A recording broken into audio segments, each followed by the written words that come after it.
Good morning, well actually good afternoon to all of you who've just gone past midday. Welcome to the delayed start to the large-scale Touring Car Euros finals day. We have had a storm, well a rain shower of semi-biblical proportions, and it's been a lot. Basically, if you look out the track now, you probably think, oh, there's not much going on. As you can see, we even have a lovely umbrella for our tripod stand because it has been chucking it down. We are promised more rain or just threatened with more rain? There's likely to be more rain as we go.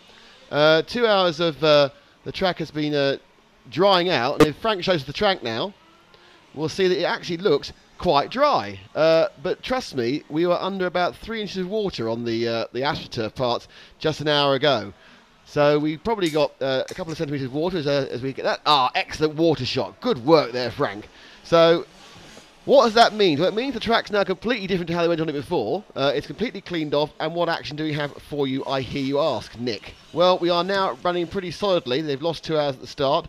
We're going to have 2 30-second finals of 15 minutes each, then straight into 2 16th finals, 2 8th finals, quarters and halves. And basically, we're running pretty solidly now till 4:30. There's a very short break before the final, which starts at 5:30 local time. Which is 5:30 in the UK, but of course it is 6:30 in Europe. So you have plenty of chance to enjoy the action now. We think it's pretty frenetic. This is of course the 132nd final, which is the bottom final. It's our first chance to get a look at the grid start. As we can see, it all hanging around nicely at the moment. We're hoping during the course today to have a few special co-commentators, aren't we? My sitting next to me person. Yeah, we're going to have a couple of people, some people before they go on for the day. Have we asked them yet? Sorry? Have we asked them yet? In all the panicking? No. No. Well, yet to be confirmed. Some people who asked. might come and co-commentate, talk us through some finals and provide a bit of colour. That's some right. people before they go on for their final, and some people after they finish with their final. So who is in this first final, I hear you ask? Who's in this final? I heard you ask. And the answer is that it is, he says, in answering himself, and he just realised he's left something where he needs to press pause on, because otherwise he's going to completely confuse himself for a very long time. So let's have a look and see where we're at. Don't forget you can interact with us on the stream, you can interact with us on the Facebook page. But the first 10 drivers in this, the 132nd B, it's car 1 is Jose Candeias of Portugal, car 2 is Kjell Christensen from Norway. In 3, it's Valentin Svetobecil from Spain. Adam Griffin from Britain is in 4. Andy Fitzpatrick from Ireland is in 5. Aldo Buffo from Italy is in 6. Andre Lopez from Portugal is in 7. Ollie Henrik Gulliksen from Norway is 9. Jason Newell from Ireland is in 10. And Jose Salgado, Jose Nunes is 9. And Jose Salgado from Portugal is in 10. Although, interestingly, we just panned across all of the drivers in the pit lane, and yet to check in and not present in the pit lane are Adam Griffith, that's car number 4, and car number 6 of Aldo Buffano. Not taking part in this race, perhaps. It looks like they may have elected not to. Top 3 go up. There is one car sitting unwell in the pit box, but we have a grid start for this, and they're on their grid positions as the crowd begins to, generally the crowd begins to turn up. The cloud or the crowd? The crowd. The cloudy crowd. As the clouds go away, the crowd crowds turns come up. to play. That's very good. Yeah. Very, what's the word for it? Strange. And we're off.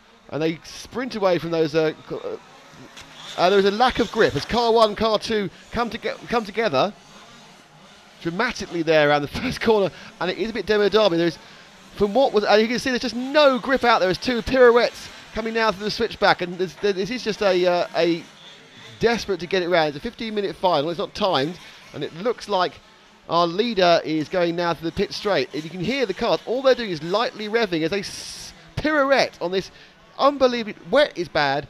Dry is good, very wet is good. This damp is not good at all for these cars on their effectively dry tyres. But coming up now to complete, well, they've completed a lap. They complete the first lap. The leader is car number 3, which is Valentin Saavedra. Second is car 5, and the third is car 2, and it is the top 3 to bump up.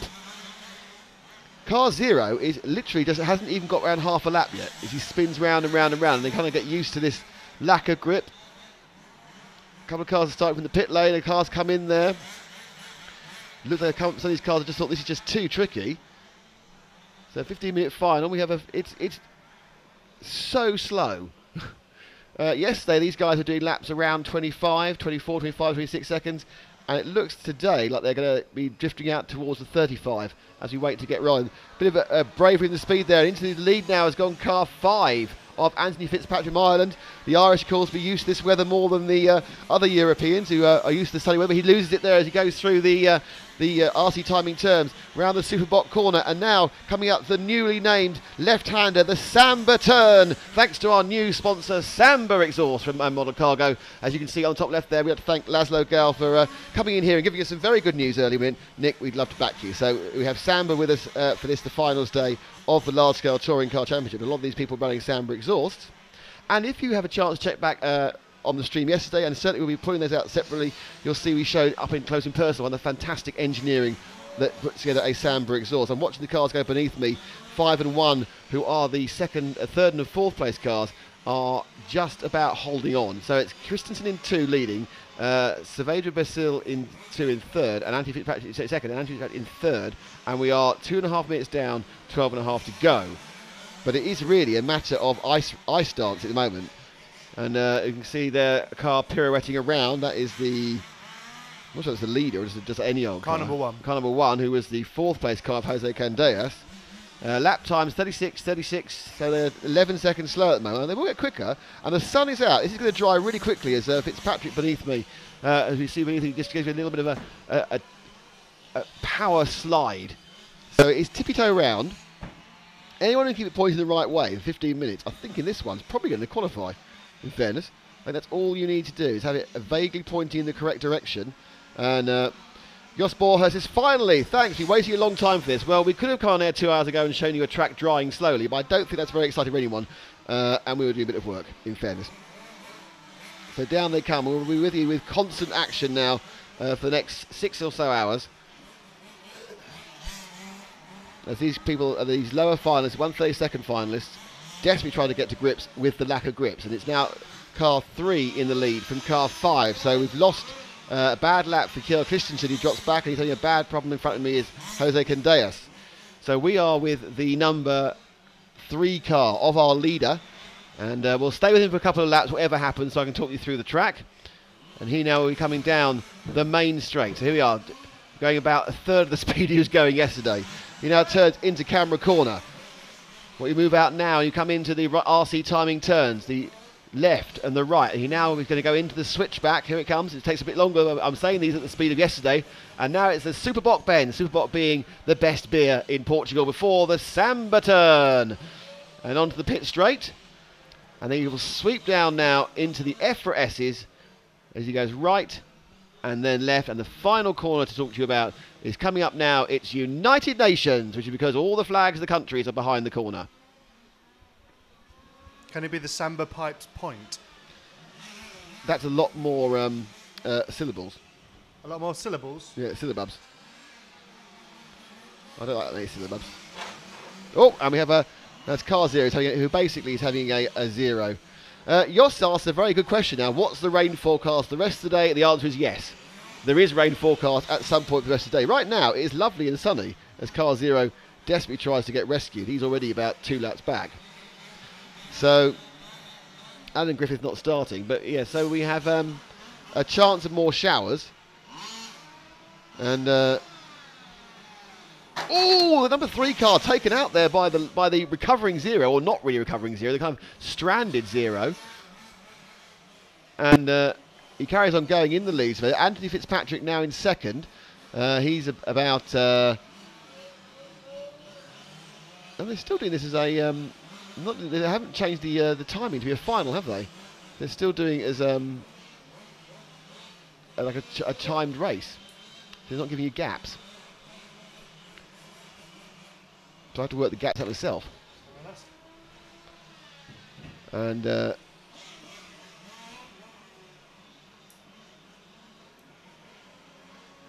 so it's 10 laps. So the leader in absolute time is Saavedra, and he has a lead, of about 10 seconds over Anthony Fitzpatrick, and that's who it is. So let's see if you drop back 10 seconds to Fitzpatrick, who's just going around the Samba point now. The Samba Pipes point now, and around the short chute, and there he goes into the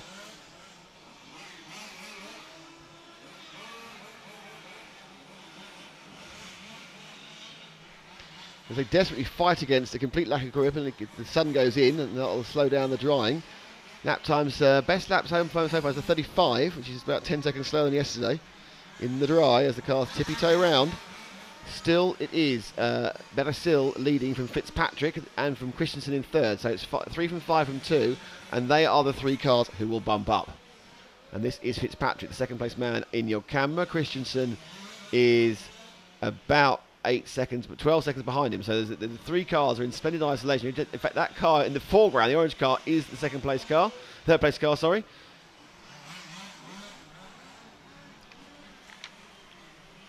And a slightly revised timetable, but it hasn't changed too much.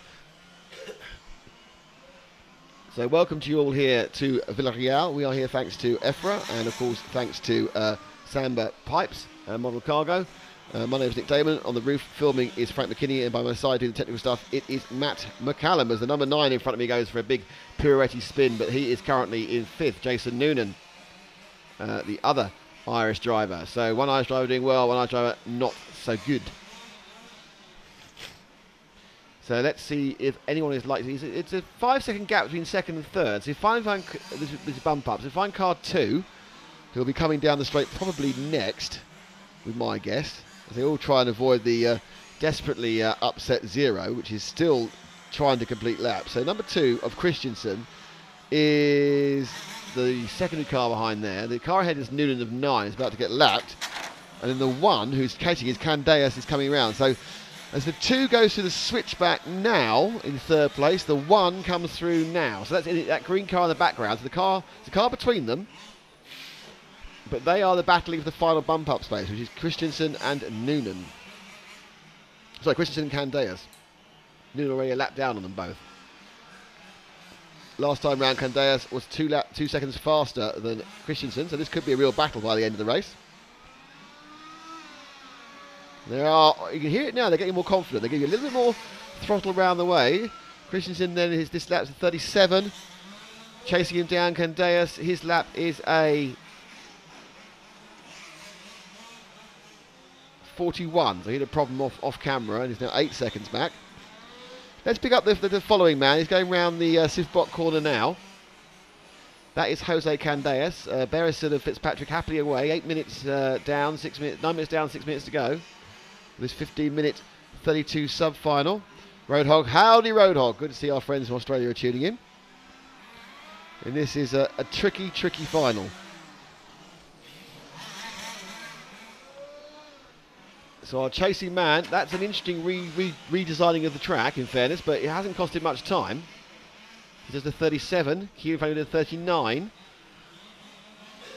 So that is possibly a real battle. Saavedra Beressil happily ahead. He's completed an extra lap. Second place man Anthony Fitzpatrick.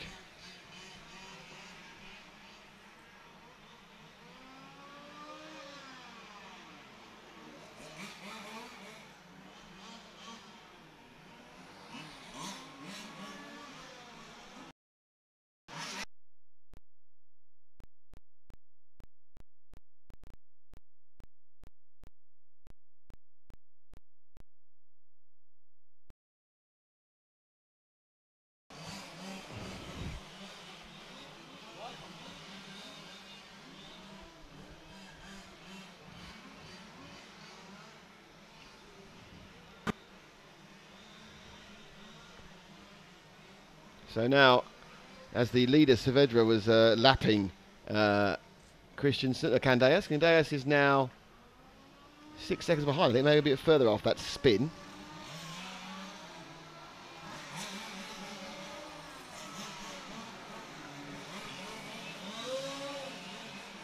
And that's another spin for Candeas as he tries to push it down. So Saavedra and Fitzpatrick are doing particularly well. They've got a long, long lead, and they're going to get through. Other cars are available, but you know that in 4th it's Candeas, 5th is Noonan, 6th is Lopez, 7th is Gullickson, 8th is Salgado. They're all the people who started to going, not necessarily any great speed. And it looks like Candeas' challenge has disappeared with 4 minutes to go. He's 8 seconds back. Let's pick up car number 2 of Christensen, if we can.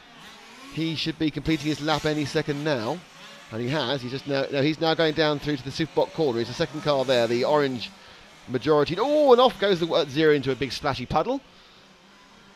That's your third place, man.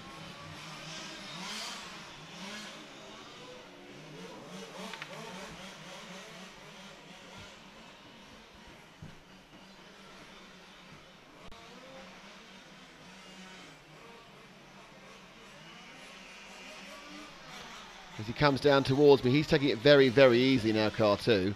He's got to really kind of, he knows he's got length of the straight, well, more than that now, in a lead over the 4th place man, Candeas, who actually just is trying desperately to get past car 0. It's like a nightmare of spinning this.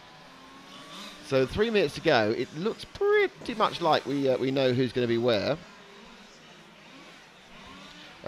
Jos wants to know, will the finals continue when it starts raining? Yes, to a point is the question, Jos. If it just rains, that's fine. If we get the stair rods we had earlier today, they can't run. It gets too dangerous. So we think that ordinary rain, not a problem. Heavy rain, no, they will stop. But again, it's who knows what's going to happen. We came in this morning, it was lightly spitting, and suddenly it was stair rods, and it was really, really heavy rain, straight down. Woof. I reckon they had 3 or 4 centimetres easily in about an hour and a half. Roadhog, indeed, we are racing on ice today because it has got wet. And of course, what you have there is wet sitting on the goo and the rubber and everything else from before. So effectively, just a slick surface with water on oil, which is a bit of a disaster.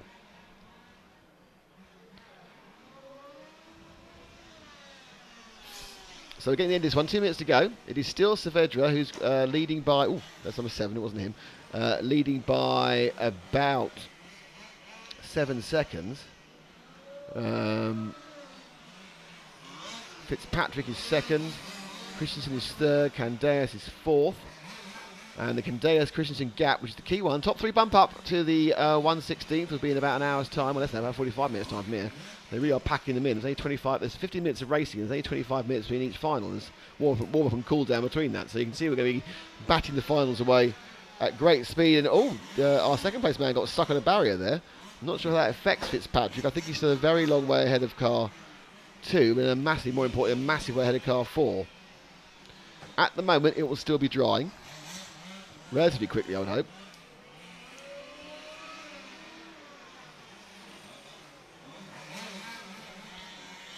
And the local crowd is already coming in. We've got a good smattering of people on the... when this race finishes, we'll let Frank give you an idea of the crowd. There we are. There'll be quite a lot more. There's a lot more to the left as well. To his right, sorry. When we were here 2 years ago for the 1/8, we reckon we had about 600 people here. All the stands were packed.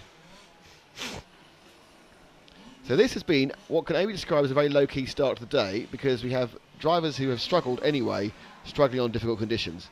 Saavedra Basil has mastered those, and has a lead, I would say, of about a lap over Anthony Fitzpatrick, Kiel Christensen, and then Jose Candeas, Jason Noonan. After that,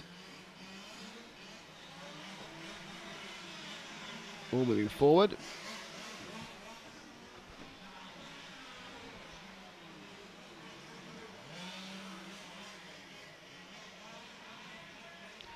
And we are now finishing the race. So Kiel Christensen has finished in third, so he has bumped up. So Christensen will bump up and be 10th.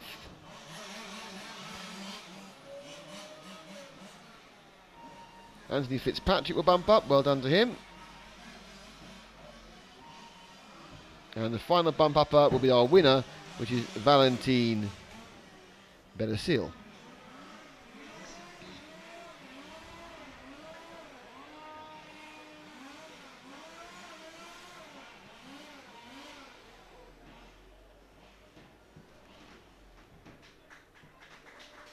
A little round of applause for that, which I suppose round of applause for trying, probably more than anything else.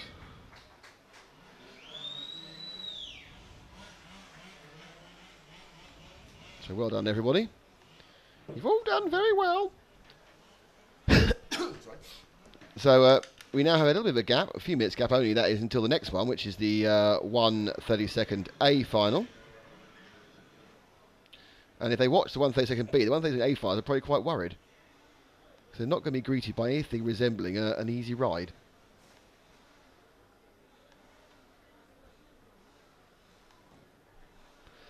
Now give me a couple of seconds, because I'm going to pass the noise to the noisemaker to my co-commentator for a second, because I need to go and fiddle with the timing screen.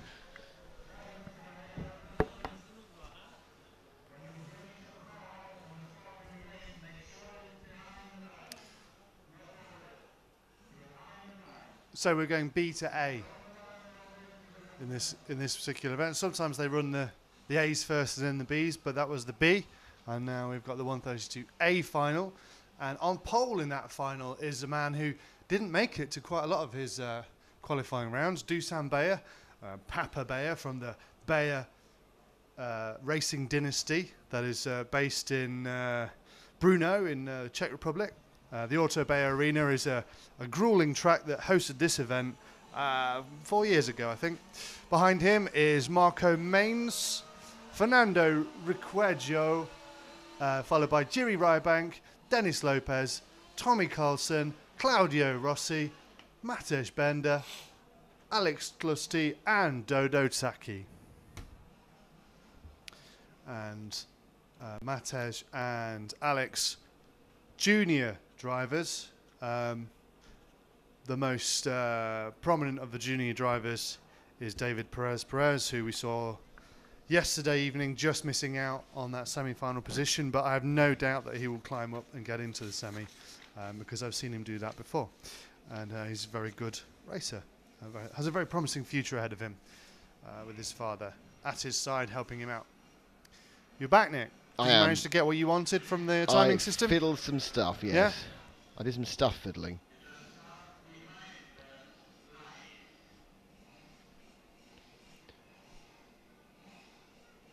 Roadhog says finishing is better than drifting. Oh, no, not drifting, DNFing, sorry. So, we're ready for 15 minutes more of drifting. They wouldn't win many points in a drift contest because it wasn't, controlled. Simply circling around aimlessly. Yeah. Donutting round at a fixed point does require some skill. Yeah, it's more sort of a kind of a country dancing, isn't it, really? But just pivoting around the centre of the car is not so good. Rather helpless Frank fashion, is giving like an upside-down beetle. I didn't commentate on Frank showing us the weather, and what he's saying is... He does get upset when we don't notice what he does. The weather's coming in. It's coming in.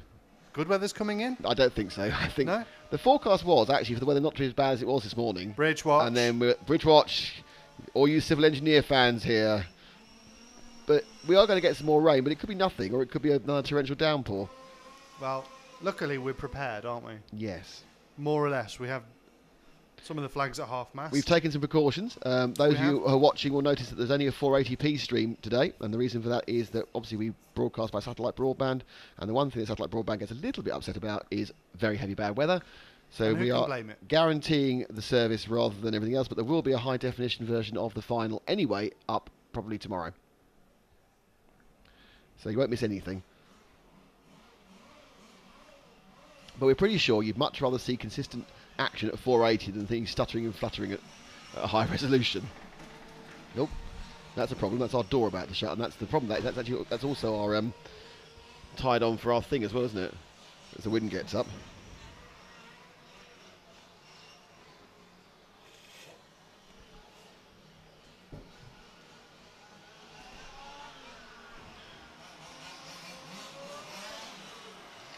So the second final is, as Matt told you, 132nd A fars, another 15 minutes.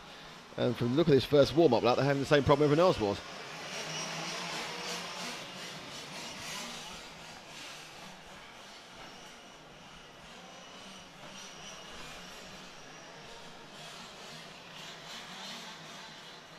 Actually, for some reason I can see a lot more smoke today. I don't know whether that's a reflection of just the weather, the ambience. They've all richened the cars up a bit. Or they're just warming up. I don't know. We're down about 4 minutes. So there's a 5-minute warm-up period. Rather, there's a 3-minute warm-up period for the races. There's a 5-minute warm-up period for the fun of the fair here.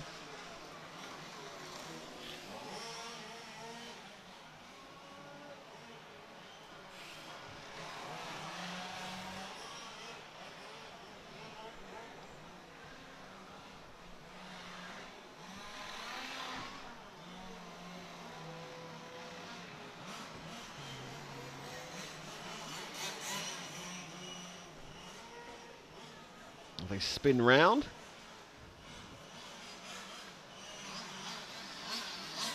Probably say that Dusan Bayer is the favourite. He's off on 1. He's probably the favourite for this as well.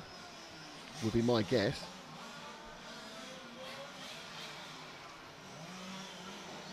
I might be wrong. But again, looking at this warm-up, they're having the same issues with handling as everyone else was.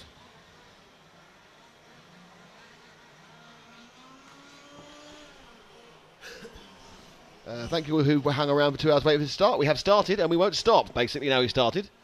We'll keep on going. We have the studio cam up and running. That's a large percentage of Matt. And this is a large percentage of me. And this is our umbrella. That is there for when it does start to rain. That's going to get rushed up to the camera position to cover the cameraman. We're lucky that our other camera position here is actually underneath the roof of the grandstand. So Frank, can you show where that camera position is? So that was put there purely because we wanted to get a high vantage point. It's actually worked out absolutely brilliantly because we haven't got to get, we don't get wet, it doesn't get wet, and it's fine. But that wasn't there for that reason. We had no idea it was going to rain like that. And it's more crowdy people. So we were all prepared to go. The one thing none of us had between us was a coat, was it? We had no coats between us. So we all just sat around getting wet. No coats, no long track. Well, I only brought shorts. So you got kind of slightly. Can you get your shorts on short without getting yourself? Because I think they're slightly camp shorts. I think you have slightly gay shorts on today. Look at that. This is just wrong. It's very wrong, but it is a minute and a half to go for the final, and the viewer count is still going up. It is a sudden dip, but it's not because of the broadcaster stop. Because we've turned off. Do you know, it shot up just then. We picked up about 5% more viewers just when your knee came out. So actually doesn't come out for 45 seconds, does it? Because there's a delay. Yeah. So it's about to dip. Effectively, we'll look. And in about 20 seconds, if it suddenly goes, there's nothing, we'll know what's happened is that they've seen Matt's knee. Let's get back and look at some track action. Yes, fantastic. We need a puppet. Oh, we should have got a puppet. Are you being serious? We should have had an amusing RC puppet. It sounds like the sort of thing Ollie would do. Oh, okay. I'm not. We'll leave that to the other boys. Yeah, they're too good. They're too good for us. They outthink us every time. Have you been saying enough about our sponsors? Yes, okay, I mentioned him once. I mentioned him again. He's got his Samba point, but it's Laszlo from Samba. Thank you, Laszlo, who walked in with an umbrella and said, "Hey, I want to back you. You're doing a great job." Laszlo from Samba is an absolute legend. Offering us drinks, offering us anything. You know, he's just can't do enough to help, and he seems to be here just to kind of look over the people using his pipes and just make sure everything's all right. They are lovely, that. I mean, and I said that before he offered to help us yesterday. I thought it looked fantastic when the welds are just orgasmic welds. Well, you know. They are. Okay, we're about to start the 30-second A final. Actually, I've slightly preempted that because there's a man with a Portuguese flag. And we're kind of not looking at either the Portuguese flag or the cars at the moment, so it's make your mind up, really. Shall I go and try and line us up with some co-commentators? Do you want to just cut the first couple of laps? Because then we'll do that. Yes. We lost one viewer, by the way, with your knee. And they're off. And this first corner could be interesting. The 2 goes very wide and he's lost it. And they go round and through. How come the 2? I don't think, did the 1 not start?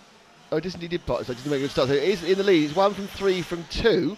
So it's Bayer from Ruedo from Mans, and they're making a slightly better fist of it than the other half was, which I think is more to the fact they were watching them, and of course it is 20 minutes drier, and that is quite a bit drier. So already these cars are looking significantly more happy with life than everyone else. And yes, look, we got the right. That's the right thing I wanted.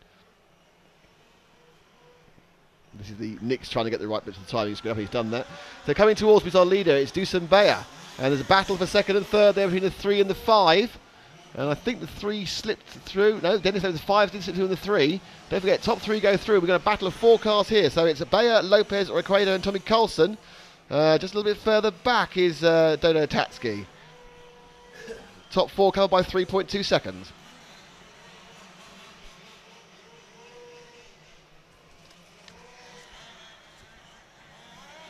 Can I just say how good RC timing is as a timing system? Because now I know how to work it. I've got everything I want in front of me. It's brilliant. So Dusan from so I've now got the distance between the absolute distance between the leader and the distance between each of the cars. And we've got a problem for 6 in front of us, but looking at the leaders now, so Bayer has got away with Lopez following him down. This is obviously coming first here is massively important. And they're already about 2 seconds lap faster than we were seeing from the guys in the previous heat. Still very slow in comparison to how they were going. They were 35s compared to 26s, 25s. But things are going well for them. There's a little accident again. And as we come down the straight, it's Bayer leading in this 1:32 B final, which we bring you here thanks to Efra and thanks to Samba Pipes. In second, it's the 5 of Lopez. And third and fourth is where the battle is. Let's go to third and fourth, Frank. That's obviously the key point of this, because it's the bump-up place. And it's Ricardo and Dodo Tatsuki will kick with fourth place man, which is car 10. So Tatsuki coming from the back of the grid and looking to get inside. Oh, he tried to get outside. He's touched him, and when he get going again, he does. Should have been a bit of a wait there. So they're going now through the Samba Point. Is that what you want to call it, the Samba Point? Samba Pipes. Oh, Samba Pipes Point. Okay, sorry. And now it's United Nations as they turn left to go round the United Nations bend before they hit the main straight, and just pulling away slightly is Ricardo from Tatsuki in the big battle, which is the battle for the last bump over third. Tatsuki a little bit of oversteer as he comes out the corner. He now comes in and drifts round, and that gain he made, he looked a lot quicker a lap before, has dropped back after that little tap they had going here, Superbot bend, and now they lurch across to the Samba Pipes Point. Right, that's better, you're right. And down the pit straight into F for S, which isn't an S unless you look at it from a certain angle, as Frank contractually says I have to say. He was very upset about calling that an S. Oh, and Tatsuki's lost it under his own power there. So that's a bad news for his battle for third, as another car comes streaming in from the side of the track for no discernible reason. That's the number 9, who controlled his corner. A lovely bit of opposite lock there. And into the 33s now with the leaders. So they really are enjoying this track significantly more. And 5's off as well. So a mistake by Lopez. Ricardo may get a bit closer. Dusan Bayer is nicely ahead now. He's got about a 4 or 5 second lead. As cars get a bit mixed up. Some of the lapped cars getting mixed up with some of the unlapped machines. Geraldo does a go for it. Dennis. RCB Scale Forum. Use the umbrella for the camera, not the cameraman. He can drive us. Trust me, it's for both of them, and the camera is significantly more important. RCB Scale Forum is waiting at the 1/16th B final. See John Pliss. Well, that is the next final up the 1/16th B. So it's Bayer from Lopez, from Ricardo, from Tatsuki. Bayer's got a 7-second lead now. Lopez just a couple of seconds. The second and third are closest at the moment. No, I can't see that on the track. I think second and third, may have swapped. There's a 6 pirouettes in front of me of Tommy Carlson. So here's the second place man 5 going beneath me now. We're with the leader, as you can see, going. He's about to switch back and go through the Superbox bend. Took 2 bites of that corner as he comes now out roundabout and goes forward. Lopez is second, Ricardo's third, Tatsuki is fourth with a very good time last time. So we need to get back on the Tatsuki car 10. That's a car in the foreground there. That's it. That's brilliant. He's going around the Samba Pipes Point now, because when he's got the car pointing, actually I think he is just about the fastest man on the track here, Tatsuki, at the moment. He's lap by lap and the times are coming down. But Tatsuki now, who lost it there, is now the car he's after is the car that's 2 ahead, that one with the Martini-esque stripe on its nose. He is the third place man. Car 6 is a lap down already, Tommy Carlson. But 3 of Ricardo and Tatsuki is where with Ricardo now trying to get up the inside of the number 4, who's a lap down. That's Yuri Rybag. But right in front of that train is the second place man, Dennis Lopez. He's just going through the second part of... so now as the battle for third really is hotting up. It's certain that Ricardo's lost a bit of time. He's been held up slightly by the back marker. 4 of Reback. So third and fourth, and they're right together now. 3 and 10. This is battle. It's Tatsuki. We've got 5.5 minutes down, 9 minutes to go. He's got plenty of time to keep it on the island. Lap times around the 34, 35 again. It's slightly slowed down for some reason the last couple of laps. A real burst of power from Tatsuki as he comes into the Samba Pipes Point before he goes back down the pit straight. And they're this close now. Nice getting out of the way from the 9 of Alex Slusty. This is second, this is third and fourth. This is the bump up to the 16th. That yellow car ahead though is second. So the orangey white car is not involved in this, and the 3 cars around him are second, third and fourth. A long way ahead, Dusan Bayer in the 1. And looking for a different way round. It's Tusky. So it's interesting that the pink car has managed, I think it's which is the 4 machine, I believe, has managed to keep himself, he might be a lap down right back, he's now up to pace. Obviously had a bad start. Oh, 2 wheels up there on the curve. That's going to lose some momentum for Ricciardo. But a bad corner, actually. A bad entry for Tatsuki means that he's not really gained anything. Last time round, he was 0.6 of a second faster. The gap between them was half a second. And now the gap between them is 1.4. So he lost quite a bit on that last one. He did indeed lose quite a bit. It's 1.4 between them. Tatsuki, my mistake, went wide coming out the second part of Efra. And that seemed to just lose him a lot of momentum. The mistake that Ricciardo coming into it didn't give him a problem. Here they are, both in frame. The car on your left now is the 3rd place, Fernando Ricciardo, and the car behind him, Ricciardo Spaniard, is the Czech, Dodo Tatsuki. And they come round now, and it has the gap gone. It's got to 1.5. Both of them did 33.5 for Tatsuki in that last one. And what's happened is Lopez has dropped out. So suddenly this is 2nd and 3rd. Tatsuki and Ricciardo, we've had a problem for Lopez with a long lap, and he's now dropped behind both of them. So what has happened to Lopez? He should be behind all of them. So Lopez, the car 5, is now in 4th place. That'll be the yellow machine. Had a bad lap. Nasty tanks lap of others. So they go round 3 and 9, and there's 5. So Tatsuki now has picked himself into 2nd place after a bad lap for Ricciardo, and Lopez is now in 4th. And the battle now has been Ricciardo and Lopez more. So that's the battle between 3 and 5. So 5 is the yellow car going through the about to go into Efra now. So there is, again, he dropped out of it, dropped back in again. So it's now, oh, and a mistake by Tatsuki. Now 2nd, 3rd and 4th are right together again.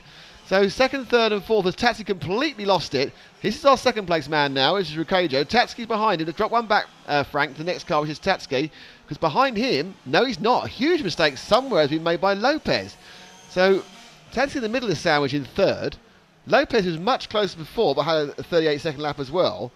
So Tatsuki and Lopez is 38. 34 for Ricciardo suddenly straight in. But Dusan Bayer is 12, virtually 13 seconds ahead, with 2/3 of the race down. 9 to go. 9 done, 6 gone. 2/3? 3/5, isn't it? So 6% of the race gone. And suddenly Tatsuki now is chasing back to get 2nd. But Lopez has held 2nd for a long, long time. And Tatsuki, oh, desperately wide there as he came through the camera corner. Just managed to pull it back in again. And they're kind of dicing with doom every time they go around these corners. Obviously the grip is genuinely changing each corner. And they're having to take a view about what to do and how fast to go. There's a mystery, but do we trundle round or do we just go for it? And it looks like Tatsuki to say he wants 2nd place. He needs to protect himself because he's made a couple of mistakes at this, going around this corner now. He's made a couple of mistakes twice under power going through United Nations Bend.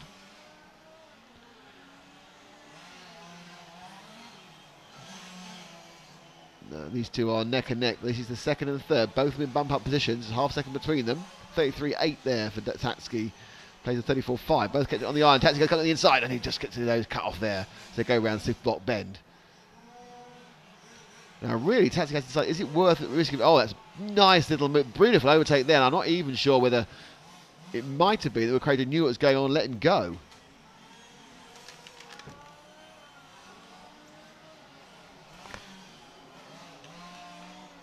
And we have Matt comes back with some news of guest commentators. But this is a good battle here for the 2nd and 3rd, but it's not the battle that matters really because they're both bumping up. Lopez behind them. Just he's that blue-bottomed car you see going round. In fact, now what's happened now has been a mistake has been made by Ricciardo, and he now drops to 4th, to 3rd. This is the 3rd and 4th battle. They are literally side by side. Door running. That's proper full-size touring car action. That is. There'll be an inquest afterwards, and we'll probably have Anthony Reid and Jason Plato hitting each other, which tends to happen. So Ricciardo made a mistake. He's dropped out the Tatsuki, who's now picked up 2nd. And complete reinvention of the corner again there by Lopez. Lopez is not the fastest car by any means, but if Ricciardo makes another mistake, he'll drop out of the bump-up place with 4 minutes to go. Dusan Bayer currently is 13.2 seconds ahead, so he's not getting any TV time because basically he's showing off.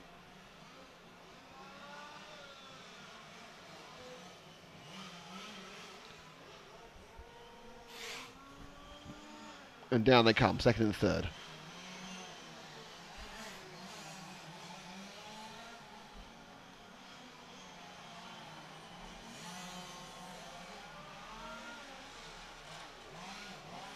Oh, what the inside there. So it is very much a case that Lopez is deciding he's going to try and pick Recreator off. It's important now with 3 minutes to go. He may as well do it now or never.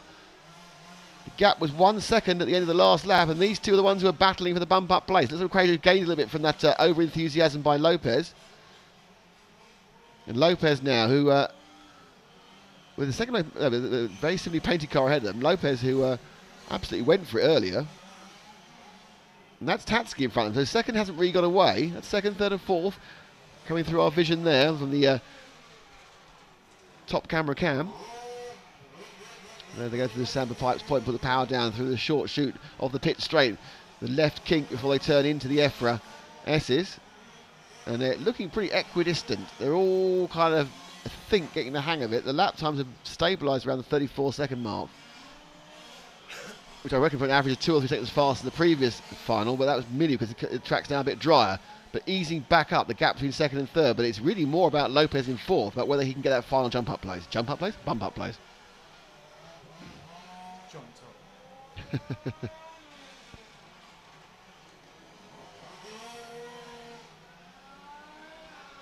So Lopez now, and they're all together. Second, third and fourth, they're so close together, you can get them not in the same frame, you can get them on the same piece of paper. So Tatsuki comes up there. He turns now on the straight. Oh, and the crash. Oh, and Tatsuki just lost it again. It's like the third time. He just put power down, and the car's just completely broken from him. And in doing that, he's dropped to fourth. With a minute and 40 seconds to go, that one mistake has taken him from a comfortable second to an unfortunate fourth. And he needs a 41-second lap just because it suddenly went. And it's Tatsuki we need to be with. He's now about to go through the Samba Pipes point now, the A10 car. Because it's really down to whether he can catch up or not.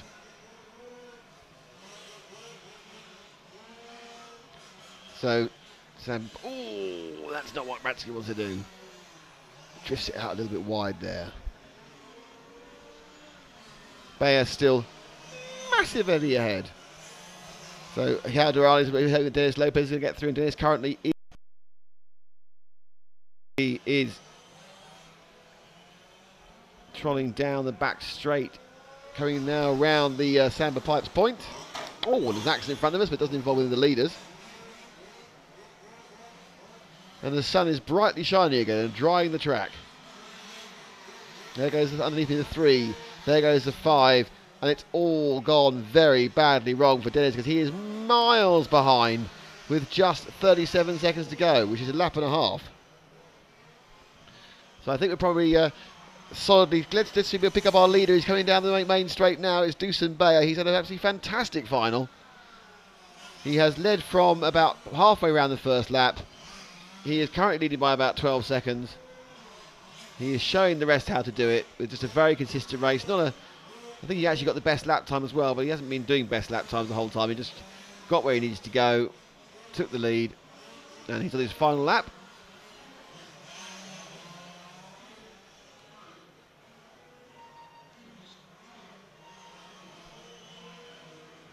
And there we go.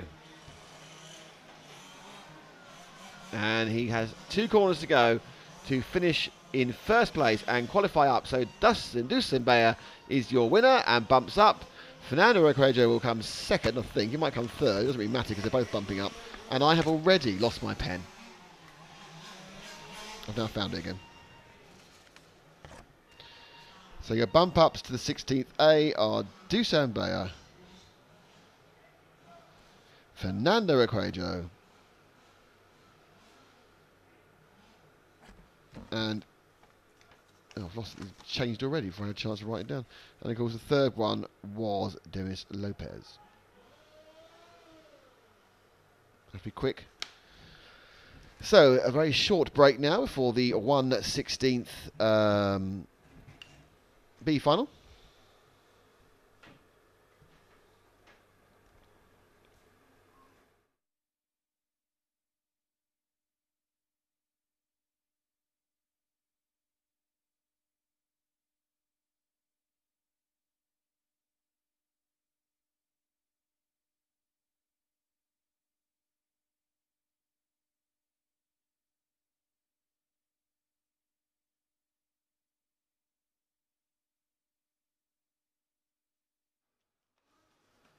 going to swap with Frank and sort the focus out and stuff.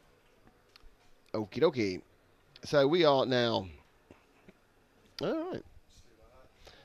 Hello, and I have been joined by oh no, man with an umbrella behind his head. Nice. Hey, so welcome again. How are you doing? Welcome. So we've decided to invite some experts in to do some co-commentary on these lower finals. You've obviously watched the first couple of races. There's our starting grid is there, and it's looking very tricky out there. It actually is. It looks dry, but people are searching for tires that will work in these conditions.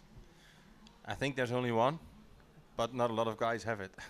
All right, so it's actually a special compound or a special tread pattern, is it? Or yeah, PMT has a slick tire, or it's the same tire as the normal dry tire, except the rubber is the Eagle rain tire rubber. Right. So it's very soft. Ah. And that, I think that works quite good. But now it's drying quite hard. So. But unfortunately, the forecast is we might get some more rain at some point. Yes. It never a good thing. No, it's not good. Yeah.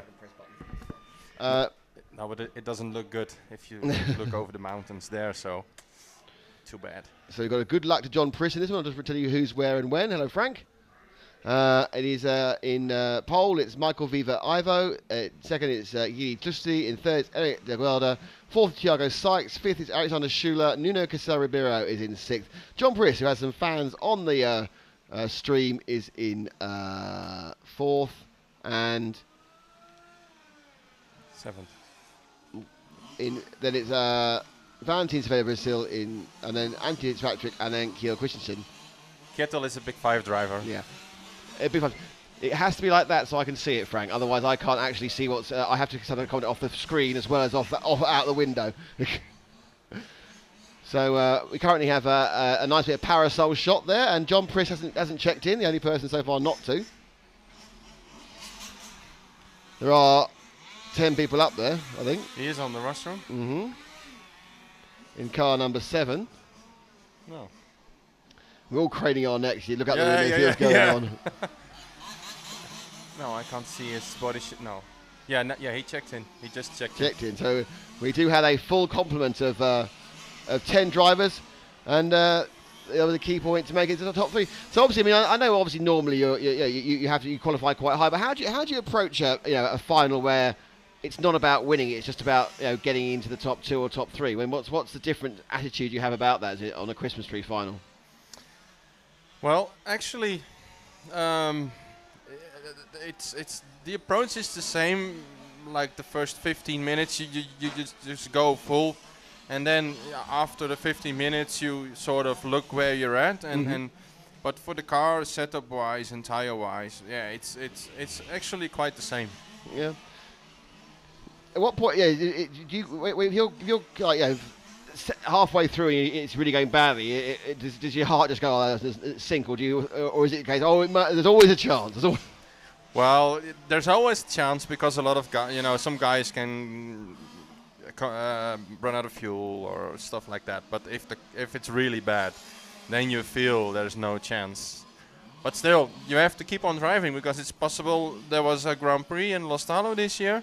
I think 4 or 5 people went out of fuel 3 or 4 minutes before the end. So you never know till you know. You never know. As Matt gives us a marvellous Portuguese flag ISO shot there. You see, look, there we are. Nice. That'll show the wind's up, which is quite nice. Yes. Maybe the track will dry a little bit harder. The guys picked up about 3 seconds a lap, and they should have been the same sort of standard, being in the same sort of quarter. They're about 3 seconds a lap faster between the first 30 second and the second 30 second. So we're expecting them to go a bit faster again because they're better, and a bit faster again because of the track in this one. So, but the fastest lap we've seen so far is 33.5. Yeah, but now you can see already the guys can really accelerate out of the corners more. I think some guys are on the dry tires already. So in an ideal world, if it doesn't rain again, by the time it gets around to your race, it'll be bone dry and fine. But we are worried about showers. Yeah, but there's also worry that in the 2 heats we had in the rain, or 3, that they took off some rubber off the track, and that's the main worry there is now. Of course, the worry of showers. It's that's even worse. But still, if the rubber is gone, then we are like 2 or 3 days back. So do you have to go? How did it work then? It's supposed to be different again, really, because again we've got sort of medium temperatures. The temperature's going to go up and down with the rain and the sun. So the procedure now going on where they bring the cars in after practice. The assistant mechanic marshals, the combination thing, they all sit down. They put the car down. Ian Oddy. Yep. For the semi-final and for the final, you have time now to refuel. That's why they do this procedure. So everybody's in at the same time, nobody's in a hurry, no fuel is being spilled. So that's why they do this procedure, to have a little bit more relaxed pit area during. Yeah, so everyone tops up, so even though it's a 15-minute final, will they have a full tank even though it's a 15-minute final? Will they have? Always. Yeah? Yeah, always, even in the 20-minute. Maybe not in the 15, but in the 20-minute you always tank it, just fill it completely. So they'll now come round next to line up on the grid. Interesting, the grid. They've got the grid set round a corner, which is a bit strange. I must admit. I think it's safer because if let's say the number 1 would be here in this corner, in front corner, and the number 10 will be in the back, then it's possible that he will kill 2 or 3 cars in this corner. Yeah. So. I think they've got a slight problem with. He's not listening. No. He wants to film the start. I'll let him. If he moves off the start, I'll let him go. Yeah.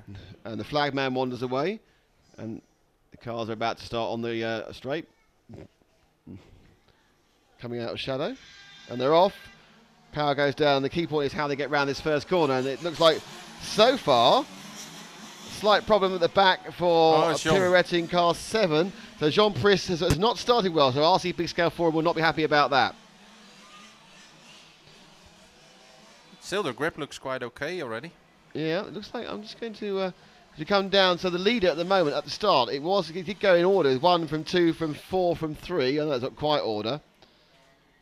And they come out of the back, and the crowd ever growing. And coming underneath him now, it's car 4 has got into the lead of Thiago Sykes. And there's a car backing through. I can see the car 2 of Juillet Justi as well, going quite well. And there's carnage breaking out in the middle of the track there with all 4 of them. And Matt, I'd say you're a little bit dark, Matt, a little bit dark. So we keep looking. That's fantastic. And as the cars now come down the straight, so we'll pick up with our leader, and that is car 4 of Thiago Sykes. Michael Viva Evo second, Juillet Justi third, Eric Delagard fourth, and a 29.4 from Sykes. So Sykes has found absolute lethal speed compared to everyone else. He's gone 4 seconds faster than we've seen so far. So something that the track must have changed these last few minutes. Yeah, because the sun is out now and there's a lot of wind, and it's possible the track will dry out completely in this run. So it's amazing. As you say, there's obviously been a crossover point where you don't need those wet tyres anymore. Suddenly your dry tyres are working not completely perfectly, but much, much better. Yes, yes. And it's possible some guys are on a little bit softer dry tyres than they normally run. So Sykes leading by 6 seconds from Delagard. So the battle really at the moment is probably second and third, which is 2 and 1, who are, I think, just, well, no, it's not that because he's gone way back. The car 2 has disappeared way down Justi. So it's actually 1 and 3 who are close, which is Delagard and Vivo. Well, I think that 3 and 1, I think, yeah, coming on the straight now, who are second and third.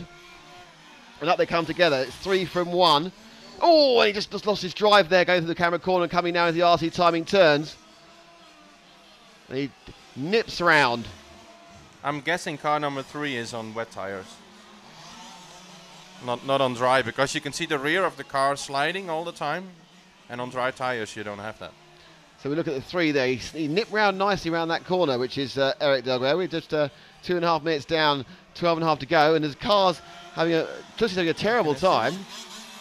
No, he has the intermediate. So he's got the up. Yeah, he's intermediate. So, and he's picked up a huge drive in that last half lap. Suddenly he decided he knew what he was doing. Picked up a second and a half. We've got 28s now coming out of these guys. Remember, 23 was the fastest yesterday, a low 23, but that was with faster guys in perfect conditions. But most people were doing 24 and a half, and certainly the guys in this final could do that. So they're about 4 seconds off the absolute pace at the moment. Yes. But I think they will gain half a second every lap almost. So you can hear as they go round. Yesterday they were going around and forth. They're easing back as they come around this corner. Yeah. On the three. Yeah. So Sykes from Evo, Delgrade, and remember the key point about that is the gap between third and fourth. Sykes has a 7-second lead. It's a half a second between Evo and Delgrade. Yep. Schuler, then Christensen, Ribeiro, Beresil, Fitzpatrick, Lusty, and I'm afraid John Priss, who was our backed man by Hal Doral, by RCB Scale Forum, is having a nightmare. Did you see Kjetil? He had a good start from P10. Yeah, so that's a good point. Sometimes it's an advantage to run in the wet, and if it hasn't been it's dried out, you kind of think, oh, hang on, I've gained. But the conditions have changed again for Kjetil Christensen, who's one of the bump-up guys, the best of the bump-up guys. He's in 5th, but he's still in contention. Certainly the top 6 can still, I think, get through into 3. Axton's all around. Let me see if we can find... There's car 5 going beneath us now, which is the 4th place man of... And it looks like Evo's had a problem at the start-finish line. So that's the battle for Schuler and Evo. So Schuler in 5 is now 3rd. And Evo's 4th. I think we're with 5 at the moment. A bit the increasing pace is kind of really mucked everyone together in many ways. There's a kind of a strange situation. They're coming towards us now, and on camera it's car 5, who is our 3rd place man, Alex Schuler. Evo behind him that's him behind him about the green car, revving all the way. So catching up here is with the 7, who's a lap down. So the car in front of the green car we're following is about to be lapped. I think that's is that the Priss car, is it? I think, I'm not sure. Yep, that's the Priss car. So about to be lapped already by 3rd place man Schuler. But this is the battle of 3rd and 4th, and Viva Evo coming up.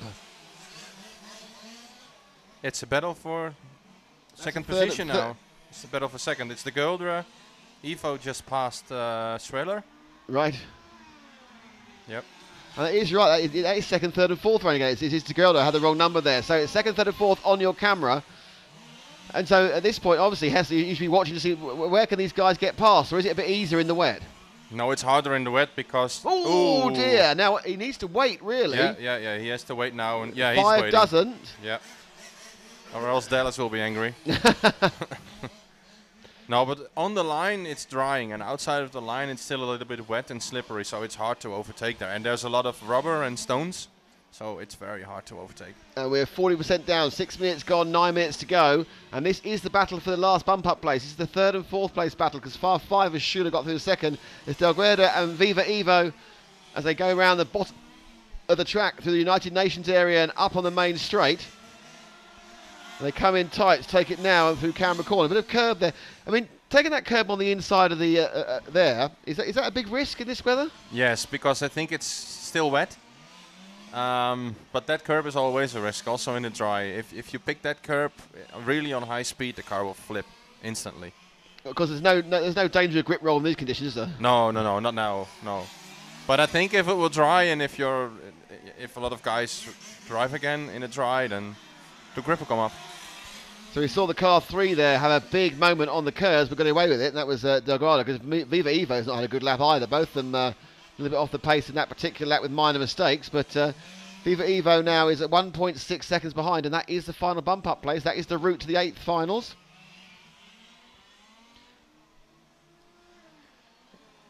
As they come through, Sykes, though, leading by a country mile, or a country kilometre perhaps. Oh, and a big accident in front of us.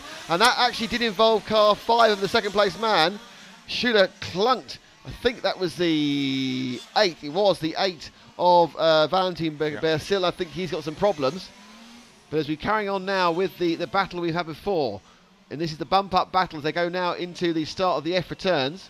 And letting through there, the lap is that's a 3 machine. The 3rd place, Delgrade. Viva Evo is that him on his tail?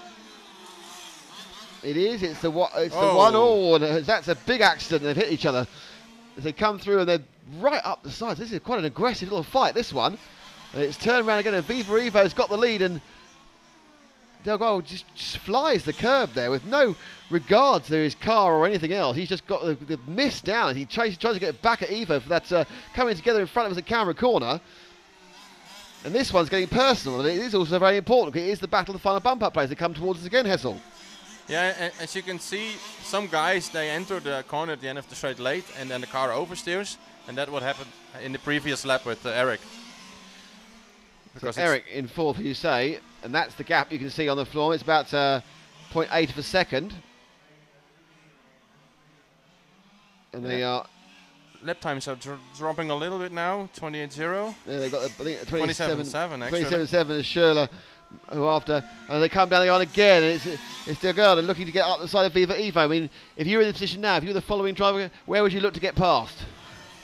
Yeah, I think I would wait for an error from the other driver and then just pick the inside, because in these conditions somebody has to make an error. Yeah, or else just hammer it down the straight, try to get a little bit more drive onto the straight and pass him there. Well, they're certainly looking pretty racy and pretty quick. Even though these cars are running about 4 seconds slower than yesterday, they're actually looking faster. I don't know why that is, whether it's the excitement of being in a final, just because they're throwing the cars around a lot more. Good lap for Viva Evo. He picked up, actually it wasn't the lap, it was just those last couple of corners where he picked up, coming actually after the timing loop and through the RC timing turns, because that gap has moved out from the 0.6 of a second. As Delgado now needs to look at closing him down. He's got 5 minutes. We're not 2/3 the way through as one of the back markers, and that's the Irishman, car 9 of Anthony Fitzpatrick, gets lapped, and they now carry on battling for first and second. Thiago Sykes 13 seconds ahead.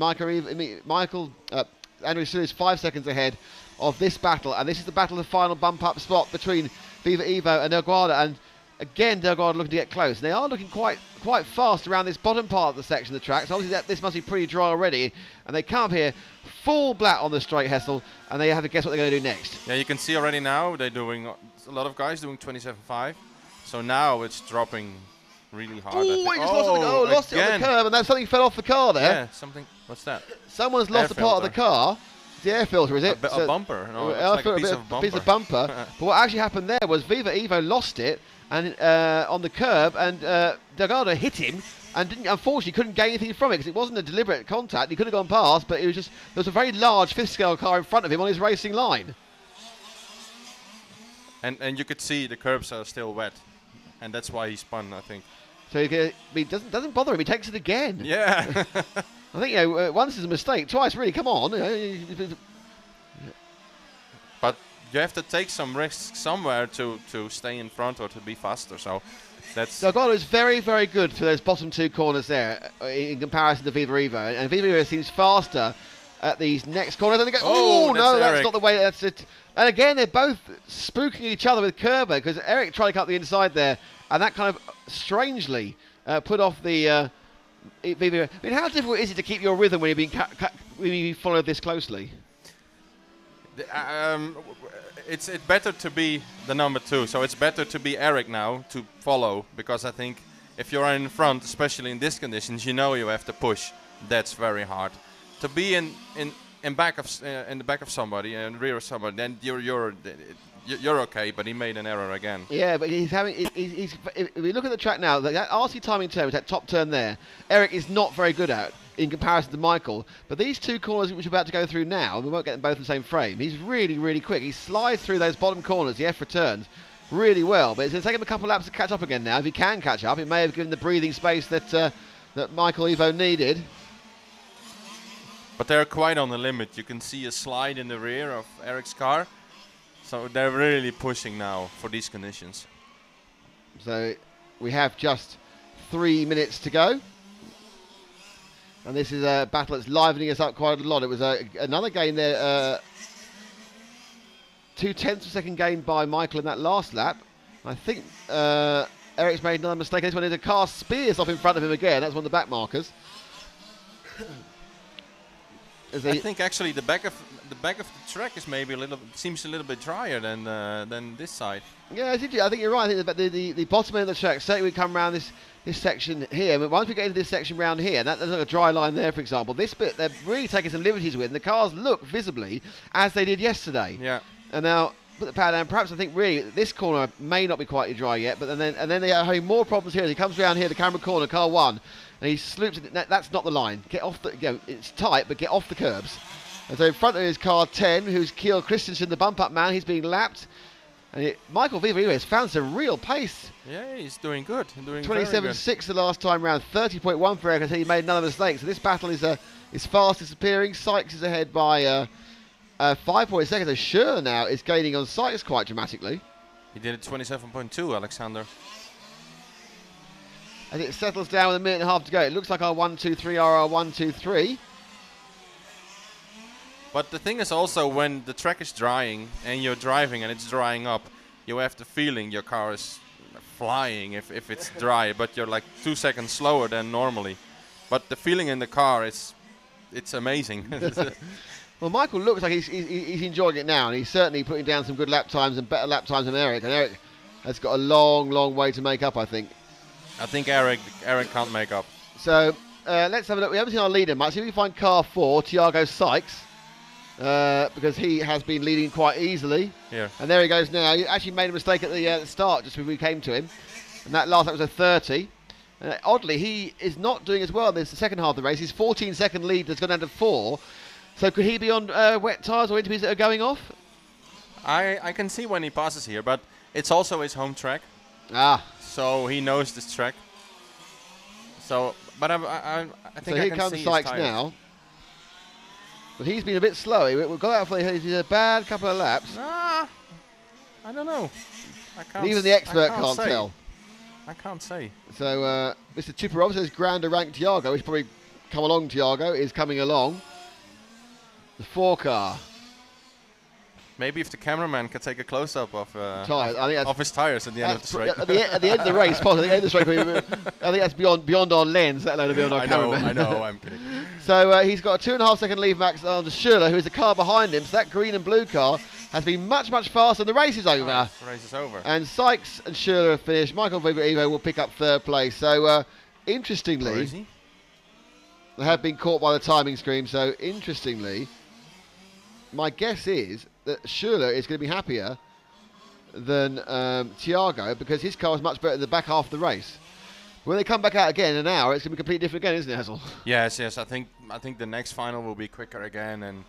But I saw in the bottom of the screen, I saw rain expected between 1 and 3 this afternoon. So 50%. Okay, everybody can pronounce 50% of rain, but doesn't look that good.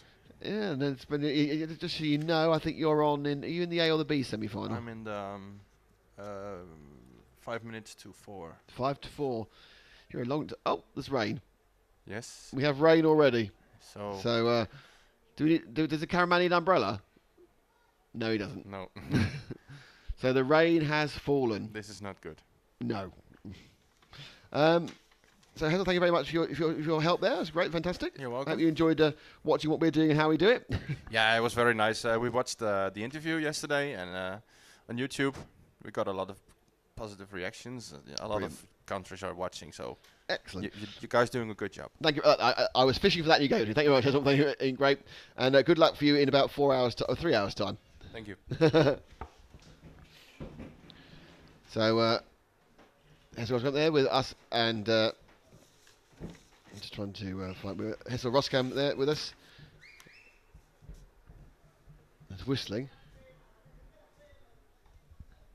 And we have a bit of rain. I'm not sure how rainy it is.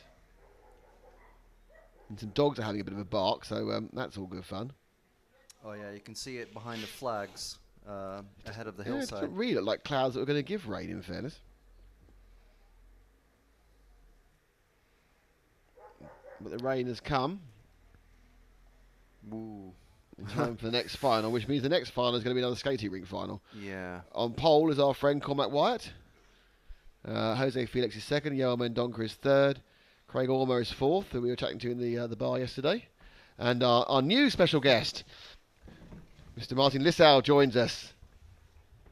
He's come all the way from the pits. So he's wet. Hello, guys. Martin, how are you? Very good. Martin, yeah, that's good because it was just drying out and now it's raining again. Yeah, it's a tricky conditions, I think, for all drivers right now. So what have you been told about whether I'll start again. What have you been told about when the day is going to run and where it's going to stop for rain? Are they going to carry on going now, or is there a point where it gets too wet? What's been said? No, I think now it's just keep on with the finals. I think the delay was pretty good, but the weather forecast now again says rain now 2 hours. So yeah, it's a shame. It certainly is a shame. Hopefully it won't be too hard rain, because if it's too hard rain, the satellite loses its signal. But never mind. Nice. So you might find a bit, but we'll carry on going regardless, because you never know what might happen. But just we're watching. So we will a short break before we start with the 1/16th A final. A final, yeah. Have you ever been in the 1/16th final? Yeah. No, I don't think so. So when you're in one of the lower finals, I mean, if you haven't made the semi, say you're in the quarter, something like that. I mean, how do you mentally prepare for that? Are you just concerned about being in the top three, or is it important to win, or what are you doing? Yeah, I think for the last final, I was mechanic for one of my friends there, the Danish guy, who actually made it through. So I think it's a lot about also the mind game, because if you're running third, there's really no point for pushing the limits, and especially in these tricky conditions, you can easily do a mistake and lose the bumper position, I think.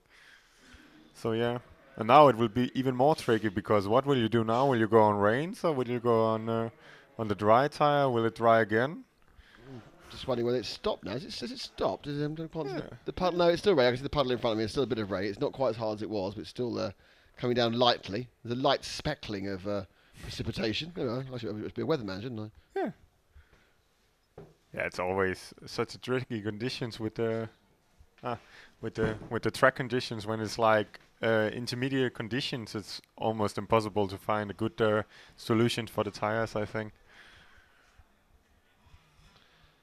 So if this was a semi-final, you're up now. What would you go for? I don't know. I'll maybe roll the dice and see. No, I think I will go for wets, because it's still raining and it still looks like the sky out there is pretty black, and the clouds. So I will maybe go for wets. But in case that it stops raining now, I will for sure in 30 minutes go for the dry tire, because if it's dry out and you're running on wets, it's 2 minutes game over. So everyone's giving it a good old go, and they're a bit of tyre warming, waggling the tails in the pit lane. They've got a 5-minute warm-up period for this one. I'm not sure that we'll be on time. It's supposed to start 20. Yeah, they are. If it's which one's this one? This one. No, I think they should get start going. quarter. They'll be on time. Yep. Yeah. So we are still on time. Well, I think this leg's collapsing. I think if I fall into you at some point during this event, Martin, it's nothing more than the fact that my chair's given way. So much weight it can take. So let's just. So I'm just. Yeah, that's fine. Checking this. So far, it's still working. This light smattering. It's one of these. I kind of think there's be a rainbow somewhere. We've got a bit of sun. It should be a bit of light weather. So we're about to start. So what are you trying to do? You come out. You've not run. What are you trying to achieve in this warm up period? What's the idea? Yeah, I think for sure if you go on the dry tires, you need to keep the heat into the tires, because it goes directly from the heaters. So they are like 80 degrees hot when you put them on the track, and it's really, really important just to try to push all you can to keep heat in the tires. But as you can see already now, it's impossible to go fast. So for sure, the wet tires will be the best solution in this final. It looks like. So, more generally, in a normal fine without the weather issues, what do you use this warm up period for? What is it? Is it just is it just to get your eye in again, or are you actually trying things? Yeah, really. Like when it's wet, and especially when it's intermediate like now, you have to find a driving line around the track, because if you go in the black line where all the rubber is, it's just like soap. So yeah, you're actually using the warm up period to try to find a good racing line with some traction in it, I think. And obviously that's going to change during the course of the race, as it gets wetter and dry. I think at the moment it is just about stopping. It's spitting a little bit in the puddle. I've got a convenient puddle I can just about see there, which has got a little bit of spitting on it. Yeah. But this has taken the track back probably to how it was an hour ago. I don't think it's much worse than that.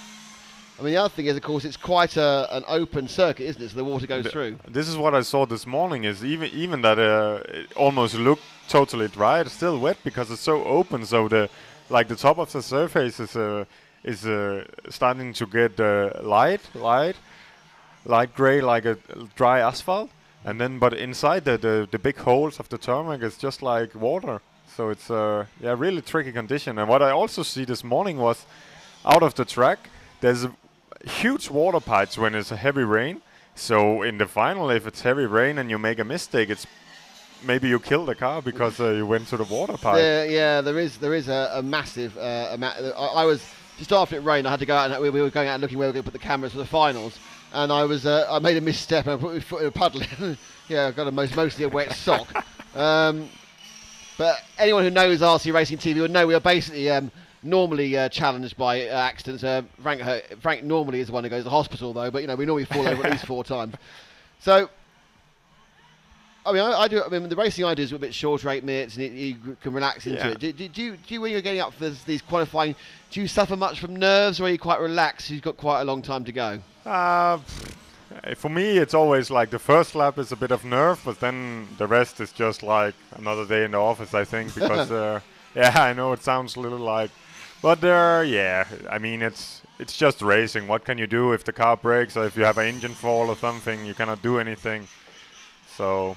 Yeah, it's all up to guards and stuff like that to achieve. Down to luck, yeah. So about 2 minutes from the start of this one. I think really it's kind of an all bets are off situation because of the weather. So it doesn't really matter where you qualified. So would you think that perhaps the guys who bumped up, Bayer, Recreo and Lopez, may have an advantage? Yeah, they have for sure advantage. Excuse me. Especially Dusan, because I saw Dusan in the last heat was the same condition and he was pretty good. But I see also in the names I can see some English guys there, and they are normally really good in these tricky conditions. We were chatting to Craig in the bar. No, sorry, in an important meeting. Yeah, sure. Yesterday, and Craig was saying that 3 out of the 4 rounds this year have been wet. I don't think that's an average for. I'm sure 3 out of the 4 rounds are always wet. Yeah. So. You would think they would know what to do. That's the one machine. That's the 4 machine of Craig Ormer. Quite Wyatt obviously is Irish, and that. Never not rains there. I'm sure you've been Danish. There must be. It's not the driest place in the world with Denmark, is it? No, but we are actually pretty lucky because we have only like 3 or 4 races, and they are all within 2 or 3 months. So we race very short season, and normally it's okay. And if it's rain, we go home anyway. So yeah, we never use. Oh dear, you crazy Scandinavian Danish people. So they've released them now from the holding page, and they will come up to their grid positions. And we had Hessler there earlier. It seems to be a slightly strange grid because we started quite a long way down, and several of the cars around the corner. Yeah. I'm not quite sure why that would be. Any idea? No, I don't know. But I thought the position 7, which is just in the black line in the corner, will for sure have an average over 5 and 3 because they are in the dust. So to start 7 I don't think it's so bad after all in the finals. So we will see now. Ready to go now? I think position 1 is Cormac. Cormac's got a chance. We've got to back Cormac because he's been on the show a couple of times. And more importantly, because he's Irish and he must be just enjoying this weather as the sun comes out. But if we look to the left, where the weather's coming from, it's very grey. So I think we can have a bit of an English day of showers all day. The first corner is a voyage into the unknown for all these drivers. What is position 4 is also from England, I think. Yep, that's great. It looks like that on the body shell, though. There they go. And 5's had a nightmare on the start line. And there's some very circumspect driving. Car 9, bump up man Fernando Rejejo has immediately fallen off the track. And they go round 1, 2, 3, 4 in order, then 7. You see Dusan is already moving up there. It's 8 to 7 right now. That is right, yeah. So they're passing 7. So Dusan is the man on the move in the blue and the orange buggy. Let's see if we can pick him up. Matt, he's just about to go into the F1 now. Oh, and the second half, and he's got one more. So we'll see how far he can get in the lap. He started 8th. He was already up to 7th, and he just looked quite good. But he went a little wide there. But Dusan's got the experience. And he's now coming past 10th place man. So a little bit wide there. Just managed to hold it on. And they come round now through the RC timing turns. Switch back, and you can see that Craig Ormers is only a couple places ahead of him. Dusan now is up to 6. So you've got 3, 4, 5 and 6 in your frame, and they are the guys, obviously, who are fighting for the lead. And we've already 2 more gone. So Dusa moving up. The leader is indeed, I think it's Cormac. Well, Cormac may have dropped a second now. Cormac Maybe just overtake to... Is it Jose now leading? Jose Felix in car 2, leading Cormac Wyatt in car 1. This is the battle on your screens now for the lead. Bayer is in 4th, and in 3rd place it's Joel Mendonca. So this is the battle for 1st and 2nd. And Mendonca's made a mistake, which is going to give Bayer a good chance to move into that bump-up place. So we pull back to the Samba Pipes point. We're there already for my super camera-tastic man, and Bayer, who is, of course, Martin's tip. You know, this is just an example of why it's so great to get some practice. Yeah, sure. He knows his tires, and he knows quite the driving line from before. So he, for sure, in the first 5 minutes, he has a huge advantage over the other guys. Oi. Going a bit wide there on the straight, I think. He put it back, and he managed to keep it pointed the right way, but now coming up the inside, I think, is the yellow and white car, the 10 car, the other bump-up man of Dennis Lopez. So it's 2 bump-up men fighting. They've got that experience. And this is for 4th place, and 4th place is also really important, because if you have a... and Bayer loses it. If you have like the bump-out places, the first 3 have a mechanical mistake, you are in there as a 4th man. And more important, that's 3rd place ahead of him. So this is now the battle for 3rd and 4th as Bayer dropped out of that one, and it is Joel Mendonca in the 3 and Lopez in the 10. Using his example to go and click a lap. The laps have gone back to 34 laps, so we've lost, what, 7 seconds a lap from the previous race in that shower.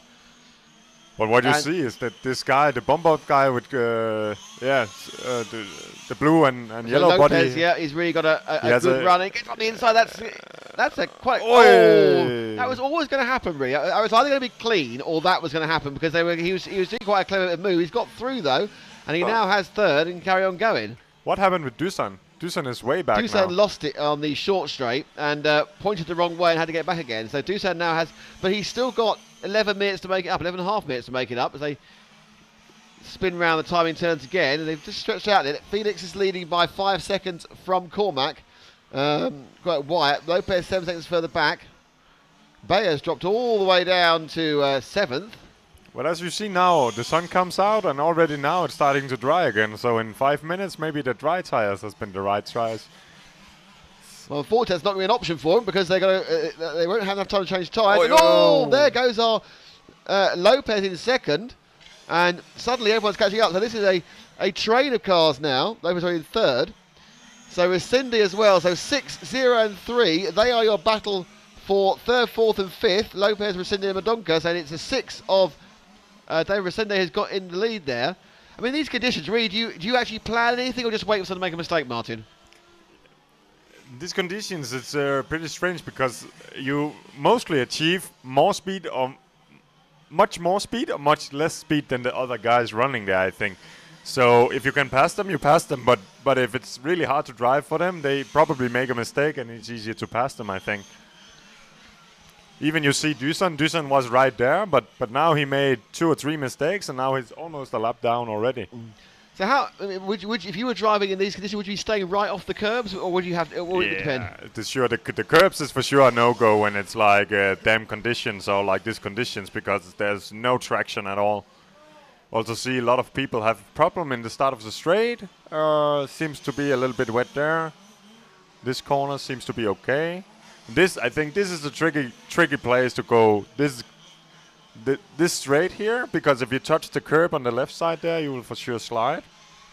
And this is if you spin here and hit the concrete wall, it's game over. But I think the track condition seems to be okay now, and I think maybe if it stays dry, you will have it like the last final for the next final as well. So Jose Felix is leading by a long way. He's 7 seconds ahead of Cormac Wyatt. Wyatt himself is 6 seconds ahead of Resende, who is the 3rd. And then 4th is Dennis Lopez, 3 seconds further back. Then Mendonca and Dusan Bayer. Everyone's quite spaced out at the moment, so it's... Yeah, but it seems like 3rd place runner, he has a lot more speed than 2nd place Cormac, because I see the lap times and it's almost a second faster each lap. So even the gap on 7 seconds will only take like 7 laps to close down. And that's Cormac on our screens now, who's now drifting around the bottom of the Superbot corner for turning up to the Samba Pipes point. And thanks to Laszlo for coming to our aid with a bit of backing for this event, which is fantastic. And also thanks to Ephra and thanks to Martin for being here. So if you so do you learn an awful lot by watching other guys driving? You know, in these finals, the 2 or 3 finals below you. Sure. Driving and also the track conditions always, and also you can kind of make the espionage on what the tires the other ones go on, and yeah. But it's very tricky conditions out there, I think, because you can achieve more speed every lap now because it's drying so fast. Yeah, we've had the lap times now down to 31, so they've already pulled 3 or 4. A clean lap is a 31.2, a 31.5 from the 35. So it's amazing how fast it is drying. That shower really wasn't as serious as it looked, and I mean that makes it really, really hard. I mean, you know, I haven't driven an awful lot in the wet, only with touring cars a long time ago. It must be very, very difficult when you just don't know what's happening each lap. It's so difficult. It's to do a final like this, 15 minutes without doing a single mistake. It's almost impossible for every driver. So it's it's quite good. And you can also see the Englishman like Cormac now. He did many laps without doing anything wrong. So for sure he's used to this tricky condition. He's saying that Cormac the Irishman would just pass an Englishman who was spinning, and there's been more people losing. I think the point I suppose if you're trying to actually get up some, then there is Craig Ormer in the English guy in the I said Italian-esque painted car, and that to me is an Italian-esque painted car. Apparently there was a Union Jack on the roof I didn't see, but I'm sorry, green, white, and red is Italian for me, but I knew it was English. Yeah, okay. I actually think he's from Ireland. But it's the same as England. No, Cormac's from Ireland, and Craig is from the UK. Yeah. So they come through. But yes, it's Jose Felix from Cormac Wyatt, and Cormac's getting really close now. So we need to find where Cormac's gone. There he goes now through the Superbock bend, about to now. And is that the leader right in front of him? Right there. 5. No, it's Chris Car. I think Car 2's 2 cars ahead of him. It's Cormac now, as you say, at this particular phase of the race, from dropping back, is now moving forward after a difficult lap because of traffic. Though we see the 29-second lap from Resende, the last one, and they're coming towards us now. And this is the battle for the lead. Doesn't mean an awful lot because they're both going to bump up, but it is Jose Felix and Cormac Wyatt. Resende going very quickly. Imagine how hard it must be to running first there. If you don't know the grip. Cormac sneaks through the corner there. Great move there. But in a way, you wonder whether Felix, I don't want to lead this race. You have a go. Yeah, exactly. This is just a mind game of the. It's a perfect mind from Felix. Just let Cormac go. He's faster. No need for fighting. He just needs second place to bump up. So yeah, I think it's really good. Very good. Especially that they know that the conditions will be completely different next time they're out. And just because you're fast at this particular time doesn't mean you're fast elsewhere. Yeah. But Felix is slow. He's 3 seconds slower than Resende in third, and that's going to be an issue for him. But that's maybe because Felix he chooses the wet tires for the start, and it was perfect the first 5 minutes, and now they are gone. So now the others have a huge advantage over him. Yeah, let's see if we can pick up Felix. Is the next car along, Matt? Because he may well be struggling as he goes round. The car not looking quite as good, but another car's looking brilliant at the moment. Cormac happily winning this one. So car 2 of Jose Felix, again a 32-second lap. It's a 30-second lap from Wyatt, and Resende, I think, is going to do another 29, and he did. So I think, Martin, he must be on a different type of tyre because he's losing 3 seconds a lap. Yeah, you see there's no corner speed at all, no traction, and this guy is just passing him right on traction. And that is second gone. So he will have a hard time. And it's Dusan Bayer who's in 4th. So if Dusan now, who has 5 minutes to make up that huge gap, and where is Dusan in the green and blue? There he is. So it's a long, long way, but Bayer doing laps about 2 seconds a lap faster than Felix. He's going to need to go a bit quicker if he's going to catch him up, because Resende caught him really quickly at 3 seconds a lap. Bayer, if he's on the dry tyre... Yeah, but it doesn't seem like that. You see, he's also losing traction now really fast, so it will also be hard for him to finish the race. It's still 4.5 minutes to go there, and Bayer needs to find a little bit more speed. He's got a huge distance. He's 16 seconds behind. Resende is the fastest man on the track with a 29 best. He's in about 4 of those. Felix is a little bit quicker now. He was a couple of bad laps. He's pushed it down a bit at 32s. I think he's kind of, once he let Cormac go, he realised he's going to put the hammer down. Maybe. Sometimes also in this tricky condition it's good to just like pull back a little bit and look how the others are going, and find the right racing line or the same racing line as the fast guys there. But everyone's so we've got a 29.8 from Cormac, a 29.9 from Resende, a 32.1 from Felix. But Bayer's not going fast enough, so I think he is also on the wet tyre, unfortunately for him. And it looks like no one else is actually going much quicker. It is the first two guys who've guessed right. Yeah, it seems to be a big gap to the other guys. Like Dusan maybe have a chance on Felix if he finds some speed, but otherwise the top three seems to be the sure bump out without any mechanical mistakes. And there. now we are in bright sunlight. And it dries out and the lap time's coming down, and that bright sunlight is not good news for our leaders. And first and second are right together again now. Let's see if we can find first and second as they go round. And Resende just took the lead actually down the bottom of the F return. So looks like Cormac has also realised that Resende has got the absolute pace in these conditions. Resende, who I know he's taped up one of his side windows. Why would you do that? Oh, it's because if they think it's too much rain there, so they just tape up the side windows to not get any, like water pipes, the splash from the water pipes into the car. I mean, how sensitive are these cars to wet? I mean, I know that obviously the radios are all in boxes, but how about the actual electronics? Yeah, electronics for sure. It's always very sensitive to the wet.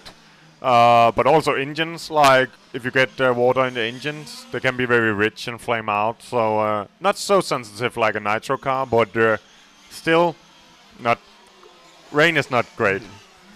I mean, what out of interest, because we've seen a lot of cars, you know, right, what's the most common reason to have to retire? What's the most common problem with these cars? That's really hard to say, but I think like just like screws coming off, gear wheels coming off, even the wheels. I see. Our leader has slammed us in front of us there, and that was a sound effect. He was, you know, if there wasn't a fence there, he would have joined Martin and I in the commentary area, and he's hit that. But I think he's got away with it. I think the car still works. It sounded like it was a flat-on hit. Over, it was a flat-on hit. He's going to be saying thank you to his bumper. But really, why should you do that if you are like leading the final with 5 or 6 seconds? It doesn't make so much sense to try to go full speed.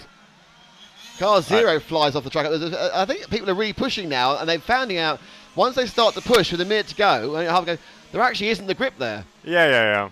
I think he made he went a bit too wide on. He went out of the tarmac on the straight. I think actually on the AstroTurf, and in that case, it's no traction for sure. But he's come back with another quick lap. Cormac's eased back again. It's like Cormac wins. He's got 4 seconds of a lead with a minute to go.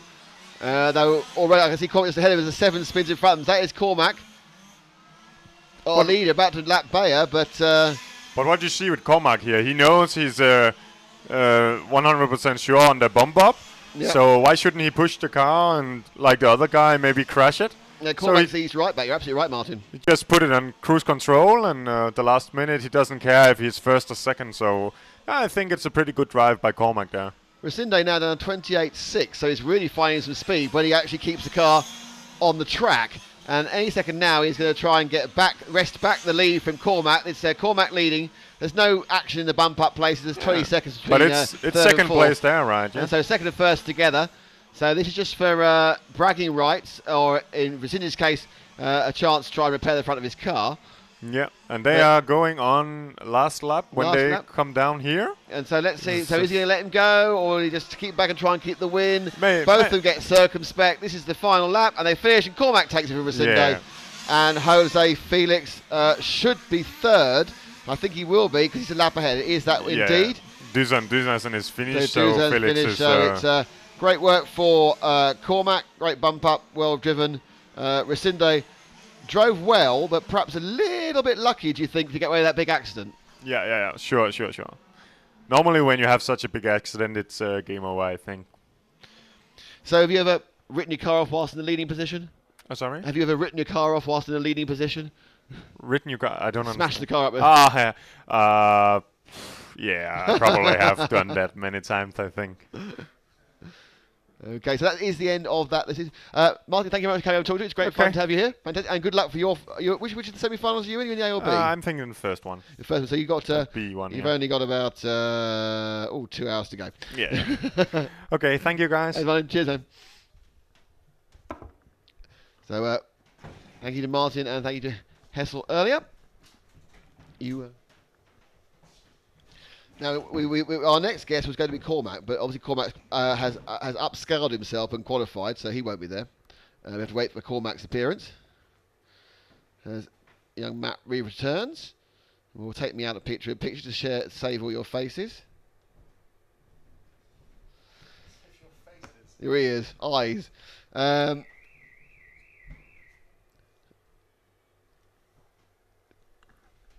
cream. Our BCL4 will say good luck to Patrick Koopman in this race. He's car 7. Mr. Chuparov is chatting in to me in Portuguese. I can only say he was looking at Carlos Lopez in the 1/8B, which should be here. Carlos Lobo, sorry. We're in the 1/8B. This is our next race. This is the 1/8B, and I can't see Carlos Lobo, so I'm misreading this, obviously. So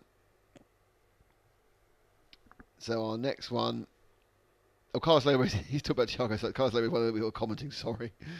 Me trying to read foreign language is never a good idea. So thank you all for joining us. Hope you're enjoying the show. We're enjoying it. Nice to get some expert opinion there from Hessel and Martin. We'll have some more later in the day. That little bit of rain certainly caused a flurry of excitement stroke disaster. As the 1/8 final picks up very quickly.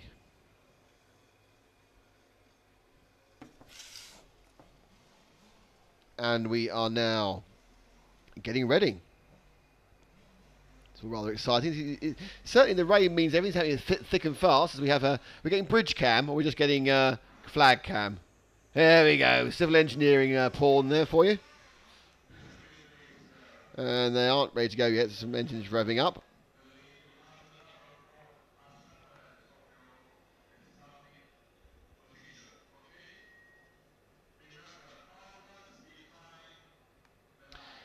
Stuart Alfrey is asking us where... Say hi to Hessel.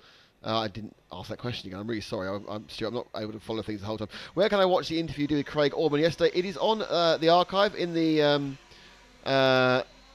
if you go to RC Racing TV and the live page, you'll be able to find our broadcast from yesterday. www.rcracing.tv. You'll see our live page, and you can then go and stroke it through. We will be cutting those out later. His is about midday, so about 2 hours into the broadcast. Is about 2 hours and 5 minutes into the broadcast, I think. You will find him, and the broadcasts are all archived on YouTube, and you can access them, as I said, through the links that are either on the RC Racing TV Facebook page or at www.rcracing.tv for Friday's action.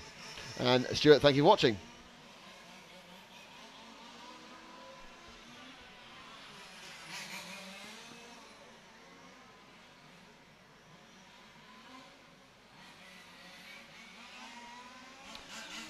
So, in this, we're in Portugal, but I feel at home, and I feel at home, A, because they've made me feel at home with some fantastic hospitality, but more importantly, because we've got English weather. Sometimes it's raining, sometimes it's not.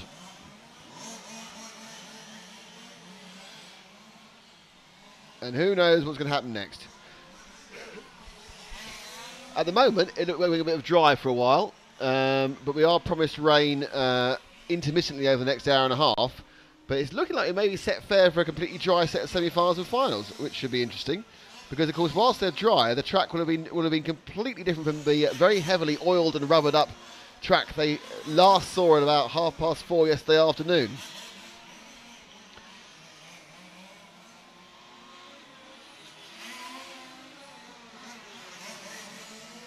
So who is in this, the 1/8B final? Car 1 is... Eduardo Ripetti of Italy. Car 2 is Robert Prego from France.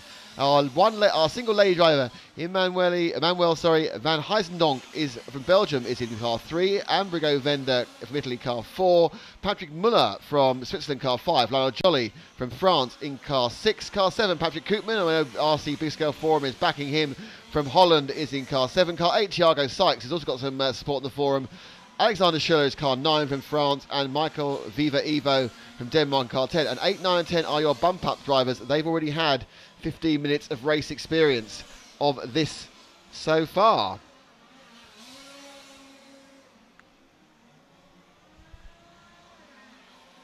So we're about 2 minutes away from the start of this, the 1/8B. We fly straight into the 1/8A and then the 2 quarterfinals, semi-finals without a break. The first break we get beyond 5 minutes here and there is when we hit the semi-finals. So we are RC Racing TV. We are here thanks to EFRA and also thanks to Samba Pipes, the exhaust pipe of choice in large scale, who have come to back us today. It's fantastic. Thank you to Laszlo Gal. And of course, part of Model Cargo as well. So it's great to have you aboard and joining our list of friends and supporters. Thank you very much. If you want to chat to us, there's a couple of ways. The easiest way appears to be actually on the chat feed of the YouTube stream. Or you can text us. Well, we can't text you. You can obviously tweet me at rcracing.t. Tweet me at RC Racing. Or you can have a comment on the RC Racing TV Facebook group. And if you're not member of the RC Racing TV Facebook group, why not? We now have 3,750 members, just like you, who all want to talk to you about things. And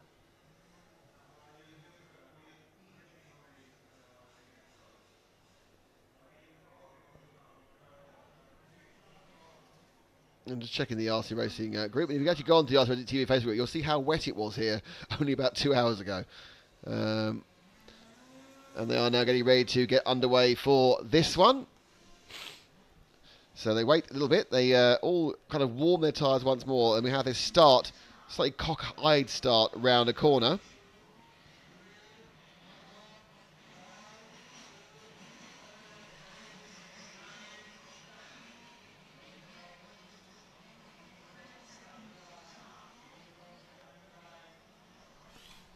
And they roll to their starting points. And it looks, if you think on the camera it looks like it's bright sunshine, it is!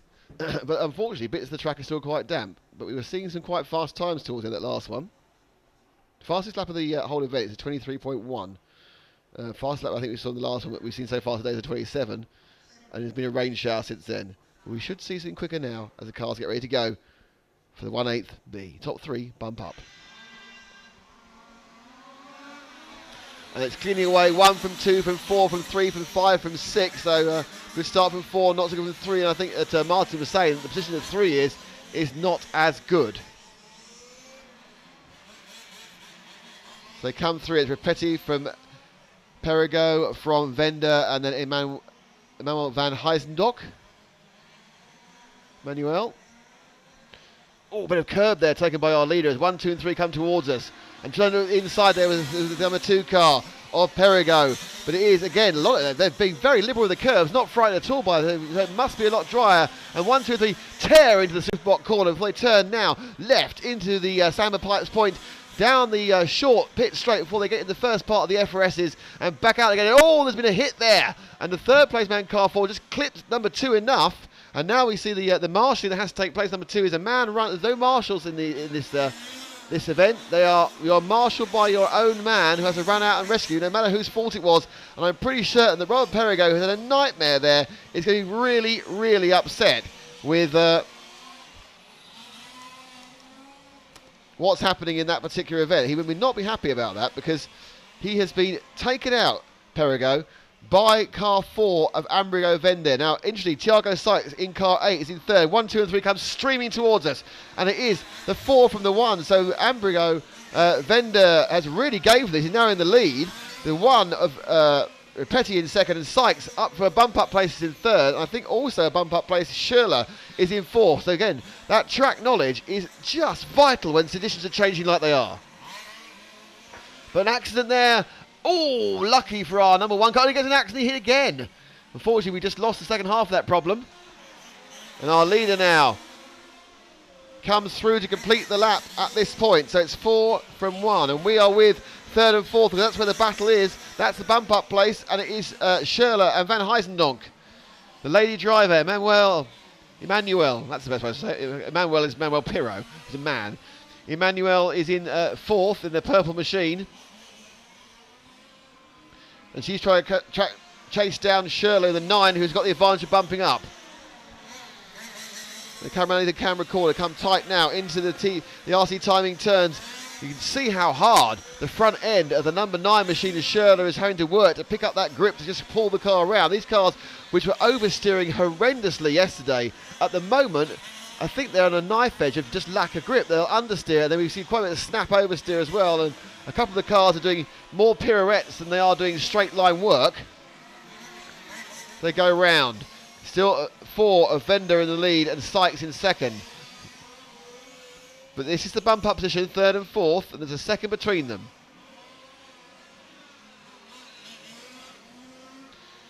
And a car in between them and they go now. So Van Huizendonk needs to work her way first past the orange back marker who lets her go. I think he was probably told to there by the referee. Didn't look too keen to begin with. Schürrle has the back marking number 7 in front of him. That's the bright yellow car. Is part of the battle. He pulled out nicely. So it's that battle. The yellow and the purple is the battle for 3rd. We are 3 minutes and 30 down, 11 minutes and 30 to go. And these guys are about 3 seconds behind second place as our leader, our erstwhile early leader, car 1, has had to have a pit stop and start again. Go girl, girl from Dimitri. Well, let's see what she can do because she's coming down, competing equally as you can in RC racing. It's an open opportunity sport. We don't care whether you're male, female. We don't care where you come from, where you've been, who you are. As long as you can hold a transmitter, we can adjust them for people who have disabilities. You're welcome to race with all of us. And at the moment, I think that Sykes had a problem and dropped back into the... he does indeed. So Schürrle and Sykes. It's Sykes now is that car in the middle. So Schürrle there. Thiago Sykes had a problem and dropped from 2nd to 3rd. And now... oh, that's too wide. That's way too wide. And the rain is falling, and that's why suddenly the grip's gone, and we saw Van Huizendonk go, and Sykes has suffered the most of it, and they're all spinning everywhere. The rain has come down from nowhere, and the grip has fallen away. The 26-second laps are now 32-second laps, and it's been carnage for a while. This is a battle for 2nd and 3rd between Sykes and Schürrle, and Sykes has got 2nd again. Schürrle is in 3rd. But with the rain, the light shower, suddenly no one can grip, and they've reined the speed right back, all of them. Suddenly they're taking it so quietly. Lap times go out to the 36 from 20. So they're going 10 seconds left slower than they can as they just try to survive with 10 minutes to go. And no, can't even survive because they'll put on tyres for pure dry. And that's the 9 of Schürrle, who was in 2nd. May well still be in 2nd as we wait for them to win this one out.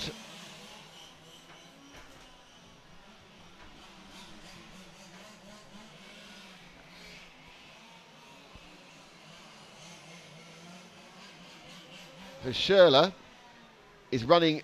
Sykes now is our leader. Vender has dropped down to 3rd. Schürrle is 2nd. Laps way, way slow. Ambrigo Vender is running. He may be out. I'm not sure. Michael Viva Evo is in 4th. It just is a very, very long laps. Now they're there together. The 3rd and 4th are very close together. Next car's along. Wait, wait, wait. Those 2 cars there going through the Superbot bend. They're 3rd and 4th. That is, I think, Vender and Michael Viva Evo, who both had bad laps and dropped a huge amount down. That little shower, which is virtually stopped now, just caused, I say momentary chaos, but chaos for 2 or 3 minutes. The cars worked out what they were doing. So it's Sykes from Schürrle. This is Vender in your camera on 4, and that's 3rd and 4th, 4 and 10. Michael Viva Evo. Oh, and Viva Evo throws it off the ground there. Recovers. Luckily, he doesn't turn over, so he doesn't need to be marshalled. And now continues on his pursuit in this ice skating rig. And then there goes Vender. And they're back together enough. They've both had a pirouette each. What you have to realise is these cars are on dry tyres. It's damp. And this is there's a lot of rubber and oil. So not only is it damp and there's limited grip, they are skating on an emulsion of goo and slick lipness. It is so unpleasant out there that you probably couldn't stand up. This is worse than far, far worse than being wet. If it's very wet, not an issue. If it's very dry, not an issue. This, with the rain picking up again, is the ultimate nightmare, and it's changing every lap. It's the fact that it's deceptive, isn't it? It's completely deceptive. When you know it's wet, it's fine. When you know it's dry, but when you don't know what you don't know, it's a complete nightmare. And exactly, and it happened there. Initially, we saw it was Emmanuel had their problem, and we thought, oh, what's she done? But actually, she had caught the start of the shower. And her lap times are now, they've all got fast lap times of 26 seconds, and they're all now doing 34, 35. And the rain is slowing right down. And the cars are possibly building back up to speed again. And somebody has unplugged my computer.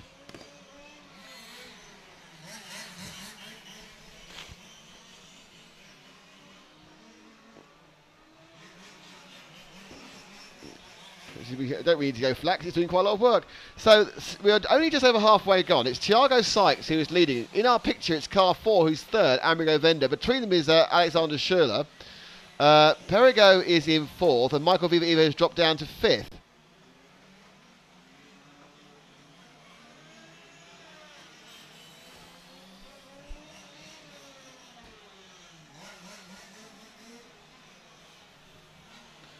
And then it's Emmanuel, and the rain's really chucking. Oh, it's coming down very heavily now. Now, I have to warn you, we may get some satellite blackout issues, but stay with us. And when it rains very heavily, we can lose satellite connection, but we will come back, so don't worry about that. So keep with us. And it is now coming down really quite. It's quite fine rain, much finer than earlier, but this is now very, very wet, and there are guys on dry tyres. Now, whether they're going to continue going or retire, I don't know. You can probably see the rain falling and making this even trickier. It was. There's about 5 cars going. Sykes now is still leading. Let's see if we can find our leader. As they come round, 1 and 4, and our leader is car number 8, and he is coming down the straight now, I think. Indeed he is. That's our leader, car 8. And he's just done a lap in this really wet, and he's done a 35-second lap. And 2 is falling in front of him. So now it's going to get to be who can keep the car pointing where they want it to go.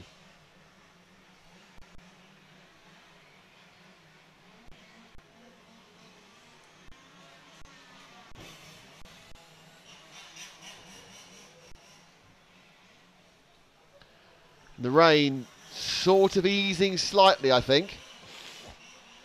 But it's still a situation where you have Thiago Sykes from Amerigo Venda, from Alexander Schürrle, Perrigo. They're all going slower and slower each lap, and it's just taking a little time for the timers to catch up. We're with our leader. We're with a kind of a gaggle of cars. Second place is car 4. Third place is car 9. And that's car 9 we can see. I think it's been lapped now. The rain, I think, might be easing off. Not certain.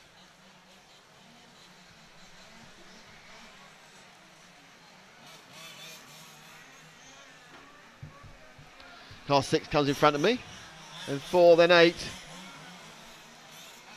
But no, the rain's getting heavier. Heavier rain we're getting now.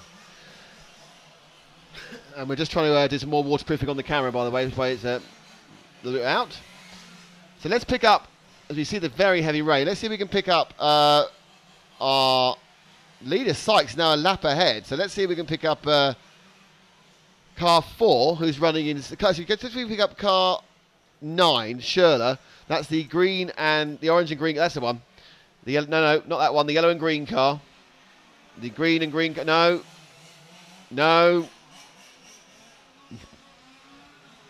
That's the one. The bright green. No, it's not. Oh, doesn't matter. The bright green car is the one you want. As the one crashes.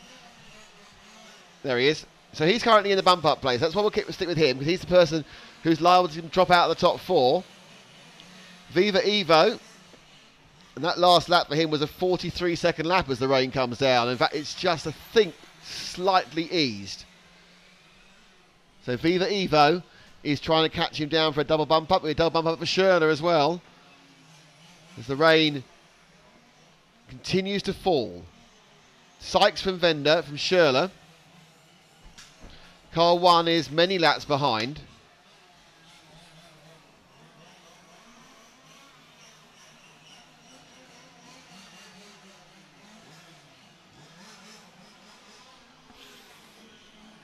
As the man falls off. So we're sticking with Schürrle at the moment because Viva Evo is 4 seconds behind, and he went about a second faster, and there's 2.5 minutes to go. So Schürrle needs to keep it effectively pointing in the right direction. That car behind him is not the man fighting, that car is. you saw coming through, and it looks like Schürrle can probably do it. Sykes somehow has managed to get himself a lap and a half ahead. He's absolutely loving these conditions. The Sykes must have had a different tyre on board. He's 5 seconds lap faster than anybody. The second place man also having problems, and it looks like a little bit quicker. The rain has stopped again. So the rain now, that particular shower has passed. It's caused the chaos it's going to cause. And it's passed. And Schürrle looking to...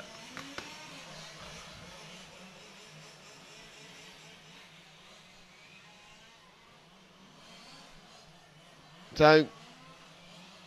It's incredibly tough up there. No, it's very, very difficult. This is why it's having a lot of lovely stuff here. But it's...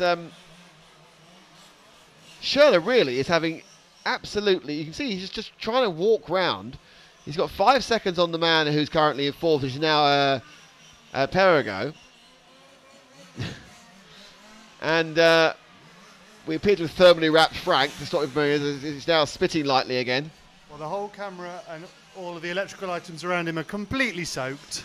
Excellent. That's brilliant. So his movements are slightly restricted. By being soaked. And by being covered now in damp that's plastic. our man. That could be it. That could be it. That could be the bump up gone, because the person who needs to get past is Perego in car number 2. Is that 2 going past him?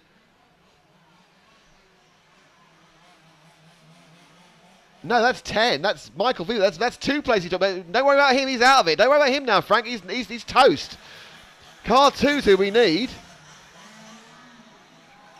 Who should have popped into the position. It's 9 now. It's 9 who's got it. No, it's 2. 0. It may be 0. No, 0 and 2 have swapped round again. So Evo is ahead.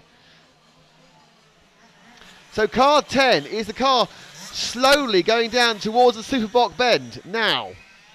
And he is your final bump up man. The man behind him, car 2 of Perego, with 35 seconds to go, is the one who's... Oh, and now it's going to go because that yellow car is going to take him. That's the final bump up.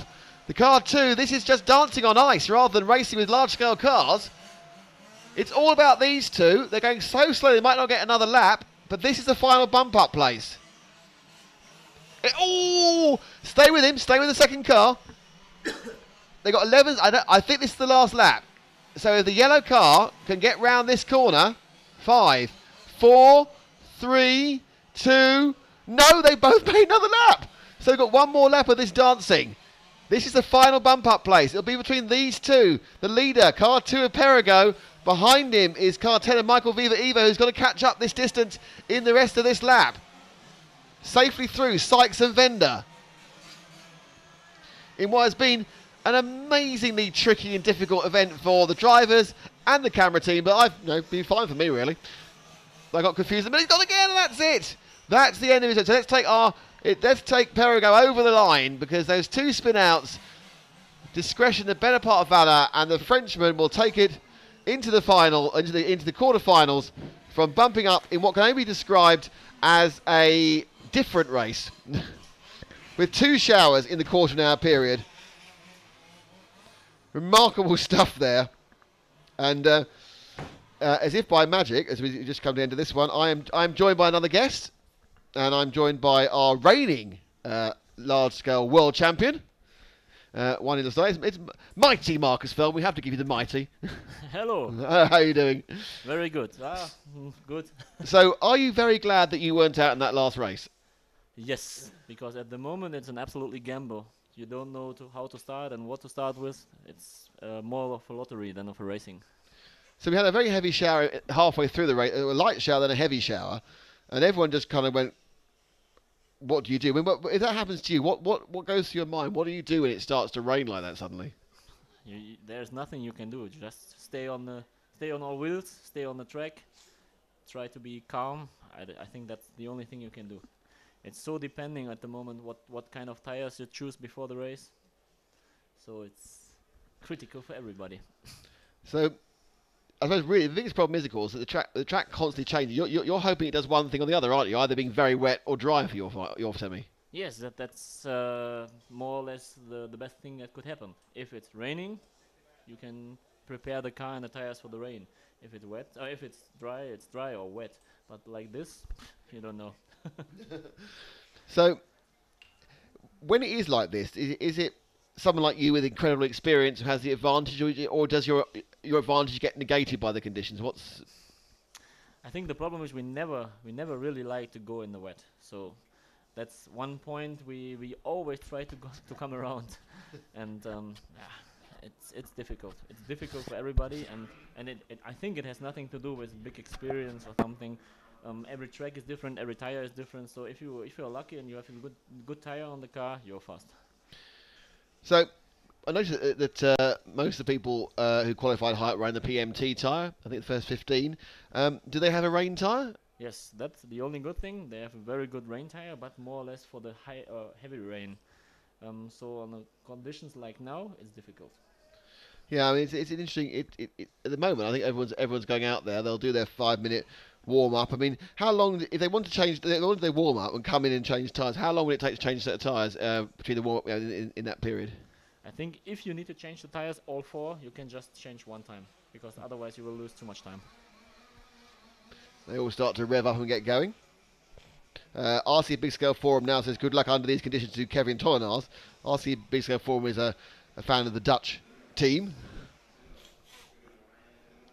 So it's in car 1 it'll be Maximilian Hornig, in car 2 Nuno Pinto, in car 3 it is Artis Sanchez, in car 4 Kenny McCann, car 5 Kevin Tollenaars, car 6 Olivier San Pietro, car 7 is Harvard Gullikson, car 8 and the bump up is Cormac Wyatt, car 9 is David Resende, and car 10 is Jose Felix. Now those 3 guys who've bumped up, they've got a big advantage, haven't they? Yes, because they know where the spots are on the track which are very critical, and so for the first laps they will have an advantage. But I mean, so when you're out there and it's rained a bit, or it rains a lot, or it rains a huge amount, I mean, is it just like there's a dry line and there's a damp line, or is there a dry line, a bit damp, a very damp line? Does it change that much, or is it just like 2 lines? Usually, yes, but the problem here is that the asphalt is quite rough, so the water stays in the holes or in the parts between the asphalt. And like you saw in the last couple of hours where the sun was shining, the track almost didn't dry up completely. So it's you don't have a line. That's the problem. And yeah, I mean, it does look like we saw people with a bit of rain suddenly fell, and it was like whoa, and they're straight off the track. And now, of course, the sun's out. This you see, I think they just laid this weather on for me, because basically this is the British summer's afternoon. Bit of sun, bit of rain. We had some wind earlier. It's great.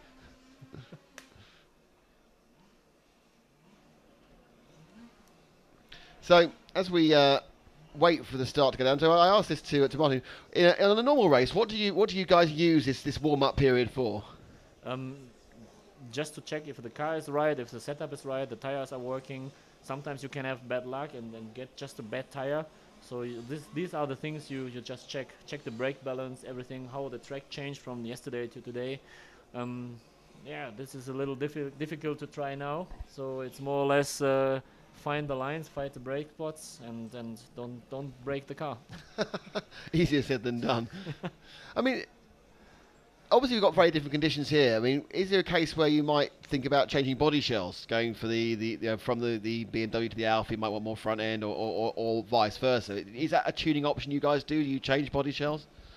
Yes, but in the EFRA rules, it's not allowed in the race. Okay. So we have to stay with the same body we started the first qualifying round with. That had to make with one European Championship. I changed the body shell in the last qualifying round, and it was much faster. After that, they changed the rule. So do you have to use exactly the same shell? Yes. So what happens if it breaks? That's the problem. They tried to make things more easy, less complicated, but they made it even more complicated, because now you have to bring 2 BMW body shells, 2 Alfa body shells. It costs more than before. The best laid plans, as we say, the best laid plans can often go wrong. Carlos Lobo is backing, is saying well done to Thiago Sykes for getting through the last event. We've now got 10 cars running round, looking to see what's going on. They actually look already. I mean, I know we've gone up a level. We're in the quarterfinals now, so we've got a better selection of drivers, or qualifiers. But they do seem to be slightly happier with the conditions, even though it's slow. We're not seeing the pirouettes, we'd say, the spins. Yeah. I think now this is the most critical part of the race, of the wet condition, because it rained heavily before, and it's drying up now. It's just depending on how fast and how quick the track will get a little more grip. And then if you start with wet tires, with rain tires now, it could be good in the beginning. It could be very bad after 5 minutes. And it's the other way around with the intermediate tires. And is there anything you do to the engines for this sort of conditions? Do you rich them up or whatever, or do anything, or will they be exactly the same as they were yesterday? If you have more rain and you need some kind of rain air filter, you have to lean them up because it gets less air in. But usually you just change the clutch condition, engage it more early, so it's not spinning so much. Okay, explain that. So in the dry, you want to have the engine revving faster before the clutch engages, which is obviously going to give it more kick. Is that it? Yes. Usually we let the clutch engage in dry conditions around 9,000, 9,500, and in the rain you go down to 7,500, 8,000 RPMs. So that's sort of way of reducing the torque as such. Yes. So it pulls away a bit slower. Yeah, it's more easy because if you engage the clutch quite late, you don't have the feeling in the wet condition, and suddenly the clutch engages and the wheels are spinning and you spin around. I mean, it's very noticeable. Everyone's, yesterday it was all full throttle. Here it's all on a throttle feel. I mean, these are big engines, and they've got a lot of momentum. How much throttle feel do you have? Is there a good feel of throttle, or is it quite rough, quite coarse? No, the nowadays engines are quite easy and good to handle. So you really have a good feeling, and you can go also very smooth. That's not a problem. So they come round now. The man is waving the Portuguese flag, which is getting everyone back into the. Oh, naughty! Someone's had an extra lap they should have done then, and he's realised that. He's been called back. So they're doing an extra lap, and now you get called in. So at this point, you just top off on fuel. No, nope. Not for 15 minutes. No. And in the wet conditions, there will be no problem, no fuel issue. If you have the fuel tank full, you can go 1 hour. It's that much less fuel than waiting. Yeah. It's double the fuel consumption. So Frank's showing us something on the rostrum. I don't know what it is. It's the drivers. I think you can tell from that is the rostrum's covered because they're all in t-shirts. That's not always the case. I'm sure we've all raced on uncovered rostrums and got very wet whilst racing. So there the cars all lined up. Bit of revving and trying to warm the rear tyres. Two-wheel drive, of course, these cars. So this is the 1 quarter. Is it 1 quarter? Yeah, 1 quarter B final. It should be 8A. Oh, it's the 8th A. I've jumped ahead one. It's the 8th. See, I've jumped ahead. It's the 8th A. I'm wishing the day forward. It's the 8th A final. A side, and top 3 is what counts. So the rest of it is go fast or go home. And they'll now drive to the grid, and the grid is placed. I've said this to our other guest. It seems to be a bit of a strange grid, in that you've got a lot of the cars round a corner. What is your opinion of this? I think I really, for the dry condition, I really like the grid because it's more relaxed, and especially with the fast corner at the end of the first straight, it would be less collisions. But in the wet, it's difficult to start anyway. So 10 seconds before they go. It's taken around the first corner. Traditionally, it looks like position 3's had a problem getting away, and 4 has got past it. There's more grip, I think, on the inside. And there we go again. But car 3's made it easy for everyone by spearing off, so he won't get past at all. Our leader got over. Oh, car 1 didn't have a very good start either, and it goes because it's 2 from 1, from 3, from 7. So it's Pinto from Hornig, from Sanchez, from Gulix as they go down. And the main point of interest there is second and third going round the Superbot bend, because a nice start there made by car 2, who may have lost that nice start. No, he's away. He's away and round, as you see, he'll slid through there. He's slightly ahead. So 1, 2. So 3 and 4 is where the action is, as 2 goes off. So 2, 3 and 4 is the action. And after practicing so well, Marcus, they've all made a bit of a pig's ear, as we say, a bit of a mistake of this first lap, falling off. Yeah, that's surprisingly good. So it's 1 from 6. So Cormac has come up from to third. This wet weather has really played in the hands of the people at 8 from 10. So 2 of the guys who had to run the previous round and have bumped up are showing well. That's no major surprise. No, that's what I said before. It's they have the rhythm, they have the they know the places which are critical. So this is a big advantage, a big plus now. And a fantastic start for car 2. Nuno Pinto has got his car kind of all patched up and taped up to make it look like a banger car. He's taking all the air out of it. He's absolutely flying. His last lap was 5 seconds faster than anyone else.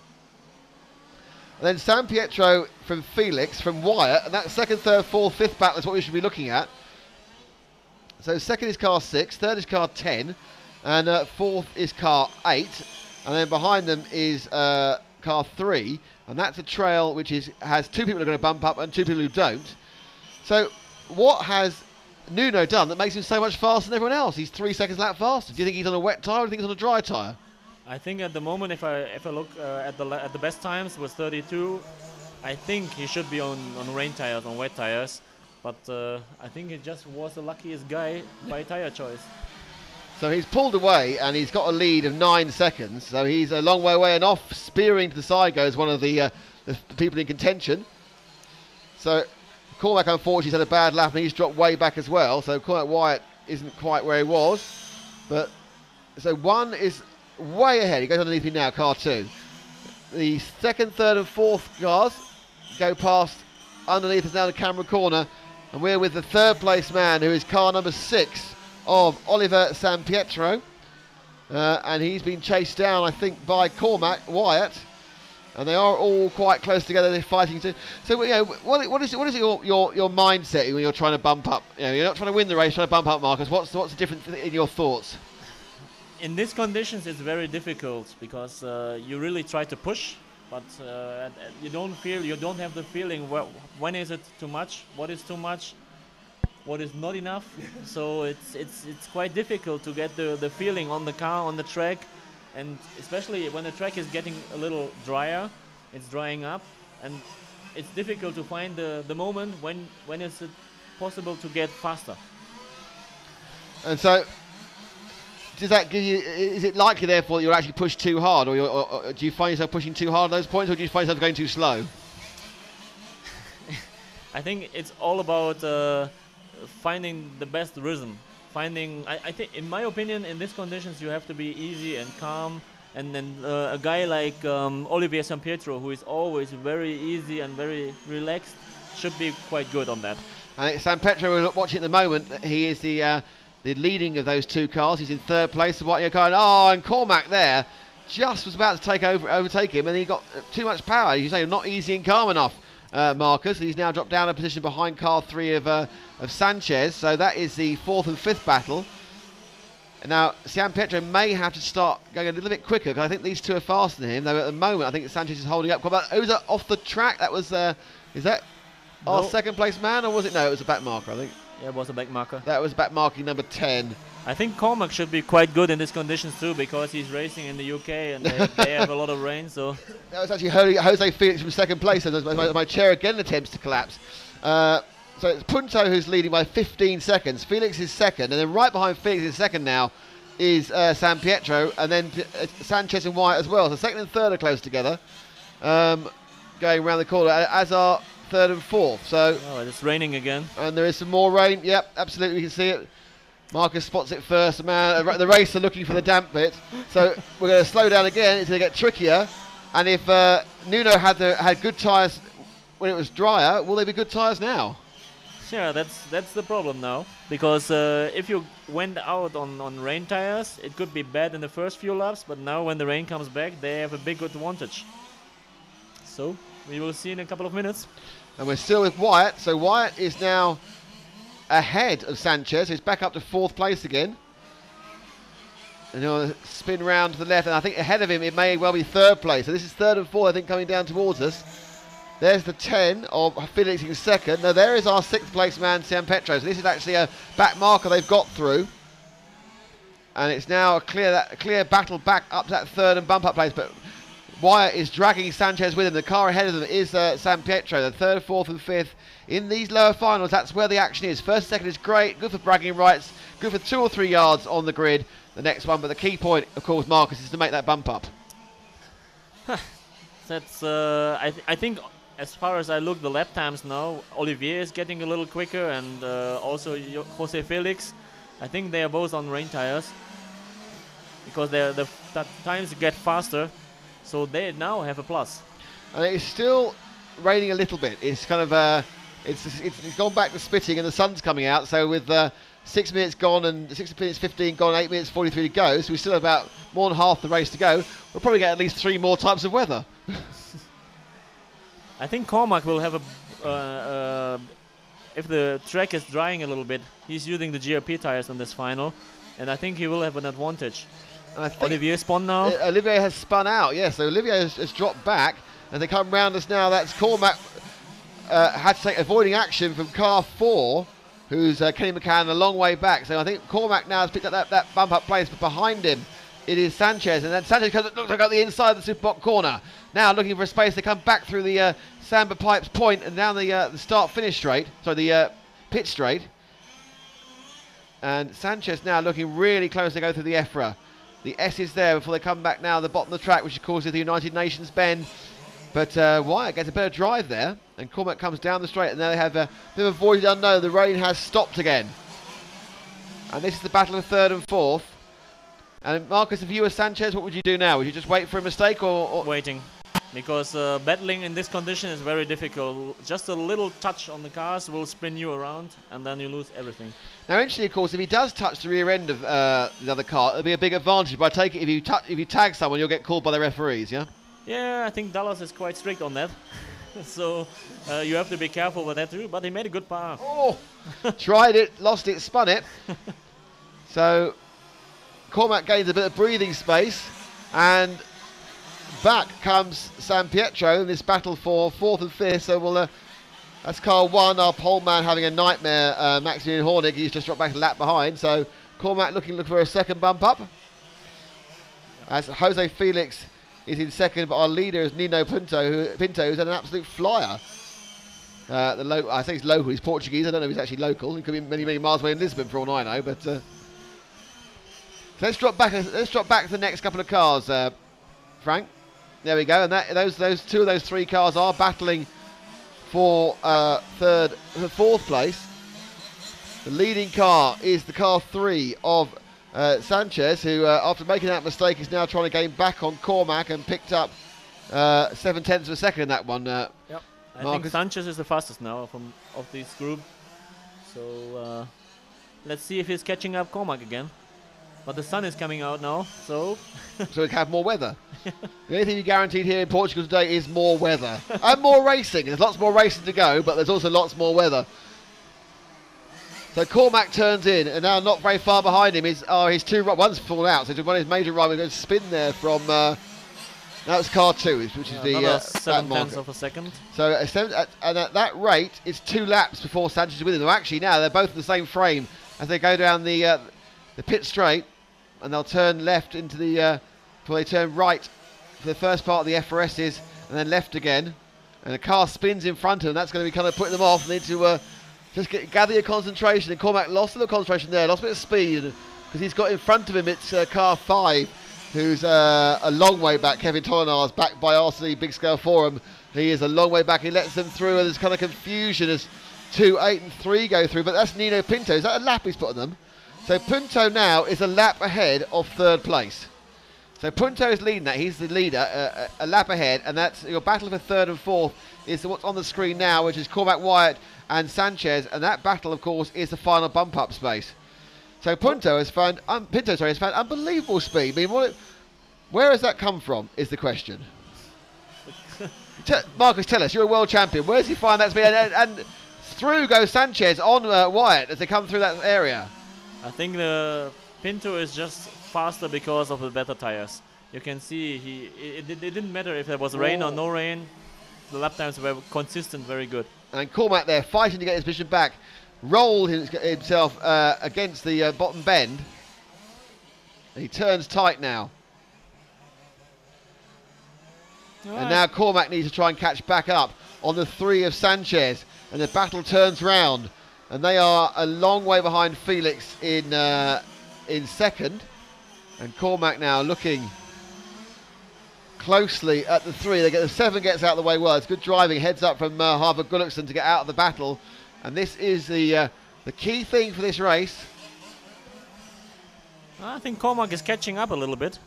This could well be it's easier to lead than to follow. It's easier to follow than to lead. Is that how you feel? Especially in the rain, because you can see where the mistakes are made, and you can just jump into the spot where the mistake was made by the guy in front of you. So it looks like it was a relatively easy lap. We'll find out now as they go past. And it was a lap. Sanchez 34 flat, and in fact Cormac Wyatt was 100th of a second faster in that lap. But he's gained a bit now. He's got closer because he was 9/10 back and he's not. So Wyatt needs to start getting it more aggressive without spinning it. And in this weather, that's very hard. Yeah, that's a secret. Easy for me to say. It's easy to do. Oh, he's spun. There he's done it. So he's spun, but he's still got 3 minutes 10, but that's his last mistake he can make. And I think it will be even harder now for him, because he will try to push more, and that will raise the risk of spinning again. So Nino Pinto is a long way away in the lead. Jose Felix has also got a gap of about 17 seconds. 17 seconds, yeah. As he goes across, yeah, 24. Pinto is 24 seconds ahead of Felix, and Felix is about 12 ahead of Sanchez, I think. Between 10 actually ahead of Sanchez. As Wyatt comes down the straight, he's got a 2 minutes and 30 seconds to make a second bump up, but at the moment Sanchez is looking good. It's really, I think, having a mistake by Sanchez. I don't think that Wyatt, who yeah, but Cormac was almost a second faster. He did gain a second, yeah. And he's got 3 laps to go. So as he goes into the point, but he has 3 seconds to make up. And you'll see going that orangey car leaving the part of the FRS is his target acquired, goes very wide in the second part. And coming down the straight, it's Sanchez. And then the next car you'll see is the man following and trying to get that final bump up place to the quarterfinals, which is Cormac Wyatt. And they're both on again. And then he's that time round, he was a 10th slower. So Wyatt needs to put in a lap like the previous lap and not like that lap. I think for Sanchez it's now the problem to find a compromise between staying calm, and for Cormac the problem is to push more without spinning again. The ones who makes the mistake will be out. Yeah, and I think that's obviously playing on their mind, because certainly Sanchez knows if he keeps it going round, he's probably okay. But that's going to probably make him tighten up even more. So it's a real mind game now, as another lap clocks by and Wyatt gains a 10th of a second. So no movement over the last 2 laps, and there's about 3 laps to go. Possibly, yeah, they'll get this lap and 2 more, I would think. But Sanchez, if he can just go straight, he's got what he doesn't want, which is traffic, but he's got through it nicely. And just so you know, Nuno Pinto and Jose Felix happily away in the lead, the 2 Portuguese drivers.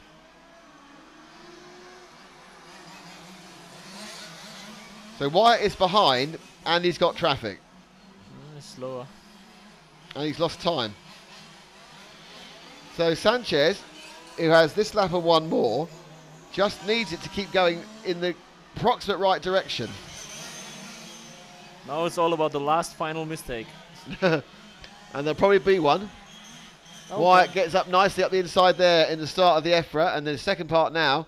So he's quite a bit closer, I'd say, this time round, but Sanchez can ease off a second and it'll be fine. So Cormac comes in, that orange car is his target, but Sanchez actually in that lap was only a 10th slower, so he's managed to put in a good solid performance. And Wyatt now is just too far away to catch up on this, the final lap, without a mistake from Sanchez. We already have our winner, Nuno Pinto. We already have our second, Jose Felix. And unless Sanchez makes a mistake, and he hasn't, he's in your camera now, and he's got 2 corners to go, as long as it stays pointing the right way, and he makes the RC timing terms, he takes the 3rd bump up. So that is the end of a very entertaining 1/8 race. Another shower halfway through. Towards the end, it got a bit quicker. So, Marcus, you've seen the race from our positioning, and we'll be watching you in a bit.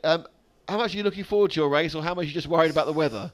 Almost nothing. I really don't like these conditions, because now it's the European Championship shouldn't be decided by the luckiest tire choice, and that's what it's going to. It's raining again, you see, and it will be all about the luckiest tire choice.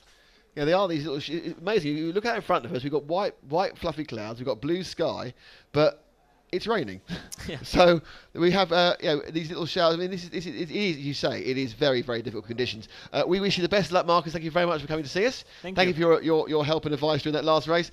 And we hope you get the luckiest tyre choice, or at least the equal luckiest to everyone else. So we have a full on race. Thanks, Marcus. Brilliant. Thank you. So that was the last of our the 8th finals, which I tried to make a quarter-final. And now we have the quarterfinals, and I'm going to leave you in the capable hands of Mr. M. McCallum for some commentary, because I need to go to somewhere else. You need to find a name for that place you keep going to, because it's creating so much mystery. We're getting more and more interested every time you go. Really? I don't think there's much mystery.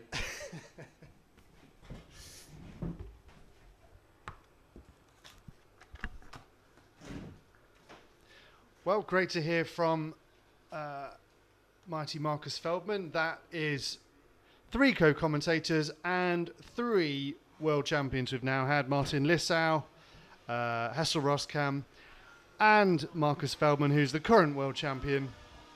Great to have them all with us, all competing in a very well attended and star-studded field of competitors here in Vila Réal in Portugal as the sun comes out again, playing with our emotions as the quarter-final B field warm up their engines, still in the pit lane. The track is not open yet, which means I have to change a graphic, which is exciting.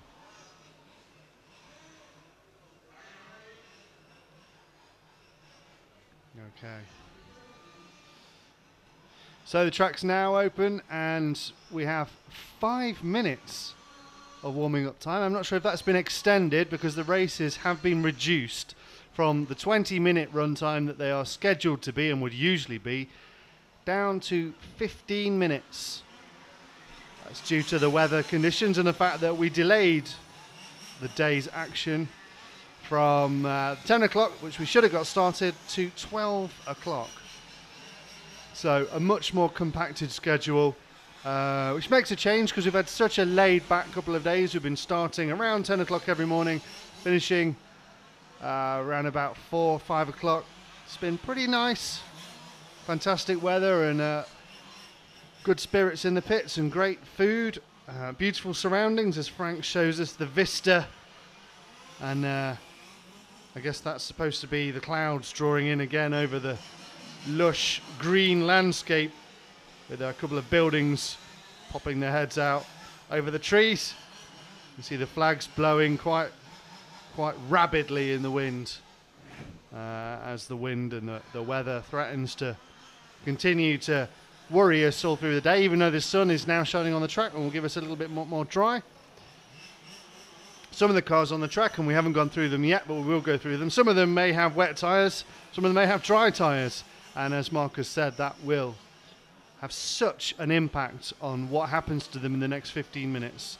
Not necessarily their skill, although they'll all have to have a chance. They need to at least keep it on the track, but such an advantage over whether it's wet for more time on the track or dry for more time on the track will really play into their favour, or the alternative will really mess up their campaign and their hopes to get into the semi-final, which is what's happening next after these 2 quarterfinals. And let's take a look at who is in the quarterfinal B.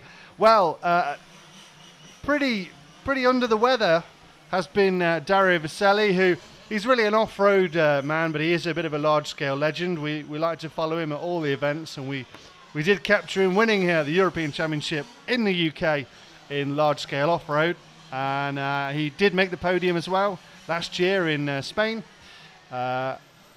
His fortunes not quite so fortunate in on-road touring car, although he did make the podium, I believe, in Leipzig, when I covered it with Nathan, one of our fellow teammates. Hello to Nathan if you're watching. Hello to Paul. I believe Paul said that it was quite an entertaining race. It has been an entertaining morning. It's been great having the world champion sitting next to you.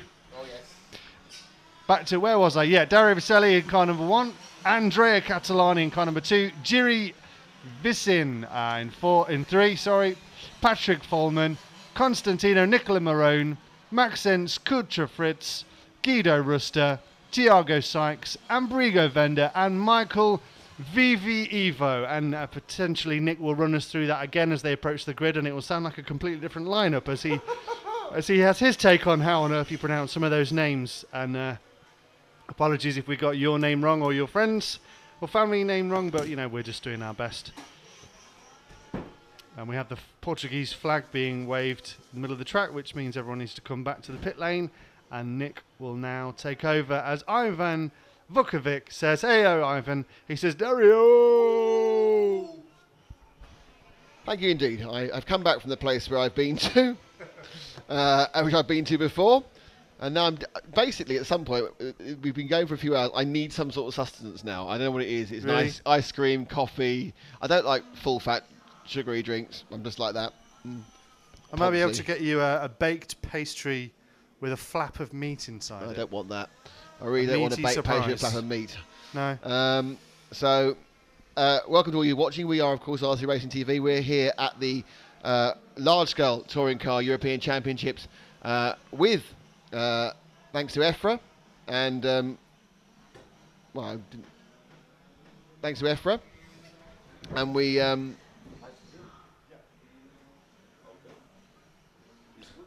And so basically we, sorry, there's a man taking a picture of us. I'm very vain, as you know. So we're here thanks to EFRA, and they're about to line up. And it is, of course, Vassili from Catalani, from Vizim, from Folman, from Maron, from Fritz. And we are here thanks to Samba Racing Pipes. And initially, position 3, you see, is way out of line because the 3's had a real problem starting. So here we go now. Seconds to go in this, the first of the quarter-final. Dario Vassili, the big favourite, but of course it's wet. Who knows what will happen?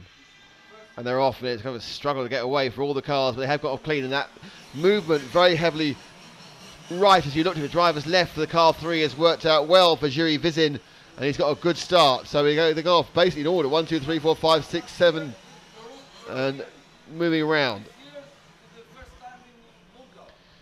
So it is Vassili who's got away, and straight. Who's going to the pits? There's a stop-go penalty for the green. No, take the car with a stop-go penalty, please. The stop-go penalty for the green machine. I don't know who that was. I'll have to see it later. We're back with the leader. Okay, run with the leader, and that is Vassili. He comes round. So who got the stop-go? The stop-go was car number 2, and car number 2 got the stop-go, and that was. Andrea Catalani.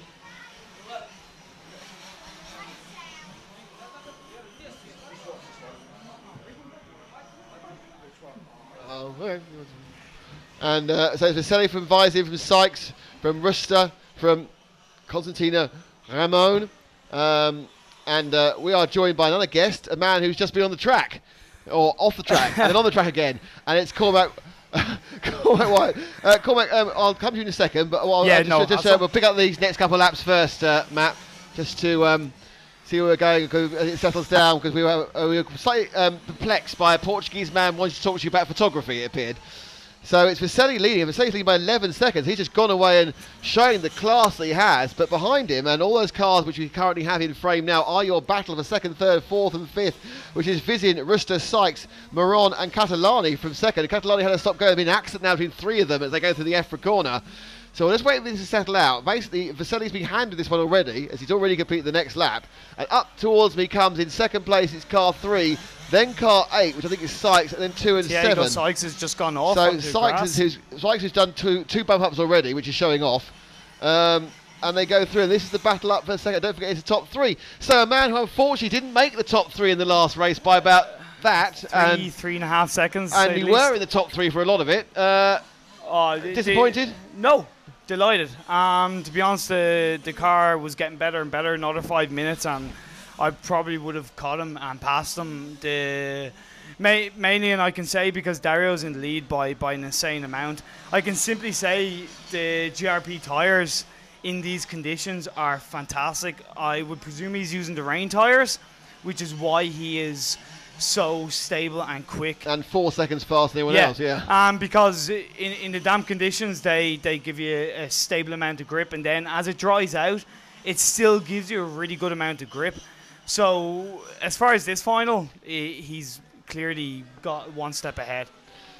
But we watched you, and you're in third for a while in the car. But what is it like when you start and it's a bit damp, and there's a rain shower halfway through the race, and then it dries out again? It's insanely difficult. All you can do is play it lap by lap, corner by corner. Simple as that. Once you have a bit of an idea of what the car is going to handle like, it's trying to navigate each corner as fast as can without spinning off, and it's really, really difficult for the guys out there. And a mistake there by our leader. Vaselli just spun in front of me, and he's lost only a couple of seconds in doing that, as we now go back to, I think, our second place man. Indeed, he's turning around now. Is it car 10 in a second? No, it's our second place man now, car 2. Catalani's come through from that stop-go he got, so Catalani's got some speed as well. But he got stop-go early on, so it's 2. And then our battle for third and fourth is 7 and 6, I think.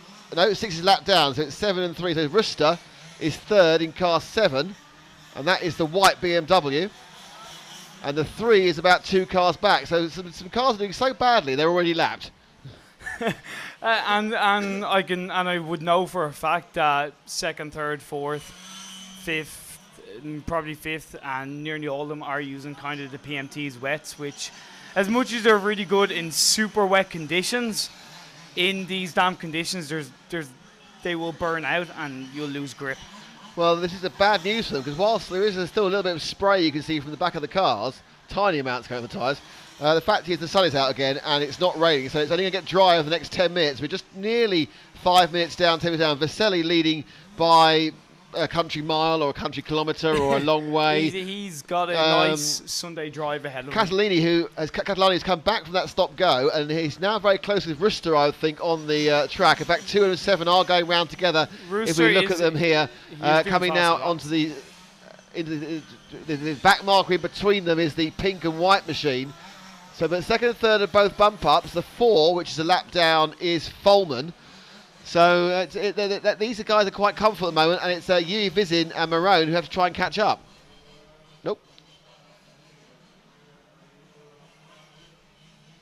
Oh, it's caught down there. Is that a back marker or something else? They are fighting for position quite closely coming onto the back straight. There's a camera call. That is 2 and 7 fighting indeed for second and third. Car 3, who is your fourth place man, is 1 car further back. That pink car's not involved, and then in come the 2 and the 7. The pink car's not involved, but the 3 car is the fourth place man. That's the vital bump up position. He's afterwards the third, currently held by the white BMW. Just to comment, car 3, Jerry, the green car, who's just gone past Foreman in the pink car, is catching up on both Ruster and Catalani. He did about 1.1 seconds faster in that last lap on Ruster. I mean, when you are in these conditions and trying to catch up, how hard is it to know how hard to press? That's like asking how long is a bit of rope. How long is a bit of rope? How long a bit of rope is as long as you have and as long as you can make it. So it's really difficult. I know in my position, you have a lot of help off your mechanics. If they give a lot of vocal information as far as how far you're ahead, behind, how close you are. Ooh, that can help. That was a coming together outside the door by Thiago Sykes and Michael Viva Evo. Sykes, who I think when he can keep it pointed the right way is quite quick, but having a bit of an issue keeping it pointed the right way. Vaselli, his lead is now 27 seconds. Catalani is second. Ruster is third. We've got those on, that's the second and third battle we've got showing. The fourth place man is back a further 2.5 seconds. So, and he just spun again. So he needs to put his head down. It's a 3-way battle for the last 2 places. Exactly. We've seen that quite a lot. I mean, we haven't had most of the races have looked quite difficult. Your race obviously was decided about 4 laps in the end. You were crossing and you spun out a couple of times. Yeah, like I personally was getting quicker. I know first place was way ahead, but yeah, I was in the position I was and I tried my best. You know yourself. That's all you can do. Well, our fourth place man is about to get lapped. Going round the that's it. That's him. That's Vaselli lapping our fourth place man. Vaselli's car. But we'll stick with Vaselli for a while because his car just looks fantastic. I mean, it's not going that fast against the ultimate time of yesterday, but compared to everyone, this car is 9 seconds slower than they were doing yesterday. But it looks way faster. I don't know why it looks so fast when it's so slow. Because you automatically drive smoother in the wet, so you take the lines a little bit smoother, and I suppose it does look faster. Well, Vaselli is getting close up to lapping third place, which is car 7. And it seems like Catalani has pulled a bit of a lead ahead of Rooster, who's made a couple of mistakes. So Catalani seems like he's in a bit of a safer position than he was a couple of minutes ago. He's well less than 1 error away, though. You need to get an error. It seems normally, if you don't roll it over, an error on this track's about 2.5 seconds. If you obviously roll it over an error, it's about 50 seconds. You see how fast or slow your mechanic Marshall is. But there's that's lapping third place for Vaselli. And the car and Vaselli, who have looked completely out of sorts the entire time we've been here, suddenly look in perfect harmony. And I would go as far as to predict that if we have these conditions like this in the semi-final, he will breeze through that as well. To be honest, yeah, it seems like he has a huge chance of doing that. Vaselli, as we know, is a really smooth driver from off-road, which, as far as you know, from what I've been told, you need to be very smooth. So he knows what to do in these kind of conditions. I mean, and once a car performs, and that's he just lapped second. Yeah, by the way. sorry. And that's an excellent point you've made there, because when you race two-wheel drive large scale, they have buckets of power, buckets of weight, and no grip, and it is all about that finesse on the throttle to keep the car pointing. And I assume there's no grip here, and there's buckets of power. Yeah. One couple of things you can do is obviously disconnect the rear roll bar, which allows your rear to lean down more. And and then obviously you can put in a clutch that comes in a little sooner, so it's not as vicious. And other than that, yes, it comes down to your thumbs and your fingers. That's all it comes down to. Well, Vaselli at the moment, with a decent set of tyres, a decent set of thumbs, and probably just thinking this is just like off-road without the ramps, has now lapped and a bit the entire field after 9 minutes 50. There's 5 to go. Catalini is second by 5 seconds. And I'm afraid car 3 of Yuri Vizin, every time I look at him off camera, he's falling off the track. So he isn't competing very much at the moment. Ruster is trolling around. So 1, 2 and 3 is very solid at the moment. And there is no one who's very close. So we'll perhaps drop. Oh, that's car 5 trying to take it. And he's good enough, you see, to be able to actually take into account someone has fallen off in front of him and not get hit. Well, and that's one thing that is quite difficult to navigate also in the wet, is going through back markers, because one, you're obviously nervous of your own driving, you're nervous of the back drivers driving, and if the worst comes to the worst, both of you are on the grass and you're shouting down and giving all sorts of language on the rostrum, and so that is quite hard to pass back markers. And also if they're only slightly slower than you, that can make it quite nervous for you, because you're thinking, am I going slower? Is he going faster? What's my position here? Even though you're back, even though you're lapping them. Just so you know, James Cahill has said, good drive, Cormac. Thanks very much, James. And Roadhog says, I guess this is where the gyros would come in handy if they weren't banned. Yeah, exactly. And that's something that I have heard people use in the past, but they would be handy. But James Cahill wants to know what do you do for a diff setup in the wet? What we did was we changed from the SES diff in a setting called Ramp 2, and we changed to the RS5's LS diff, but in an open setting. So it basically barely locks and is very good for this type of condition. One thing that a slight disadvantage that I had to others in these conditions, because of the inconsistent weather, was I had actually a full race clutch in it rather than a wet clutch. So that didn't help, but yeah, things like that help. So there's things you can do, always, and Vaselli now leading by 3.5 postcodes.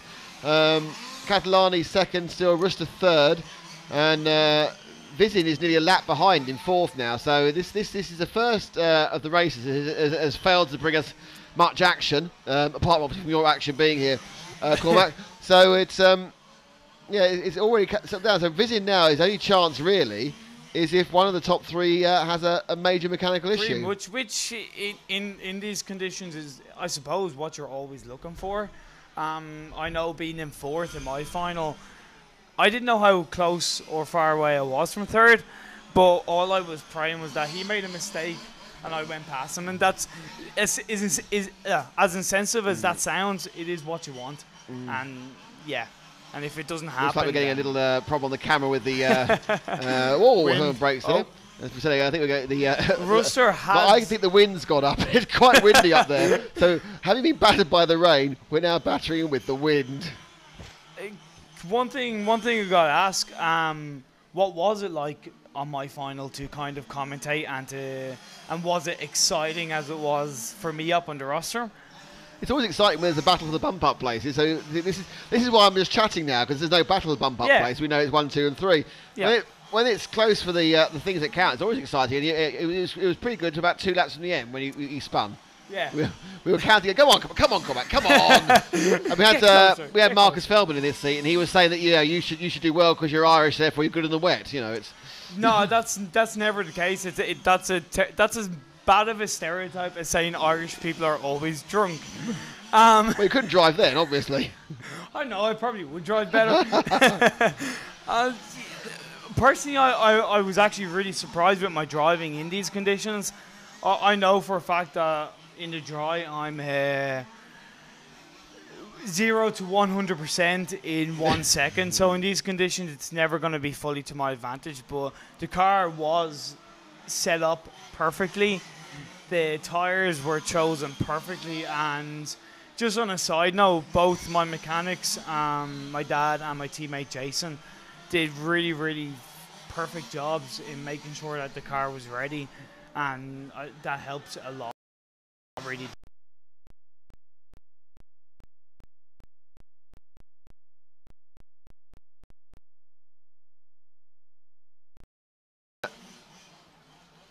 Sorry about that. Just had a little glitch on the stream there. Apologies. So we are. Also, another thing that is an advantage to, I suppose, the people who drove this morning or that get through finals in these conditions is the fact that they do automatically know. Well, of course, you bumped up one. Yeah, so that, and it was definitely easier for me to know what the track was going to be like, which, really helps. I saw it in the final. The number of cars haven't quite finished, including car 7, who decided to face a completely different way. Catalani appears to be late as well. Late to his own funeral. So it is Vaselli who has won the heat by 1 lap and by 1 minute and 7. Well, a long way, a very, very long way indeed. Catalani is second. Rooster is third. There you bump up. In the end, Vizin made so many mistakes he didn't even get close to bumping up.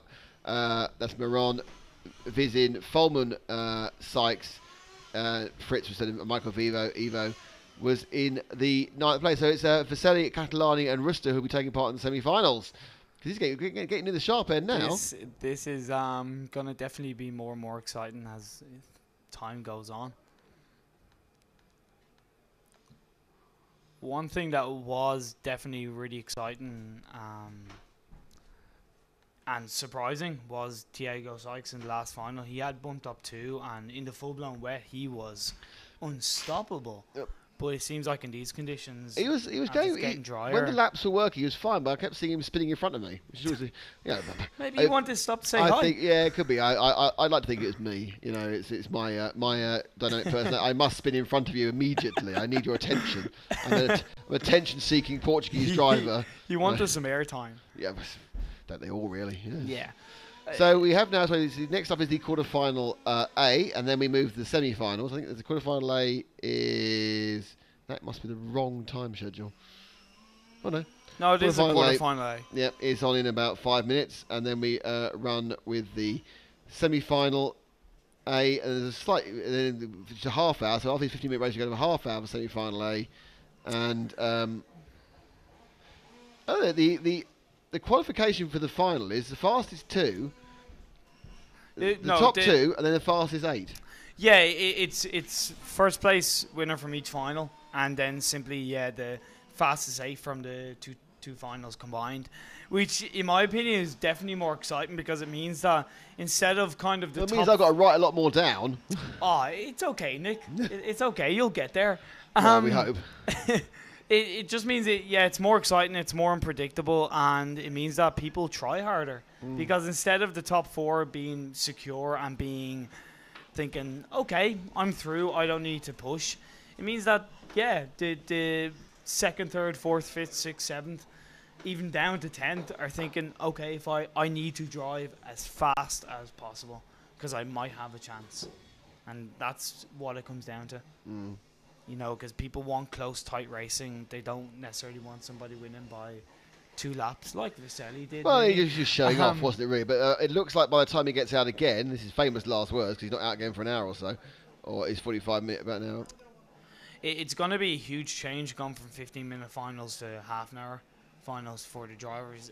And it doesn't matter what people say. It doesn't matter how many half-an-hour finals you've done. If it's on a track you maybe haven't done one on before, it makes a big difference. So who do you think will go through? I don't know. You're the expert. Let's just talk about it. Who said I'm an expert? Well, you race the thing. You should know. Hey, in these conditions, who knows? I mean, it may well be that Pinto looked pretty impressive in the previous race in position 8. So you kind of go, don't want to walk too far away from him. Just to read, you got so car 1 is David Perez. Car 2 is Jeffrey Van Vilk. Car 3 is Manuel DiMarco. Car 4, Carlos Fernandez Perez.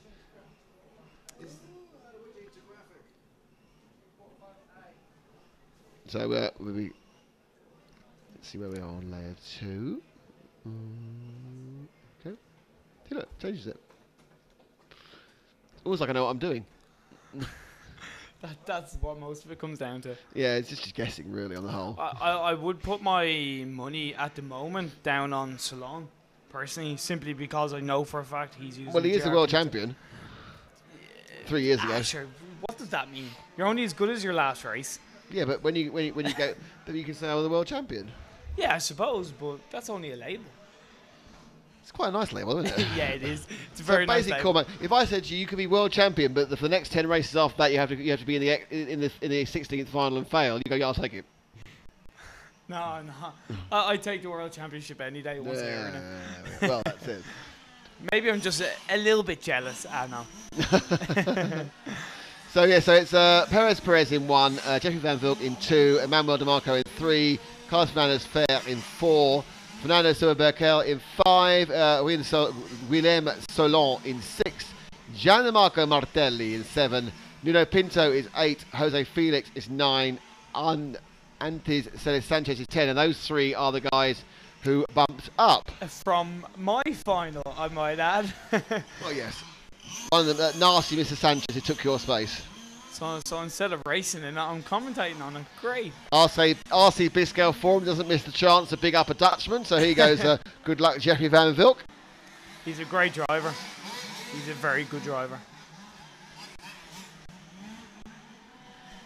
And the local crowd keeps on coming in.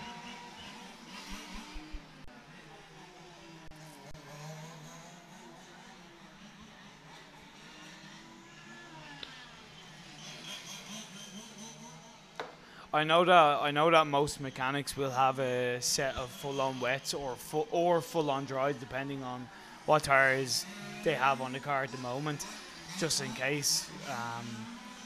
I kind of hope the heavens open, just for the laugh. Is that bad? No, it's fine, but we are looking at blue sky at the moment, so I think the chance of a heaven opening situation is unlikely. So as we carry on, they are now about 3 minutes they want to go. And I suppose this warm-up is more vital than normal, is it, Cormac? Pardon? Is this warm-up more vital than normal? Yes, it is, definitely. Because it is coming into dry conditions, if the drivers did want to, they could come in and maybe say to the mechanic, can I have a little bit more towing on the rear, if their car can easily do that. Or even change tyres if they don't feel what they're using is right. So it is very vital, and simply to get an idea of where the grip is, where the grip isn't, and to take it around. Like I know on both of my warm-ups, I suppose I pushed the car to the limits to see what it would do on each corner, which is a big thing, because if you don't do it on warm-up, you'll screw it up in the race. Car 1 of Perez just parked his car in that enormous puddle in front of us and then drove out of it slowly. I don't know if he's trying to get a free car wash, I don't know, but it doesn't sound like a great idea. I'm sure, I know they're big, but I'm sure water doesn't mix brilliantly with them.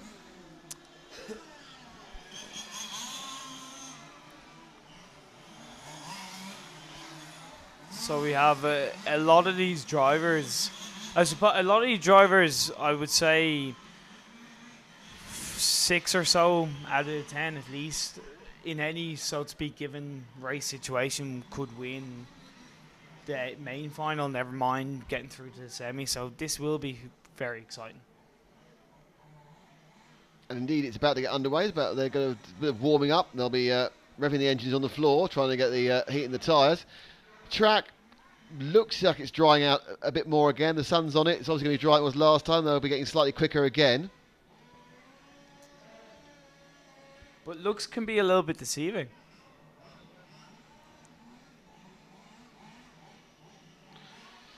Expand.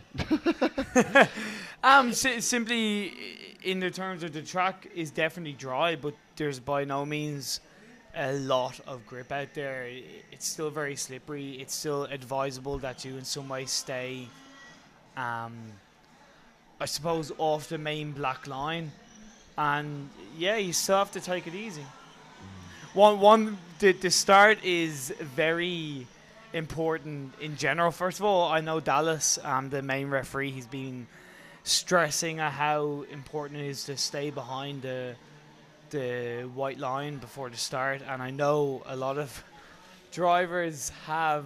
There's a woman walking with a cat, by the way, a woman with a cat on the lead, just about going to the left. I think this race is about to start, because we need to get a picture of the woman walking with the cat.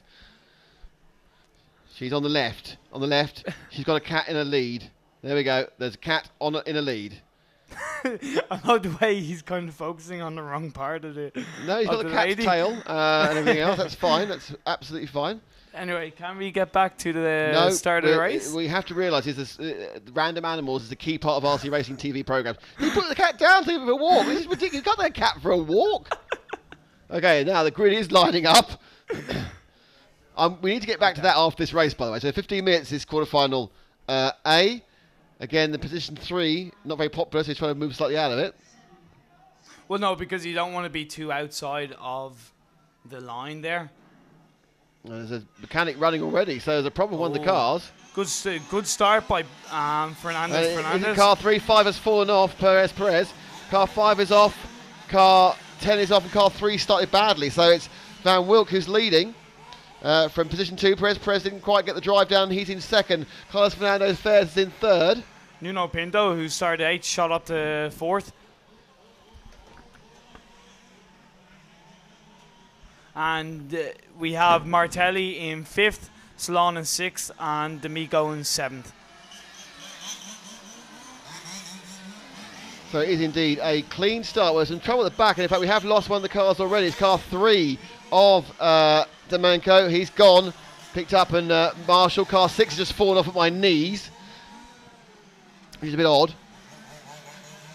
But it is Van Wilk in 2 from Perez in 1. And let's see if we can pick up the leader as he comes around now and up the main straight. It is Van Wilk. Got a good lead. Turning well from 2 from 1. Perez fighting as well. The third place man turns into the corner now. That's car 4. And already Van Wilk is sprinting down. The lap time is 29. So we're getting, again, a couple of second improvement on the last heat as well. So it's Van Wilk from Perez. These are comfortably qualifying, obviously.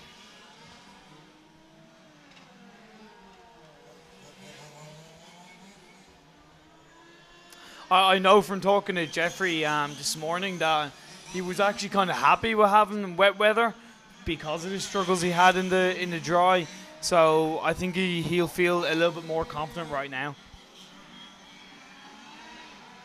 So 8 from 5 in the middle of the field there, which is Pinto. It's already up to 5th from the 8th, the man who won his previous quarter. But with Van Wilk, let's drop back to our second place man, who is car number 1 of Perez. And I think he's actually now literally hunting down Van Wilk. So first they've got a lot closer in that lap. Oh, until that point, and now he's gone for a wash. For a car wash. That's £5 for local Croatians. And he's come out. I think he didn't get the dry. Now, hopefully He's not. still in second. He's still okay, but right behind him are car 0 and car 4. 0's been lapped already. Car 4 is your third place of Carlos Fernando Ferres, and we are 2 minutes 20 down, 12:30 to go. Martelli is lapping in some way quicker than both just Fernandez, so that could be a bit of a battle later on. Perez is a bit of a collision between Perez and Martelli. Perez is hit with Martelli. Martelli, who is in 4th. So 1 and 7 and set 1. So again, Perez is not having a good day. Has he got a problem? I'm wondering where he's got a problem with his right rear. I think his right rear's down. Really? I think he's got a suspension failure. I'm not sure. On the Perez's car, the whole rear looks really low. What do you think, Cormac? You know the car, but it looks bad at the rear end. He definitely seems to have a problem with, I think he's got a suspension problem at the rear. And that is our pole man. Oh, that'll be it. He won't get any further. He might go back out again, but he won't get anywhere near the front. So it's Van Wilk leading now by 12 seconds from Fernandez. Ferres with Martelli in 3rd. So it's 4 and 7 is where the battle is. And they are just having started the lap. So probably going around the short straight now. Car 4 is going into EFRA as I speak. And then coming back out again through the United Nations. And now comes up the straight. Car 4, the second place man of Carlos Fernando Ferres. Wow. He's fallen off the track. Fernandez has fallen off, and Martelli Can you hear the drums, Fernandez? You've fallen off. He's a bit of a... And Martelli picks up to 2nd place. So, and Nuno Pinto, our bump-up man, is just rolling along in 5th place. But also Fernando Silva, who started 5th, has jumped up into 4th. And he is lapping very quickly, I might add. So 4 and 5 are very close together now, and that is the bump-up place. Let's see if we can find them together. And that's them now coming onto the main straight. He has gone past Fernandez. 5 has got past 4, so 5 has taken that bump-up place. So great run there by Bercol. He is ahead of Fernandez. So it's Silva, right? It's Silva from Fernandez. And Fernandez has gone backwards the last couple of laps from a good start. So our bump-ups are Van Wilk is miles ahead. Martelli is quite a way ahead. And Silva Bercol, who is doing okay. Fernandez and then Pinto, sorry.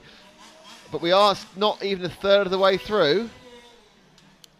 Again, it is still close between Fernandez and Pinto. Coming back down the straight. But the question really is, as they move on, and we look hard here at the yellow and black machine.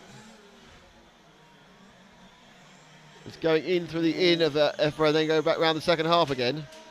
Perez is back out on the track, I might add, although he's not going to get in the top 3, so there's not much point of that.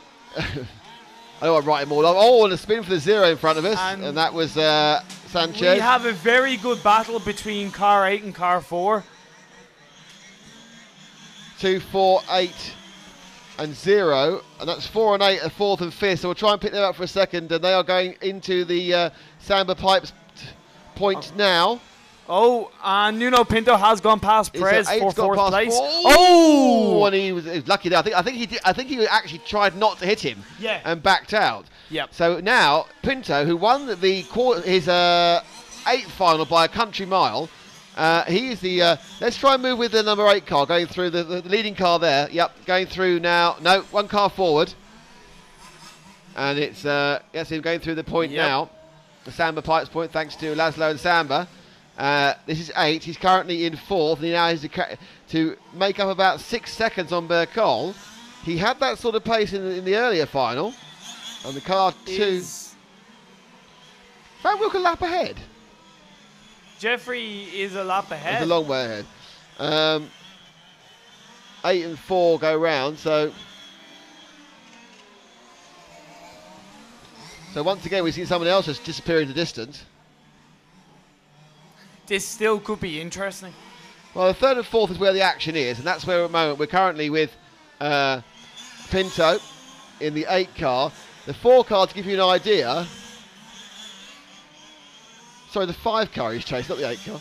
4 car. So he's chasing the 5 car of Bercol. So as Pinto now goes down, he's about 2 corners back. So it's going around the EFRA is the other car. Someone's off the track. That's car 6 of Guillaume Salon, our world champion. Is not going to be bumping up from here. No.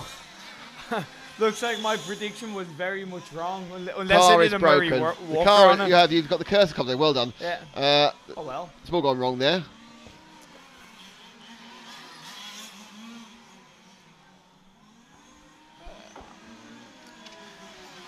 Pinto is still not really lapping faster than Fernando Silva, so it might just be Silva's to stay in the lead and keep consistent. Jeffrey has this in the bag, but he seems like he's driving it a little bit hard. So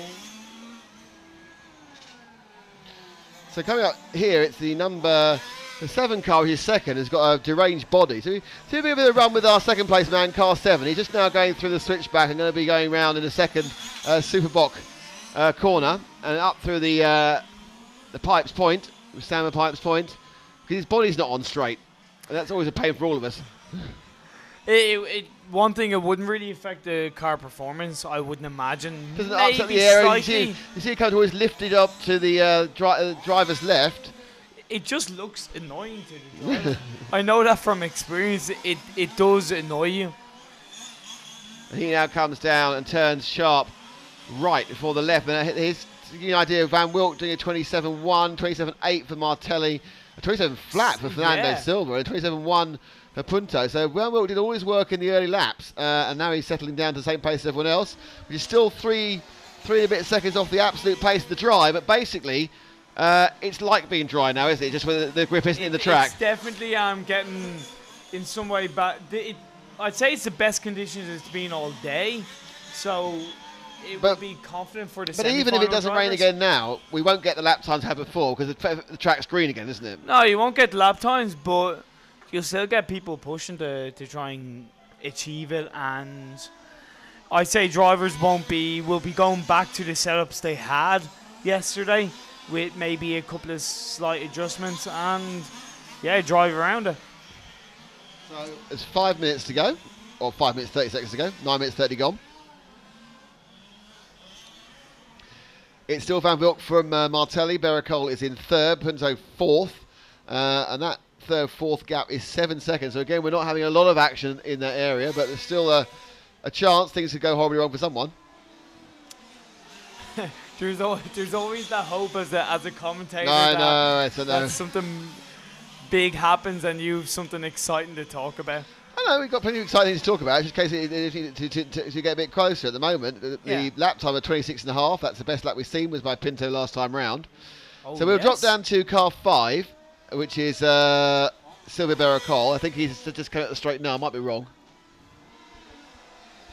There he is, up the straight. That's our third place man. So he's not massively behind second. He's a long way behind first. His first is about to lap him, actually. And he kind of backs the car into the Superboc corner. As the crowd grows ever more and they walk past with their beers. Well, it's going to get far more exciting. And from a spectator point of view, once we get into the semis, you'll have pretty big crowds coming along. We had 600-700 here last 2 years ago. Yeah. For the 1/8. Wow. It was all full. They're very nice. Just on a side note, they're really nicely built spectator stands. They are. They're solid as a rock. Yeah. Well, solid as concrete, actually. I see they built this at the same time as they built the municipal football stadium. Yeah. And we're now down to 3.5 minutes. And again, it's not really picking up. It's still Bericol going. We need this man in green to have a problem. So we're still looking at. This is our second place man coming towards us at second. Let's let him go through and wait for the next car, which is the third. And then in the third place, behind him, in the second car, there's our leader, Jeffrey. So he's about to get lapped. And that's our Jeff Van Wilk lapping third place. So in both of these, we've had a situation where the leader has managed to put a lap on virtually the entire field. Yeah, but just on a side note, both drivers are quite good. Driving RS5s as well, which I think is better in the rain than some people imagine. Well, at this point, of course, we're not in the rain because we're only 2 seconds. We're Well- probably only 2 seconds off the ultimate time because of the greening of the track. So Okay. it's very much, I think, as you say, it's more likely they got the right sort of tyre combination choice. They picked up some confidence. Yeah. And certainly it's a very impressive performance by Van Wilk, as it was by Vaselli previously. Looks like Punto's got a bit close to Baracol. Let's see if he can pick up Nino Pinto. He's just going through United Nations now.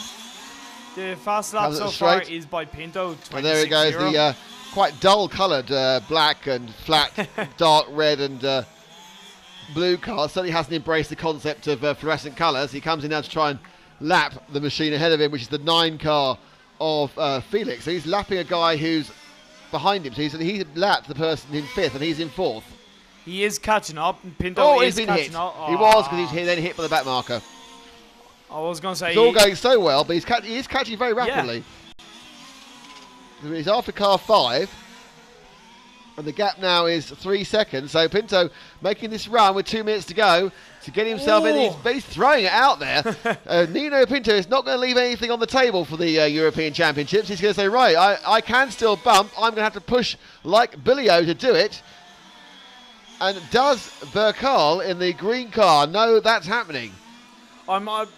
If his mechanics are in some way doing their job, he would know. So a 27.2 plays a 27.2. So no gain at all from Pinto in that lap. But as a driver, I know for a fact that when you in any way think a driver behind you is catching up on you, it's hard not to suddenly turn defensive and actually get slower. Yeah, they hold it's a natural to sort of tighten up slightly on those positions. 25.9, 26.8. So there's a significant catch up by Pinto, but he looks a little bit unsafe. He's got 2 laps to do it, and if he doesn't absolutely push, he isn't going to get there. So this is the way it's all about now. 2 laps to go. There will be 1.5. They will make 2 more laps after this. There's 2 laps to go after this one now. Last 2 laps. It's 5 versus 3. 5 versus 8. Forward last Vercal versus Pinto for this and last. Pinto's thrown it there. He just lost it. He's been really taking liberties going into that bottom corner, and now he's spun, and it's probably that's it. Unless the car ahead of him of Vercal makes a mistake, it's going to be a well tried, Nuno, but no cigar whatsoever, because that spin when he was pushing so hard, and he's again taking curveball liberties as much as he can. But we're now down to the last lap for everyone, including this man, 3rd place man, Fernando Silva Beracol, who doesn't know how lucky he was that the man chasing him lobs it off at the Superbot corner. As he goes round now, he's got the bottom corner, he's got a straight, he's got another corner, and he'll be in for 3rd place. Pinto's had more problems in this last lap, so it's all gone wrong, and we have our 3 bump-ups. It's Jeffrey Van Wilk, Gianmarco Martelli and Fernando Silva Beracol will move into the second semi-final, which starts in about 1 hour and 3/4 or so. Yeah. So we are only about 5 minutes away from our next semi-final. All bump up drivers. Which means I will be passing the microphone to, well done Jeffrey, it's big scale for him, to Frank, because I'm going to eat. As a herd of elephants goes running across the roof. Right, so where's the is this? This is the next semi-final. Right. Well, sorry, the first. So yeah, semi-final Bs are running first. Yeah. So or the Bs, I mean. So this one is Martin Lissau in the pole position. I'm not going to say top qualifier. Who was it? It was Arnaldi is the top Arnaldi. qualifier. Arnaldi, not Arinaldi, right? Oh, sorry. Apologize. Yeah, it was, well, I mean, that's what's on his Facebook page anyway.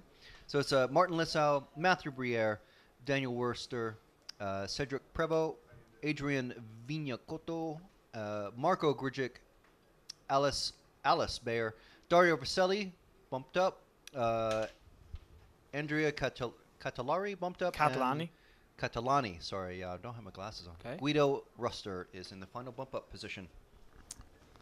This will certainly be exciting and should be interesting, yeah. I do know that as kind of mentioned before, Vaselli, Catalani, and Rooster, although the conditions has changed quite a lot from their last final, they will definitely have a bit of an idea about how the track will be. And Well, it hasn't. There hasn't been any rain since Dario's race, has there? So it's No. Yeah, he'll. I guess everyone else will find out soon enough on their practice run through 3-5 minutes. Yeah. That they'll have. So I don't know. I mean, it'll be interesting.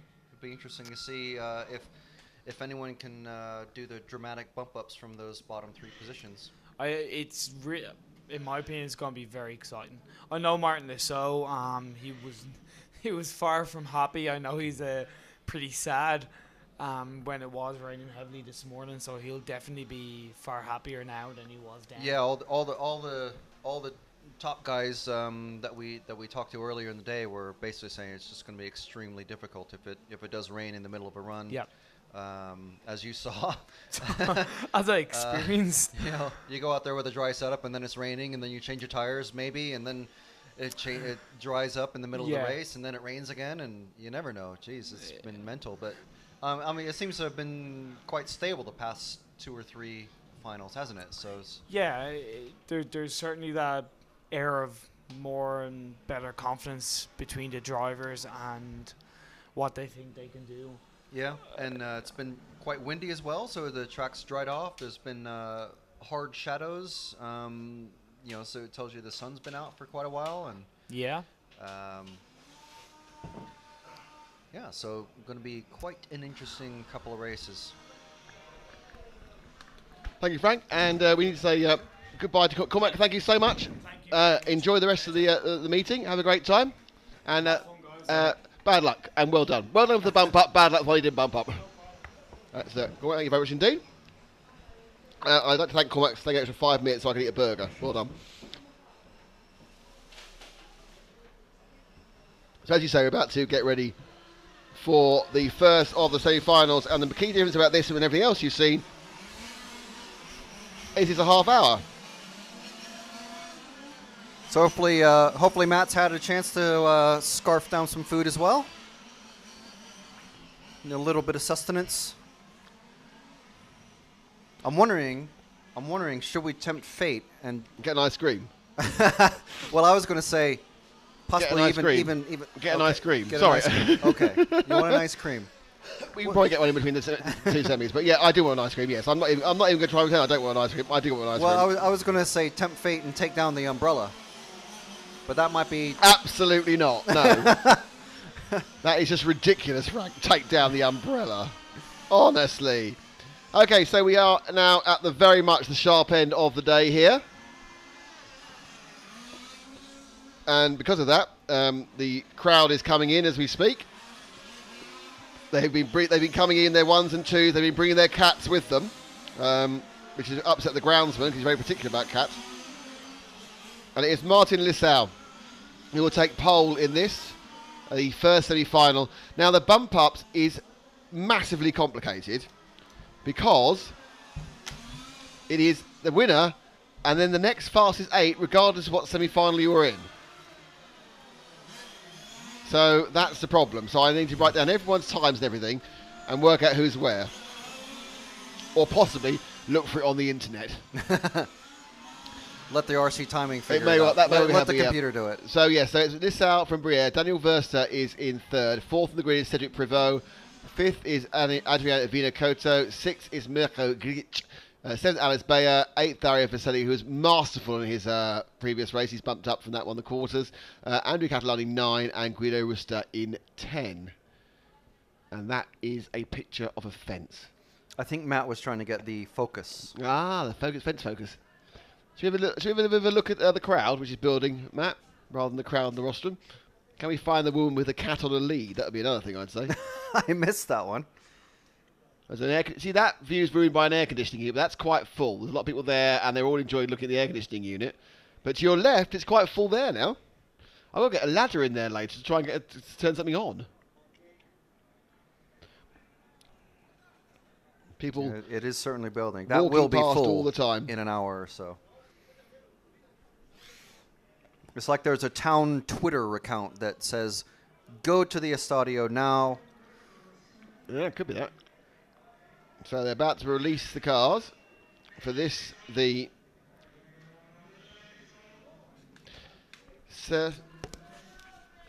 first semi-final. Semi-final B, with Lissau on pole because he was the second fastest person overall. And you can see from the camera the lovely billowy clouds, looking like they wouldn't harm anyone. But could they harm someone's chances of a European Championship?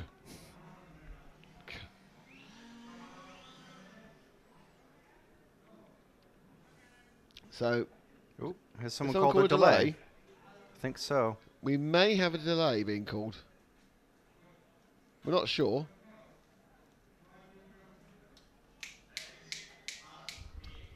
Pardon.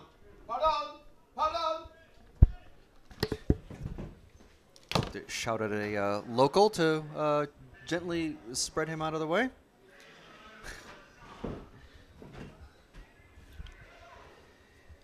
Might need to put some pigeon fencing there. Yeah, I don't know what. He said, there was a rogue cameraman standing in my way. Hence the reason of shouting a pardon, slightly off camera, but not off camera enough. Go, I'm not even sure if that's Portuguese. I know it's. He can speak English. It's all right. He went, "Oh, I'm sorry," which is very nice. Fine. He was absolutely fine about it when he realised. But it was like, as you say, wasn't that really? Is that car 1? Oh yeah, no, he's off. Okay. Car 8's a bit late getting out. Yeah, everyone's out on track. So this is the grid form up. Here we go. Let's see if there's any that spin off the grid in this race. Whoa, what's Mr. Lissau doing? I don't know.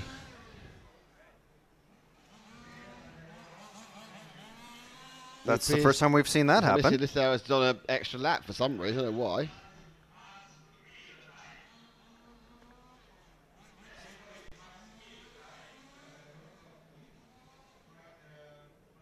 Did he change his tires? And I don't know. Well, it does seem like he's certainly trying to heat him up.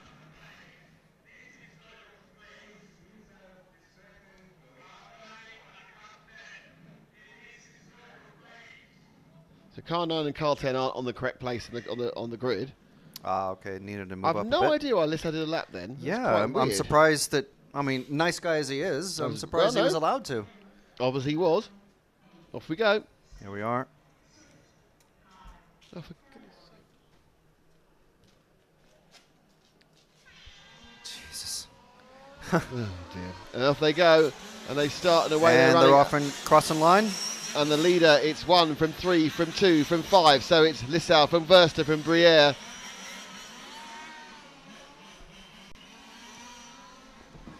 Lissau's got a gap already. Huge gap.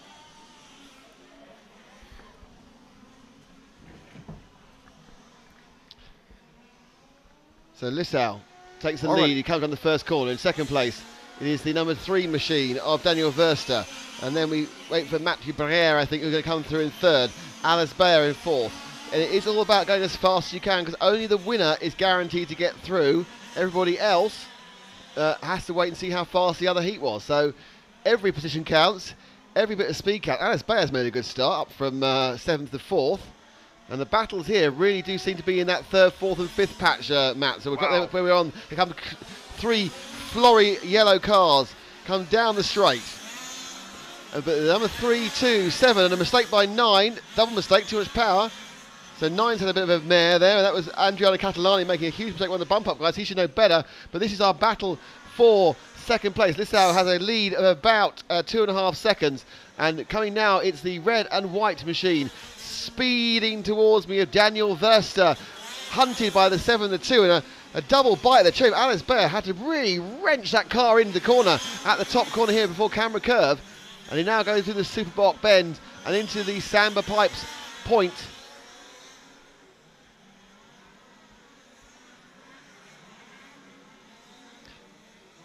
It all calms down a little bit, but Bayer now is absolutely hunting down the 3 machine of Verster, and Bayer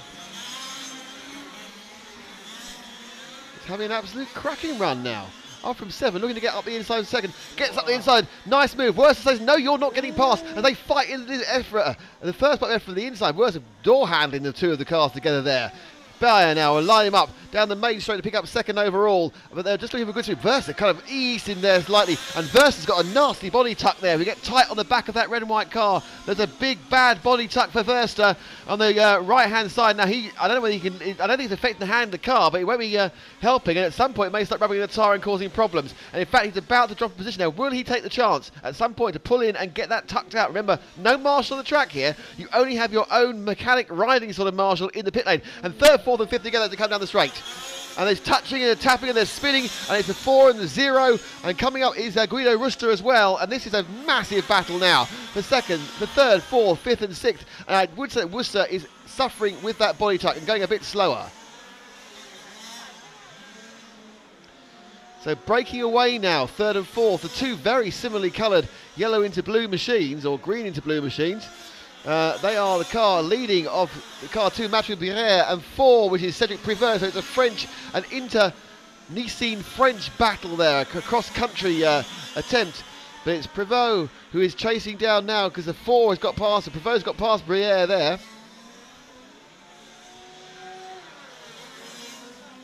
Happily ahead now by a way away, in fact, is Lissau. Bayer also has made some nice space, so Lissau's lead after 3.5 minutes of the half hour is 6 seconds. Prevot has a very slight lead in this battle for third that you're watching on your screens now as they go around the Superbot bend. Prevot will be looking to forget, it doesn't really matter what position you're in, you're just having one of the 8 fastest people who isn't a winner. And so far, you have to say that going first is going to be a big disadvantage, and you wonder whether they're going to keep that rule, because it doesn't seem very fair, because the weather isn't the same, because coming out of the track in half an hour's time is going to be much quicker. They are getting down to 24 second laps, but winning this could be that the second semi will get the majority of the qualifiers if it doesn't rain, or none of the qualifiers if it does. There must be a rule if it rains to change that 2+8, because as it currently goes, Frank, it's the winner and then the 8 fastest people, and if it's a dry semi-final, well, it's not really very fair. No, definitely not. Well, are we? Who was it that said we are expecting rain before the 3 o'clock. It was up until 3, and it's now looking much better. So the key point is the rain. If there isn't rain before the next semi-final, they'll get a much drier, much better track. A track which will in many ways be cleaned up and rubbered in by these guys. And whilst there'll be a couple of people who won't get through because they have problems, it would seem the whole vast chunk of the middle pack will come from semi-final A rather than the semi-final B. I'm not sure this can get changed so late, but it is currently 2+8, which just means the winner of each semi and the 8 fastest drivers. Personally, I think this explains why normally you see 4 from each semi and then the 2 fastest drivers elsewhere. It means that these uneven conditions are more evened up.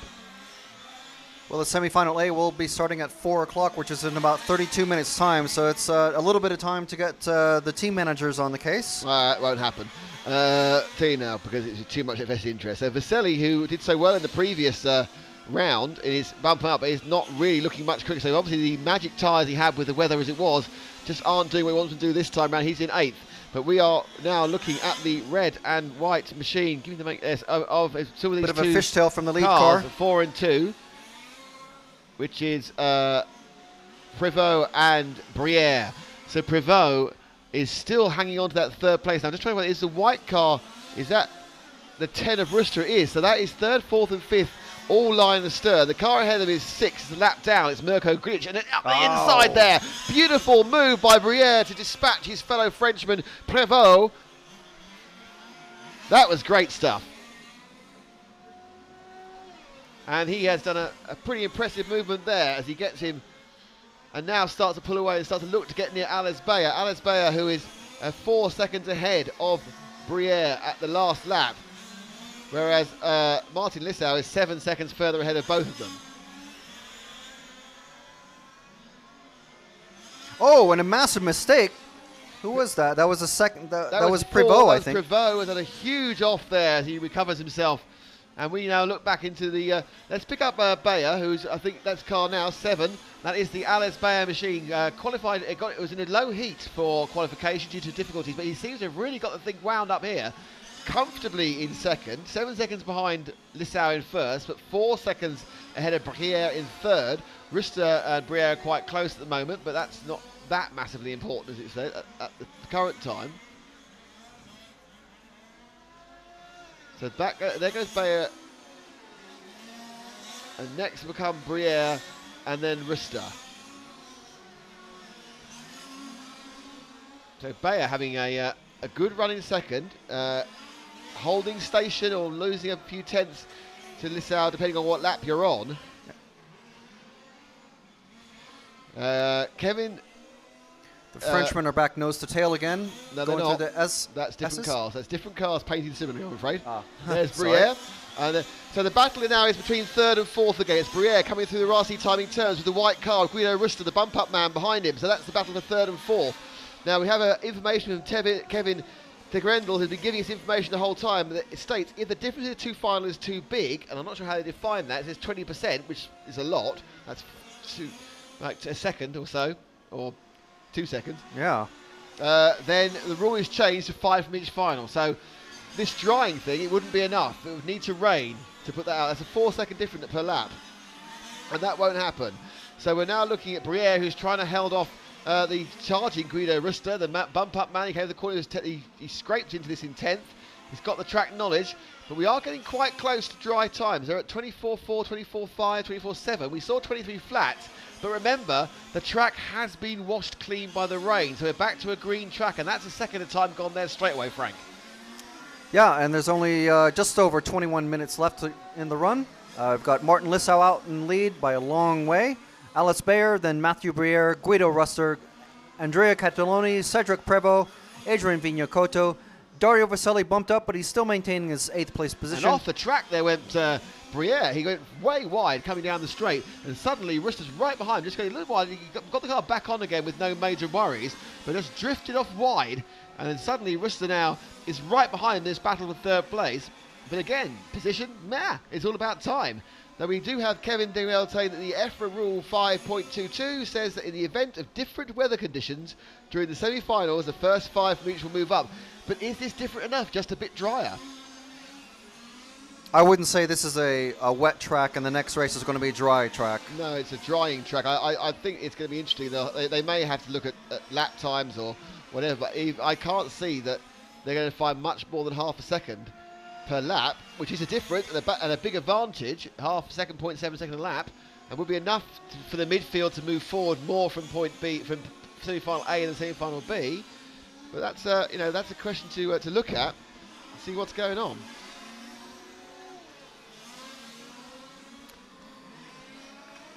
The 20% apparently is a Belgian rule. It's not a general rule. The general rule is one bad second. So number 2, Briere, who's got himself back together again after falling off the track only a few laps ago.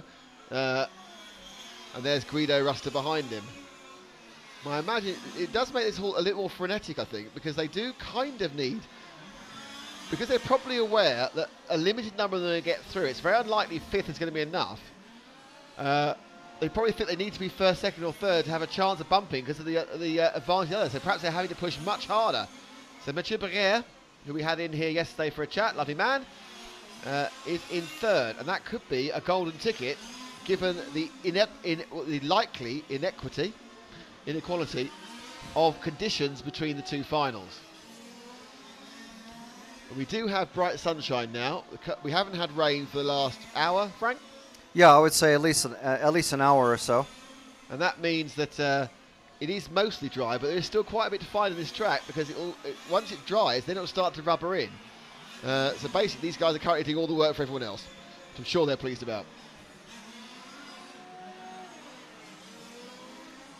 I mean, they're very close to the lap times that they had that we saw yesterday. Yeah, pretty well, much. the fastest lap is a 23.1. Yeah, it was.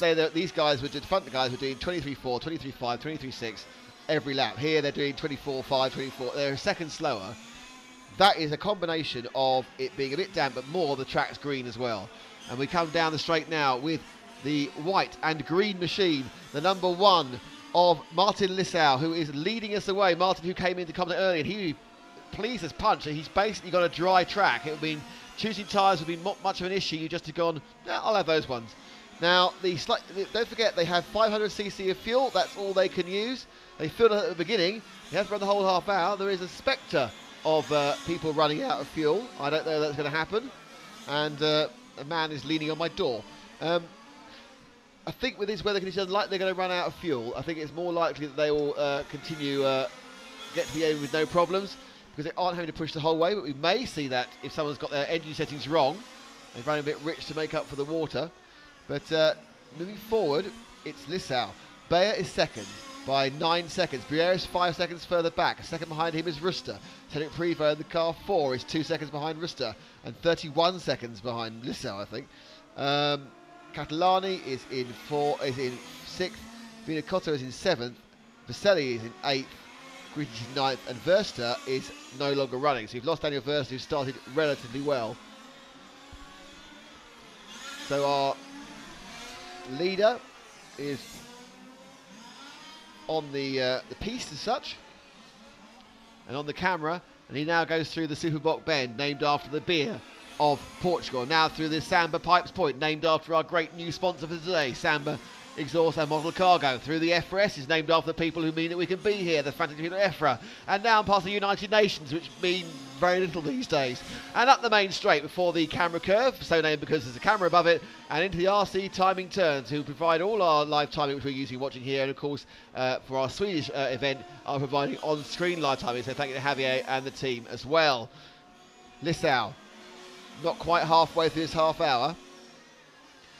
He is nearly 10 seconds ahead of Alex Bayer, and Bayer is the surprise package of this particular event. He's not looked massively quick, qualified literally last of the straight through the semi-finalist, and he's just found some pace today, and this Ali's on camera now.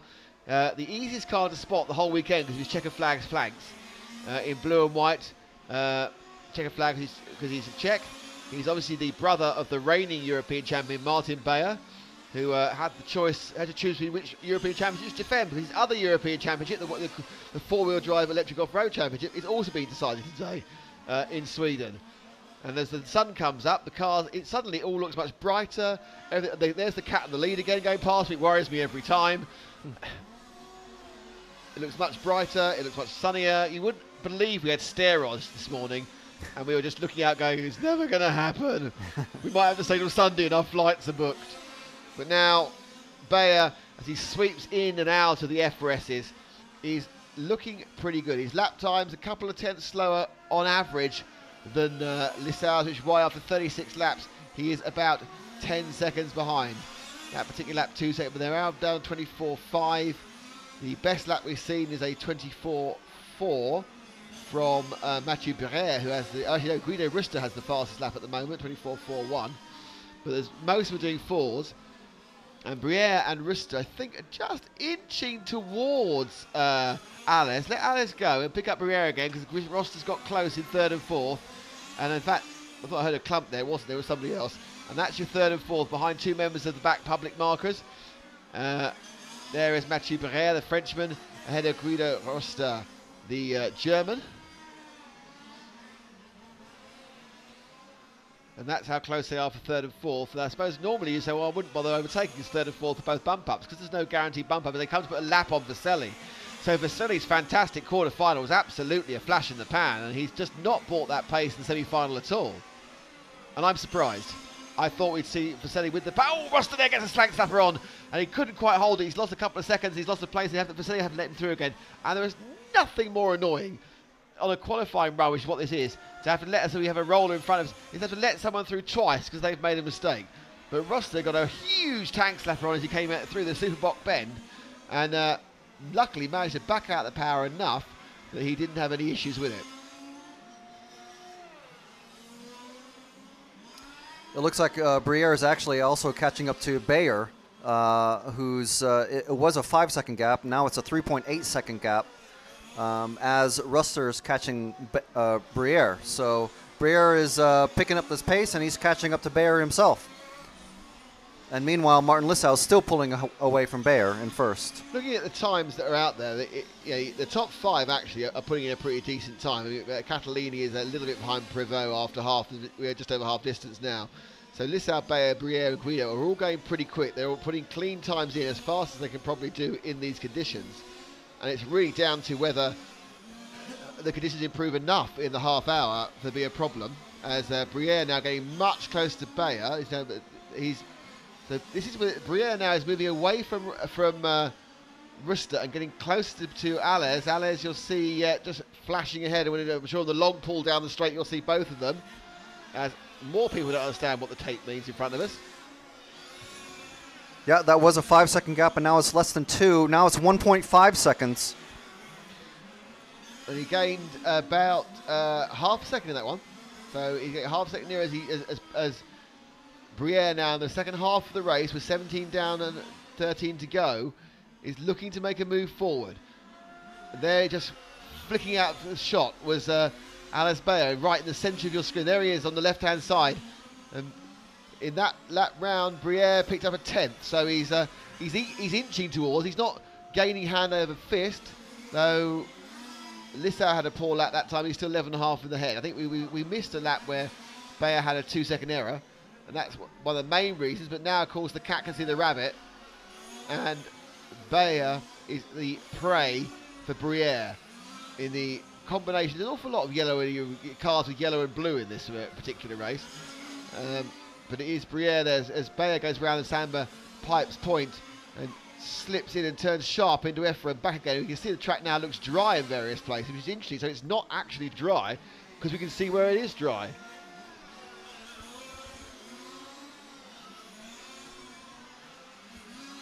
Yeah, he's definitely right on him. Less than a second now. 0.7 seconds separate them. It's obviously a visual gap. And as they get closer, the question Bayer has to decide, am I going to race Mathieu or am I going to let him go? And I suppose, as it's a race on time, if it was a race on position, you'd probably let him go. But it's on time, he needs to keep as many people behind him as possible. Bayer was pushing very, very hard in those first few laps. I was surprised he was pushing that hard. But well, you've got to with this condition. You can't go slow because it's all about a speedy finish. You're not looking for a second, third or fourth. They knew they had to go fast because they knew, or there's a very, very good chance, that the second setting was going to basically have a faster track surface.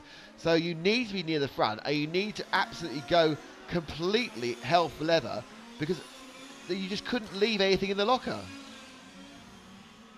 As the sun goes in, underneath the cloud cover, which is building up, but it doesn't like rain clouds at the moment. Those famous last words. We had some showers earlier, which didn't like rain clouds either. And we watch as Bayer lost another 10th. It's like 7.84 between him and Briere. Briere now getting closer and closer to the tail of Bayer. Bayer, the young Czech. And that's Briere, Ruster just a second behind Briere. the more experienced Frenchman. Who did? Oh no! Now he's behind. Now he's in the clutches of Ruster. He just lost his drive there. He got too much hooked up on too much curb and just lost drive. So now, as you say, Guido Ruster has picked up the pieces of that issue and is gaining rapidly back the ebb and flow of the gap. I always took that surprise. The gap between Ruster and Bayer have stayed pretty static for several laps. And all that's happened is that Briere has moved backwards and forwards in relation to those two cars. But I'd even say now that Ruster is getting a little bit close to Bayer as well. Bayer has about a 2-second lead over Ruster at the last lap. Briere there picked up, lost 0.6 of a second with that problem a lap and a half ago. Ruster now spins round and still Lissau leading and still Prévost in fifth. This is second, third and fourth on your screen. So that's Bayer in second with the checker style car, and then the yellow and blue bright car is third place of Briere, and the mostly white car is fourth place of Ruster. The easy to identify mostly white car. And then Prévost now is not very far behind him either. Prévost is, in fact, that Prévost there is the other car. So that's now second, third, fourth and fifth all together with 9 minutes to go.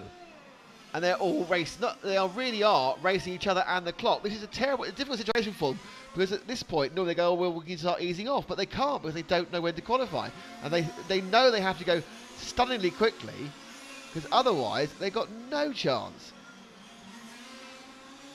And it's a half-hour race as well, and so you never know when someone will possibly run out of fuel because they're pushing so hard. Absolutely. So the last few minutes are going to be absolutely intense. And we're about 8 minutes to go to the end of the race.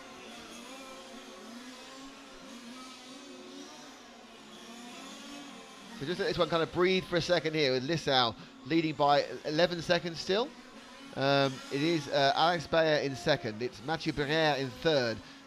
In fourth place, Cedric Privot, who's got past Rustler on that last lap. So a mistake by Rustler has dropped him down a position. So we pick up there with the white machine, with the second of the yellow, the many millions of different yellow machines going around. Privot looking particularly good to go around this corner now. So it's Privot has suddenly found a real burst of pace, and he put about 4 tenths on Briere. And suddenly Privot, who let Briere, was overtaken by Briere some time ago, he's the man with the speed underneath him in these final sort of quarter of the race. As they go around Effra, suddenly Privot, who has been slowly eking, has just got the speed on the very similarly coloured Briere, but Privot now is the man on the move, and he's looking to get on the inside of Briere. They always check blocked by Briere. Briere has no reason to let him through. It's the race, not qualifying. He can hold him back if he wants to. But certainly Privot, who was about half a second faster than Briere in that one. I'm wondering, is it Briere slow? That was the pass. And he gets through finally, and I think Briere may have led him. So Privot now picks up third. This is a worry for Briere. Lack of speed, and now cars in front of him. I do wonder if this is a tactical decision to just let off on the fuel just a bit. It may be, but I think this normally, again, if we were running at top 4 qualifier, top 5 qualifier, I could say yes, but this isn't the case. You can't let people go because they become your rivals, and you know you can't beat them because they're ahead of you. And you're racing 10 drivers who haven't even taken to the track yet. It's the ultimate virtual race. You're racing people who virtually aren't there, who actually aren't there, and virtually might not be. The second, third, and fourth now very, very close. This house still 11.5 seconds. He's the one. If he wins, he's through. That's it. It's done. He's in the A final. Not an issue.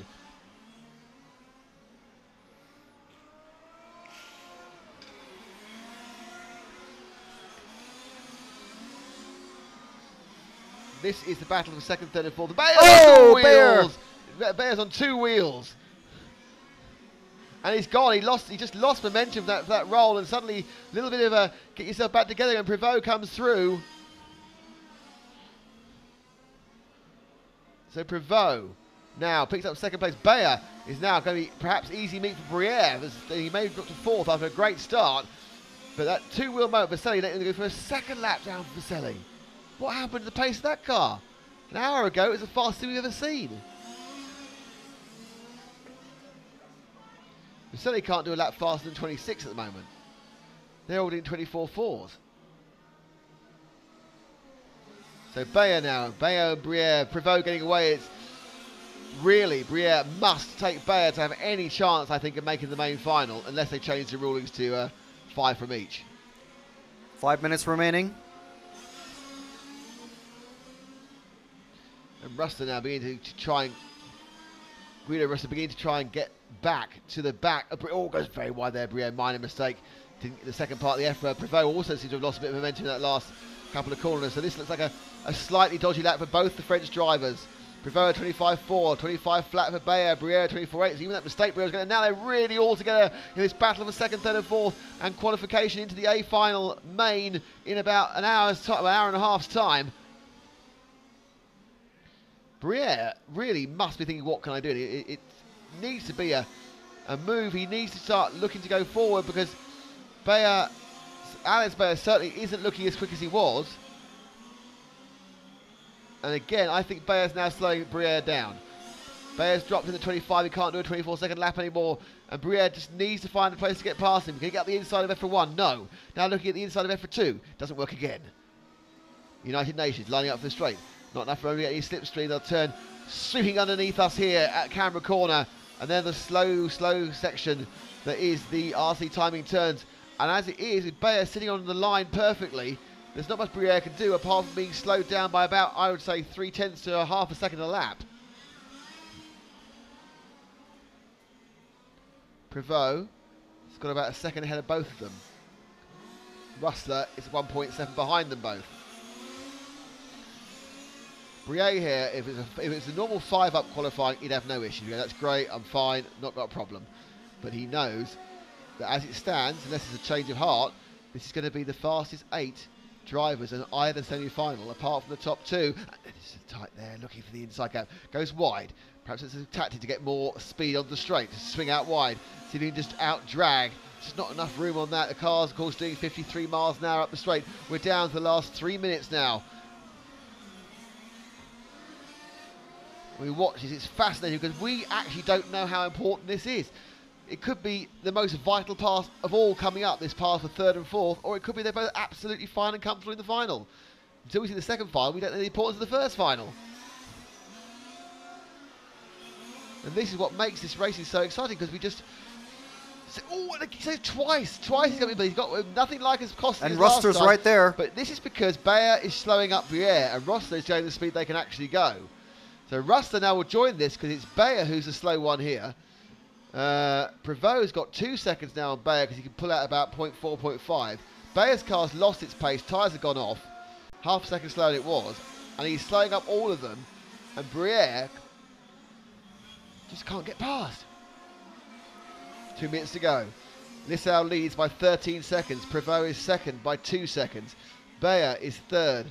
Briere is 4th, and Guido Rossi is 5th, and those 3 cars are the cars 3rd, 4th and 5th that you can see on the screen right now as we wind down towards the end of semi-final B, but we don't know the significance of this until we see semi-final A, which is coming up basically almost immediately.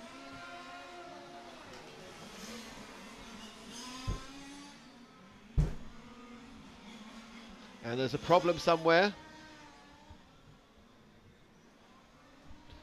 Lissau carries on going, leading. Lissau leads the pack.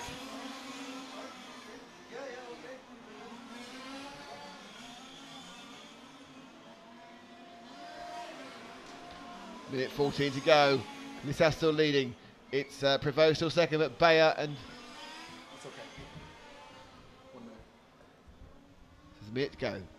So they get this lap and possibly 2 more, depending on when they exactly they get 2 more, I think, when they cross the line, because they're only 24-second laps now. The last 2 laps. The point about this is really he wants to get past, and Prevost's made a mistake and been caught right back up with him again. So that's now second, 3rd, and 4th right together.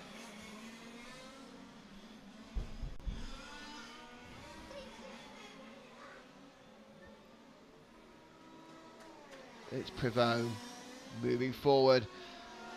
Lissau has this in his pocket in the semi-final, so we're going to stick with these guys for the rest of the...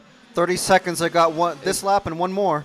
So the next 2 laps, we'll stick with these guys, even though Lissau is going to win this. He's 15 seconds ahead, and he's about to start his last lap. These guys are already just less than halfway through their penultimate lap. But really, at this point, Briere needs to put a move on Bayer. Looks like Prevost to get that 2nd place, which could be all important.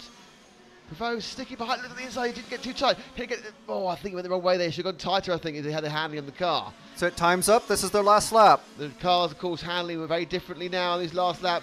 The grip will have gone. There'll be problems, they'll be dealing with gremlins all over the car. But Bayer, in fairness, ever since Briere got to about 10 laps ago, has driven an absolutely perfect run. He's just driven the line, and that line is going to give him 3rd place. Prevost is 2nd. The line gets Bayer 3rd. Briere just says, oh, oui, that's not as good, and he's 4th. And it's Martin Lissau who has won. I think we've got a complaint there. I don't know, it's just gone off. You know who it is. I didn't see anything to complain about. There is some sort of complaint from one of the PMT tyres. I don't recognise who that is. Oh, no, I'm sorry. They're just looking at their times. Well, that's what it was. And that is the final. Martin Lissau wins. Cedric Prevost is 2nd. Someone write down the times. Oh, it's gone already. So I'll have to go and find the times another way.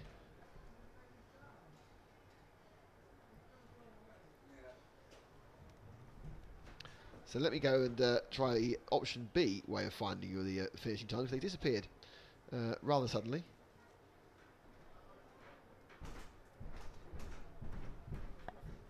So we have about 6 or 7 minutes or semi-final B, another half hour of action.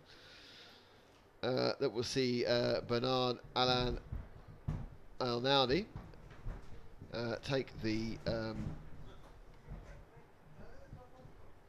the stage, I suppose, as the pole man. Hessel Roskam second. Gianni Verbrugge is third.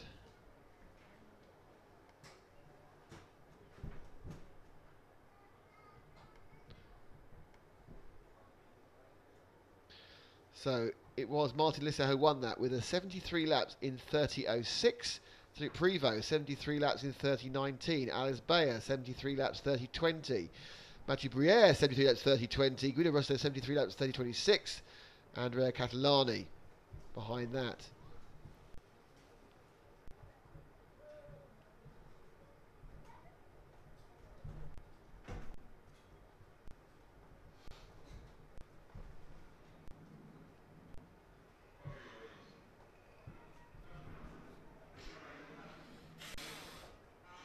So it's all really about what they can do. It's the winner of both heats plus the best 8 runners-up as such. Not supposed to be runner-up, but it's second, third, fourth. But the times obviously are absolutely key. So it's Prevost was a 73 laps in, remember this one, in 19.855. Bayer 73 laps in 30 minutes 20.476.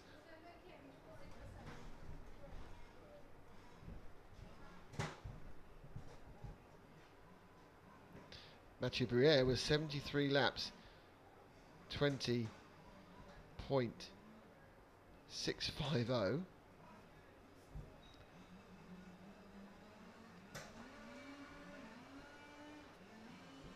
And Guido Roster was 73 laps in 30.26. And I don't think anyone else will qualify for that. Bad lap of the last one for Roster.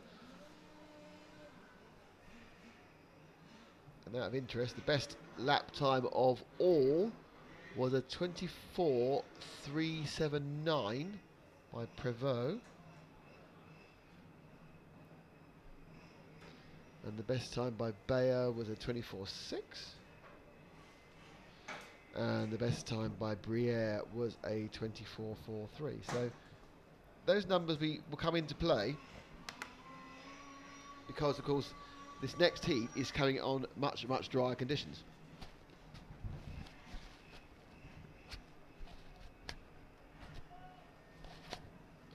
So those dry conditions will obviously help everybody. Apart from the people who were in the previous semi-final, that won't help them at all. They're going to find themselves a lot less happy because they're going to believe they haven't got the best of the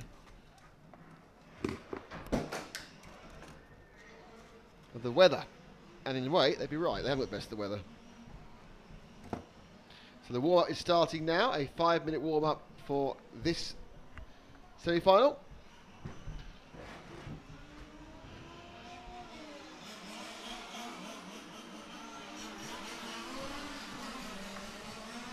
I'm being told they run 700 millilitres of fuel, not 500. I think I was told 500 by somebody else, so I'm merely passing on the incorrect information I had, Darren Garvey. Thank you for that correction, though. Appreciate it. As the crowd continues to build for this event, the main event is due to go off in about an hour and a half. Matt's taken a risk that it's going to be dry. And dismantled the most of the thing. So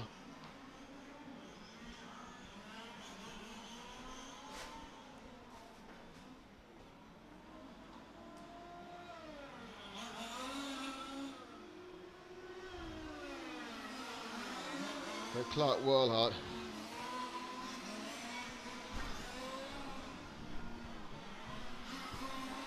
So Clark Worlhart, there's been a couple of comments, but what we're wondering about as well is how the bump ups are going to work. And he says, why is manager doing 5x5? The problem is that after the event, some of the managers are going to be representing drivers who have made it because they are, a bit slower. But we'll soon find out.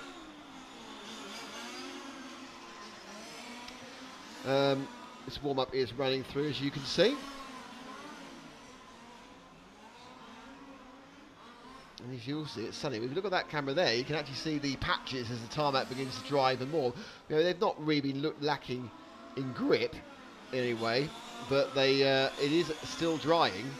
But they were very close to the time. We were told this track got a second and a half quicker from when they turned up on Monday to when they got to the fastest times yesterday. And that's obviously rain will always clean off a track and should make it slower, but there was a lot of oil and gunk, and perhaps it's actually going to a nicer place.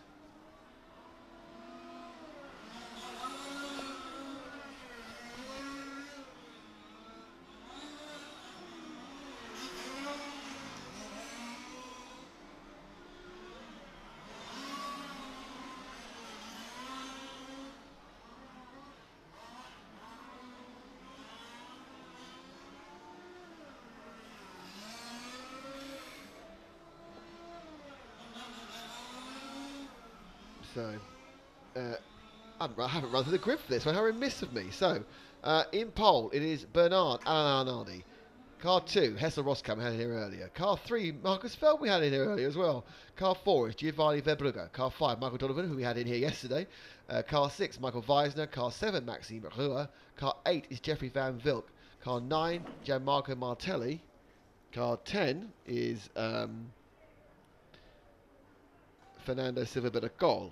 Now, the interesting thing about all that is that Jeffrey Van Wilk looked incredibly quick in the semi, and therefore I thought, assuming I thought it was do well. But of course, it's exactly the same could be said for Dario Vaselli, and that didn't go well at all for him, did it? So it's all very odd, as befits a drying track. And as we can see from the lovely white clouds, I don't think we're going to get rain in this semi-final. I'm not counting out rain for the final, because who knows what's going to happen. We've had 4 seasons in one day today. If you saw it this morning, you're surprised you're even racing.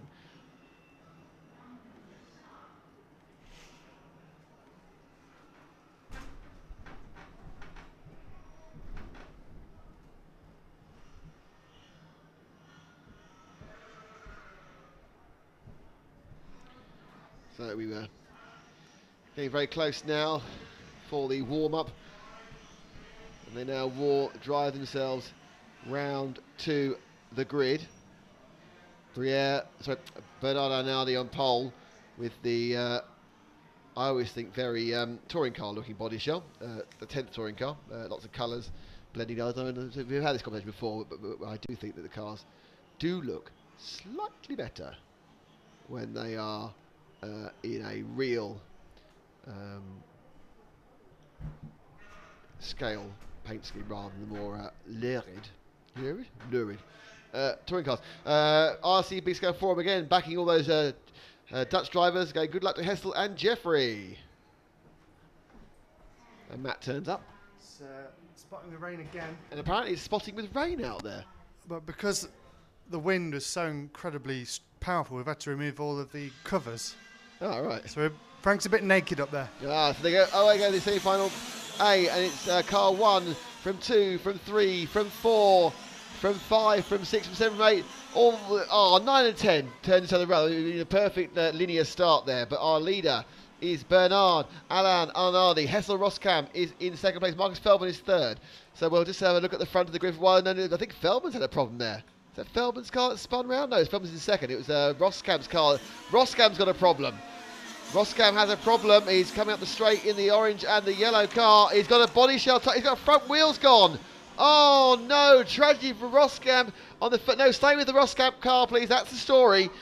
Because when it comes around, he has lost his front wheel. The man who qualified third overall. As he stalled, it's gone very quiet right beneath me. I can see the car, but I think he broke the front wheel as it came off. What can you do? Is anyone coming round to pick him up? No, it looks like they're not even bothering to rescue him. They're just Roskam. Here comes Hessel's dad. And Roskam is off the podium. He waited all day for a lap and a half because the front wheel is gone, and that is it. So let's pick up our leader who's coming down the straight now, and that is car 1. Look at the lead that Arnaldi has got after a couple of laps. He's leading not from Joe So, but from Marcus Feldman, the world champion. And already he has a lead of something in the region of 2.5 seconds. So that's quite stunning difference already. So the battle really is second and third. So we'll let our leader go through it. In swooping now will become Marcus Feldman, who has Giovanni Verbrugge, the man who was the fastest in an individual lap during practice, is behind him. And they're now sprinting down a track that's ever drying, but is he getting ever faster? So far, the best laps we saw in the first were about a 24.3, and we haven't seen anything close to that yet. Perhaps those few spots of rain took off the edge. The second and third now, they settle down. We are 2 and a bit minutes of this half-hour final in. We've already lost the number 2 car of Hessel Roskam, who had a front suspension failure for some reason, probably an accident early on. As a stream of Portuguese people walked past me to watch the main event at the stand to my left.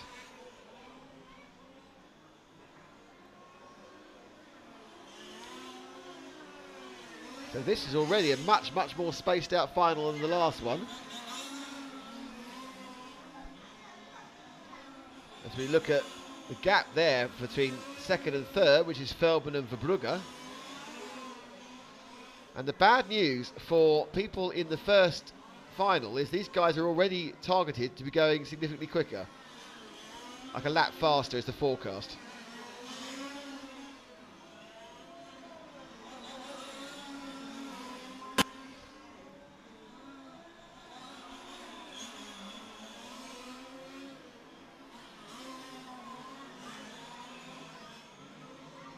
So second and third closing up now, and Verbrugge begins to look at the behind or the rear end or the back side of the world champion. Inside the camera call, that's not going to happen.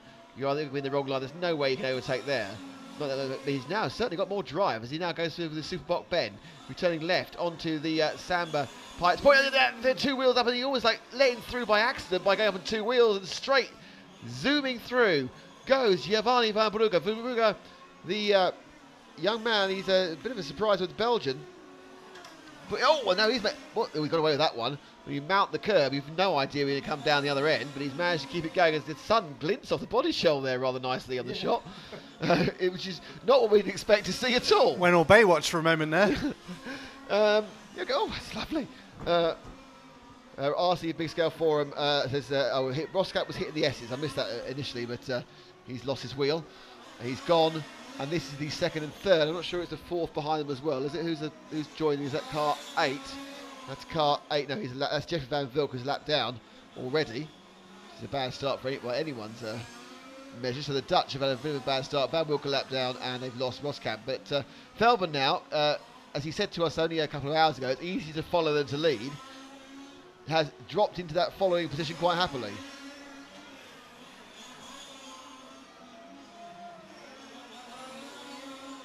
As they now go through the Superboc bend.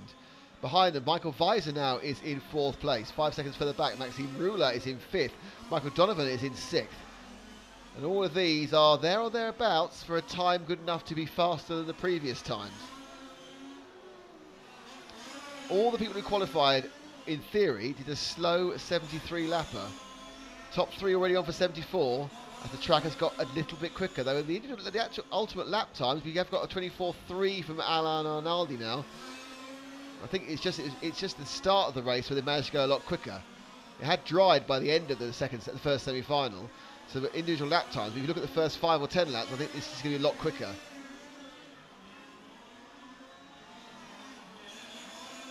Feldman now being lost slightly, but Verbrugge just beginning to eke out an advantage. He's 2 seconds off the lead. And let's drop back a couple of cars, Frank. And there they are. They're a big distance apart. This is the battle of 4th and 5th between Michael Weiser and Maxime Reuer. The 7 machine of Reuer and the Weiser car, which is car 6. Weiser the Austrian and Reuer the Frenchman. And they come round, and it's currently Weiser who's holding the lead. Last lap was a 10th of a second on each other. They come now through the Samba Pikes Point, thanks to Laszlo for coming over this morning and saying, I want to back you, I believe what you do, it's fantastic service. So you can't say better than that for Laszlo, thank you very much. And obviously thanks to EFRA, because they back us all the time, have done the last 4 years. We are now in that period, we're 6 minutes down, 20 minutes to go, where they are just trying to turn laps, and they're trying to turn laps with speed. qualify for that A final. Briere looking very... Sorry, but it's a different Frenchman, Nick. Arnaldi looking very good in the lead. In fairness, Verbrugge is actually beginning to close him down. Keep an eye on that. He might switch back to that in a second. Verbrugge did a 24.1, which is the fastest we've seen so far. So this track is speeding up. And now everyone is doing laps faster than they managed to turn last time by a few tenths.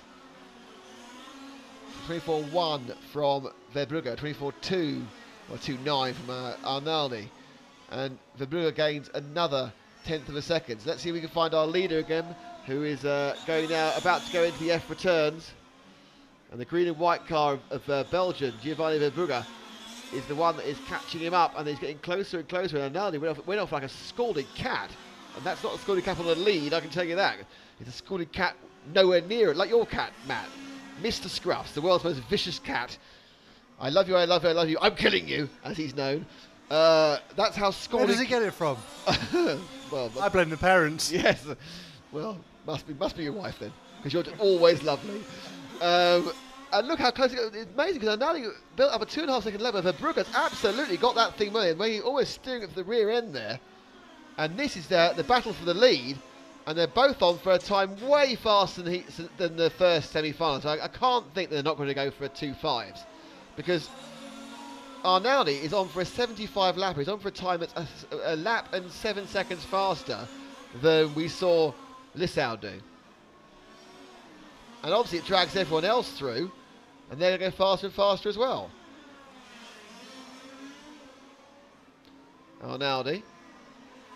But now he's got the very fast Verbrugge behind him, and Verbrugge has really found some form here, almost as much form as Alice Bayer found in the last semi-final. Verbrugge, tailing the Frenchman. No love lost between France and Belgium. Well, it depends which of Belgium. Well, he does sound like a Flemish Belgian, so let's pretend there's no love lost between them. They could be best friends for all I know. I'm trying to build it up like a Sky Sports thing. We go, crash, boom, they hate each other. Oh no! But no, they could be best friends. It's not boxing. No. And good lap for Briere there. Managed to get some breathing space. Briere, I keep saying Briere, it's Arnaldi. Will you stop you saying that? Arnaldi gets a bit of breathing space. Obviously, my brain, oh, and up the inside. Now that was let through. I think that Arnaldi let him through there, because it was a strange mistake to make, to go that wide, just enough to let the car through.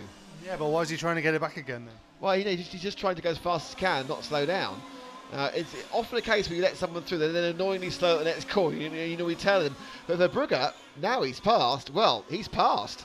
And that, if Arnaldi let him through, that was a good move. Arnaldi knows he's in the fast semi-final, so he can't lose whatever happens, because if they make it 5 and 5, he's fine. If they keep it to fastest time, he's fine. So he's just gone, no, Giovanni, your set at the moment is better than mine, and boy, is it.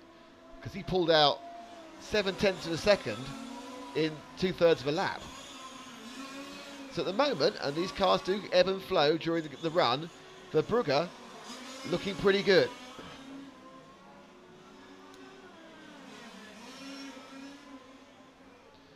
That lap round 24.4 for Verbrugge, 24.5. Oh, now it's all gone wrong. All going so well for Giovanni, and then he makes a mistake, and that's the first real mistake. He was lucky to get away with it because he went on his wheels again. We haven't seen many mistakes from these top guys at all. So Giovanni, despite getting, was obviously pushing really hard, and now let's see how quickly he can catch back up again. That error cost him 3 seconds. So it's a 3-second roll error. He goes through the Superbock and into the Samba Pipes point. He now is on his own, but he has 2 seconds to make up on Arnaldi, who's back in the lead again, and will be reasonably happy that the accident that Verbrugge had only cost him a couple of tenths. He just eased off to avoid it. And immediately 4 tenths taken out of that gap by Verbrugge. So when he's running, he's way quicker. And also, it looks like Feldman's dragging a bit up as well. You see in the background there, Matt, the 3 car with Feldman just dragging up. There he is, dragging into 3rd. So Feldman also now, after being dropped initially, and obviously there's an ebb and flow of the tyres are going to come in. They've all got different strategies for these half-hour finals, and with the track changing the whole time, you've got to play yourself in a little bit. So Feldman looking quite good here. 24.5 from Arnaldi, 24.4 from Verbrugge, and 24.5 from Feldman in that semi-final. But behind them, Weiser and Réal are quite a long way back now, actually. The top 3 are covered by 3 seconds. There's a 14-second gap back to Weisner. So they really have broken away these three. We're looking at the third of those, which is Feldman. That time around 24.6 Arnaldi, 24.3 again for Verbrugge. He's really got the ground speed, but he's got that 3-second mistake to make up. Whereas Arnaldi's just going to turn laps in the... Kevin tells me that they drive the same brand, so I was trying to make this row between Arnaldi and Verbrugge, but they drive the same brand of car.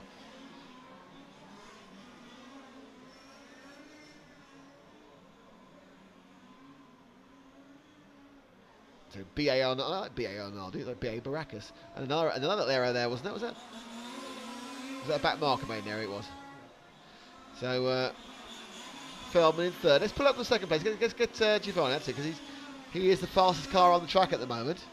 And as if to prove that he goes slower. But still faster than Arnaldi, but it's another tenth of him up. And we have 12 minutes down. Well, nearly 13 minutes down, 17 minutes to go. So we're not quite halfway. And currently, interestingly, about 5 of the cars are timed to go faster than the cars in the previous heat. So actually, they might get away with it. They might get a 5 and 5 because some of these slower cars and the lower down have had a bad start.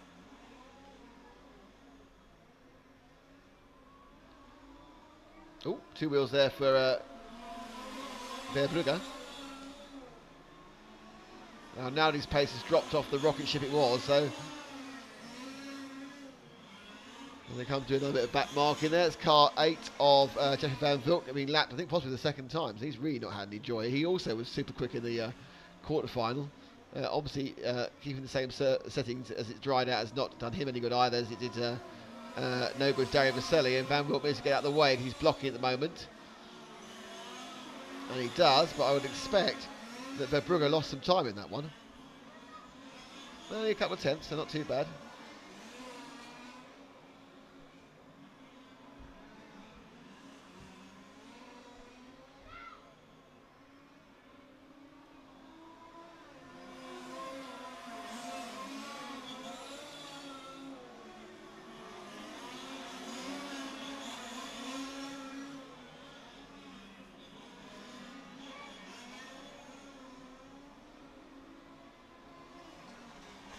So getting close now to half time in this. The second semi-final. It's still Arnaldi who is leading.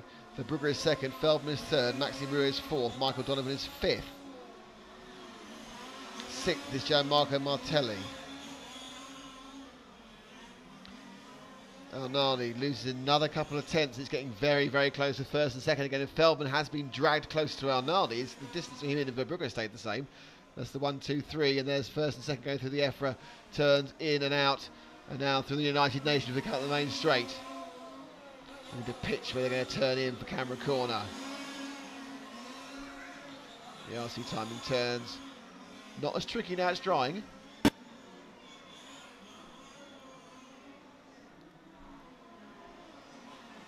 And we are halfway, 15 minutes down, 15 minutes to go.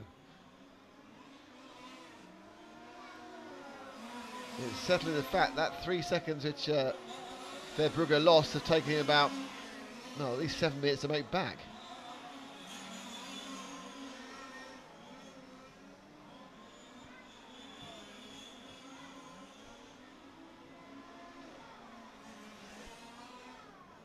Just a little bit with a car getting out of the way there.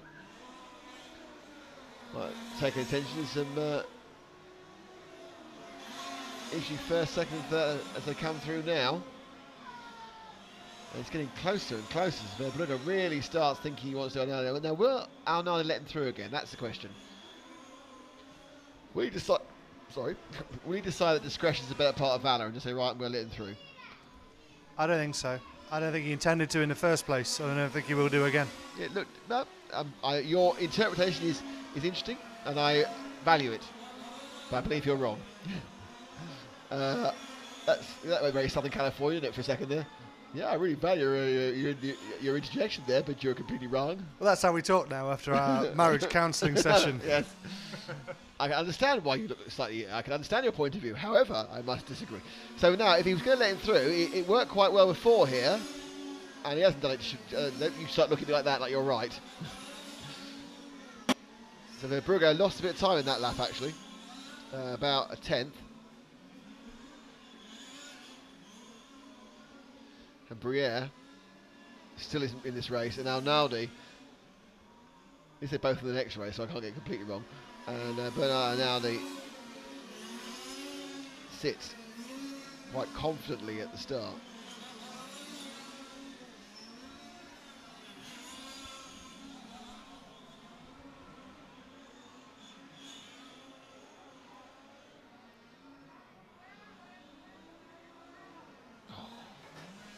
Getting up the inside now. Verbrugge knows there's 3 cars ahead, and those are actually, I think they may well be the cars of 9, 7 and 5.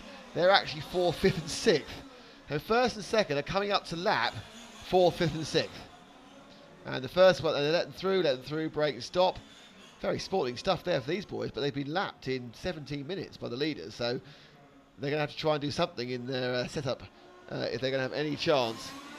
The huge win there for Maxime Brewer, who gained massively for everyone else slowing down.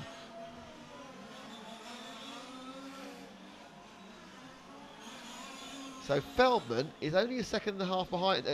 1 point. Hang on, what's that? Verbrugge's had a problem in that traffic.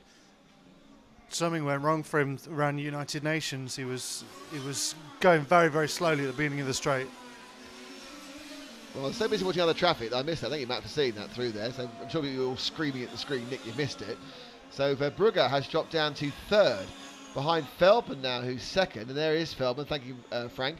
And the leader is round the corner. So Verbrugge, what happened? How strange. Number 4 is driving his wheels off that thing. Number 4 being Verbrugge. Perhaps the wheels fell off. Anyone watch what happened to Vaselli? Yeah, it was just awful. The car was just awful in the semi-finals. Went really slow. I think he had tyre issues. Wrong tyre choice, I go for Vaselli. So, Marcus Feldman now, reigning world champion, is 2nd. He's 1.3 seconds behind Arnaldi, and he's 1.1 seconds ahead of Verbrugge, who had a 3-second, whoopsie, faux pas, problem, brain fade, coming at United Nations a couple of laps ago. And we have rain. So the rain is back to sprinkle some confusion on this race and suddenly make the people in semi-final A feel much happier about life.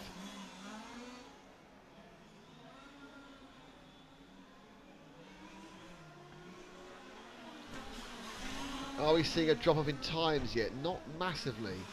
Oh, yep. Instantly, times have gone down by half a second. And that's why you see coming down the line that Feldman is right up behind Arnaldi as the small smattering of rain has taken the confidence in the drivers out of the conditions. And now Feldman looking to get into the lead, which is now vital for this group of finalists because they're now going to go slower again and they may end up in the slower semi-final with 10 minutes to go. You sit there, you think there's not going to be any rain in these clouds. These clouds don't look much like rain clouds, but they're still happy to give you some rain. So Arnaldi from Feldman, if we try and cover the cameras, there we are, and that's going down now, and Feldman takes the lead, so Feldman gets into the lead, Arnaldi there, they gets it back again, and he's spun! Arnaldi spins, and the rain must be coming down quite, it is, we've got heavy rain now, and they're thinking about tyre changes, and tyre changes may be happening. Let's get that on the, let's look in the pits, see if there's tyre changes going on. Yeah, there's a tyre change now for car 4, but Verbrugge is changing tyres. Let's see that one in the pits, please. Car 4 with a tyre change. So Verbrugge, this means this will definitely be the slower semi-final. I would say also the fact that it's rained will definitely make this a 5 and 5 qualifier because it is different conditions. So it's now all about being in the top 5. So Verbrugge changed his tyres, hoping the rain's going to continue, and it looks like it is. So this is where it all gets really interesting as they troll through. Feldman is continuing and not changing tyres. We've got changing tyres from 4. We have changing tyres, I think, from 9 and possibly from 7.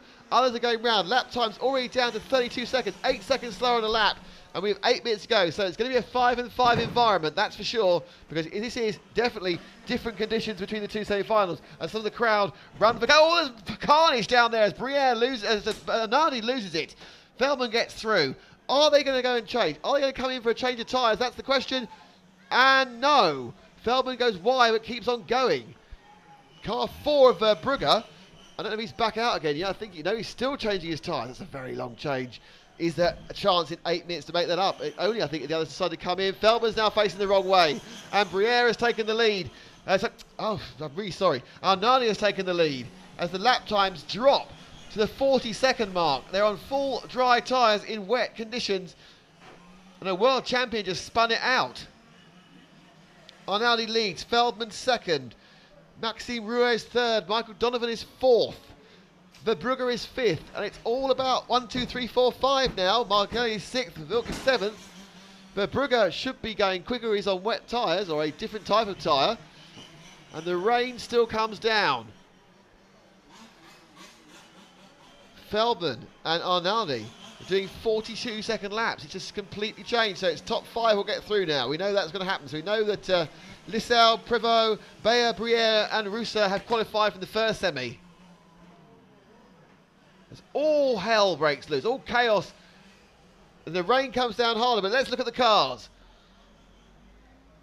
In the chaos, it is Arnaldi who leads, and he's going round now United Nations.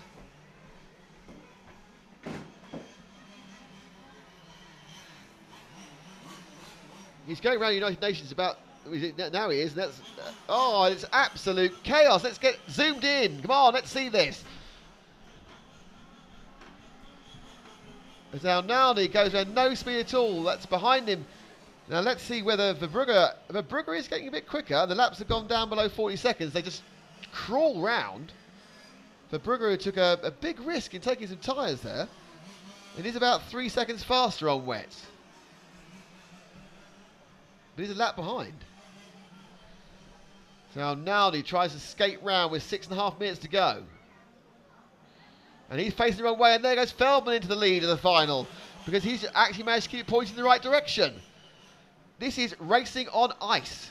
Suddenly this sprinkling of rain, and it's still raining lightly, has turned the circuit once again into an emulsion of horror for these drivers. And now you see there in the bright yellow car is behind the leading car, which is Feldman, as the rain comes down. And Feldman is in the blue and red bottom car, blue red. There's first and second in your frame. Everyone else is trolling around. Still Donovan now in third. Verbrugge up to fourth. Looking for something that's dry. Just looking to survive. Then back in the lead goes Arnaldi. So Arnaldi takes the lead back again from Feldman. And this shows you the water going to come. The world champion just pirouettes because there is no grip. A slick tyre on a wet track and a wet damp track, which is basically just goo. That's the problem. But they've got to keep going for 5.5 minutes.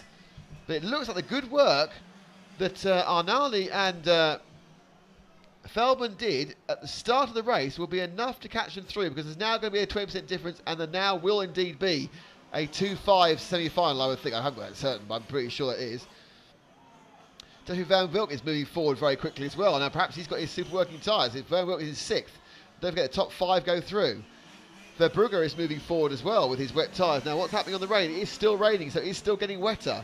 But at this point, I think if the worst is over, and the cars are going faster again because they've managed to get it's damp and greasy, and they can get more grip as it gets wetter. Than just it's lightly damp is less grippy than when it's wetter.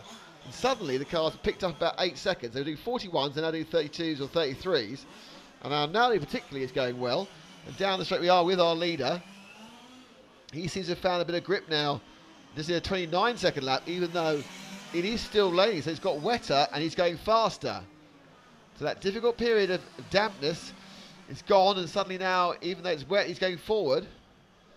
So Verbrugge's decision to change tyres was an erroneous one, but I think he's going to get away with it because he's 4th.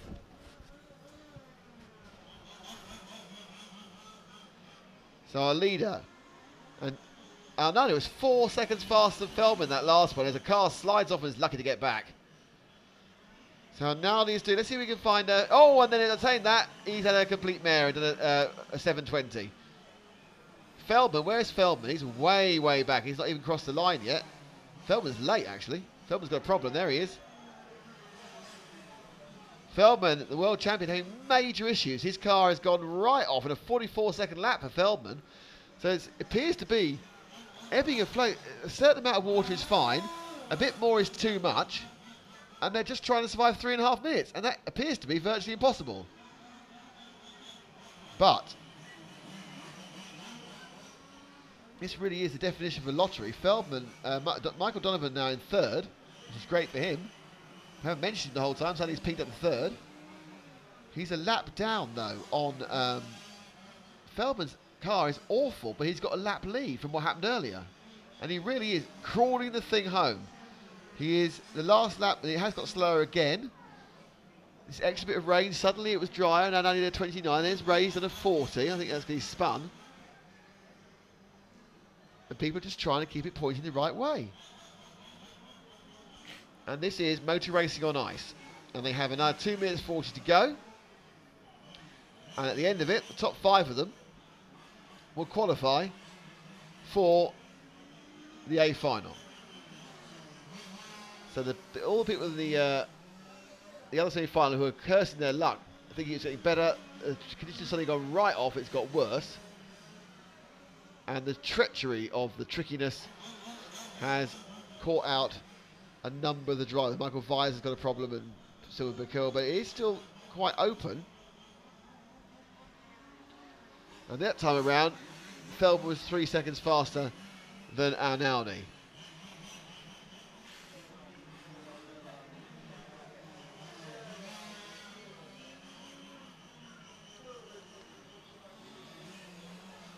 Verbrugge still in third. It's a fourth. Donovan in third. Verbrugge changed tyres. It isn't made very quick. Actually, Verbrugge is the fastest person out there at the moment. I'm not quite sure where he is. We find car 4 going through the FS's, going in and out of the FS's now. And he's now going through up through United Nations. He actually stopped and changed tyres, Verbrugge. Sort of stopped running. He had the desired effect, really. Didn't get the absolute grip he wanted. He is a little bit quicker than everyone else. 3 seconds or so, or 2 seconds. But I don't think it quite makes up for the massive amount of time he spent changing them. Arnaldi not that quick at the moment. That is Arnaldi's car, I think it is. But he's just got to survive a minute. So Arnaldi will come over the line any second now for his penultimate race. This is the Verbrugge, who's in fourth. Everyone's been spread up by this weather. The damn weather. Arnaldi will finish.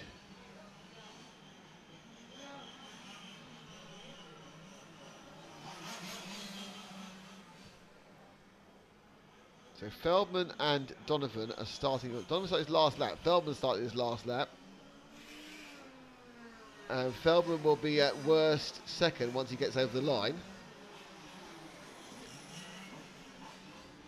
She's done. Arnaldi now is running a bit late, and Arnaldi has one more lap to go. Arnaldi actually made lap Feldman in this last lap. So we go back to our leader, who is now going through the Superblock bend.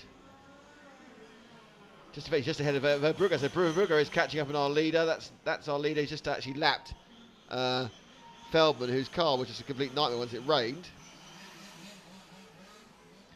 And that was one of the more remarkable things you're going to see. A final which was getting very exciting and building up to a big finish.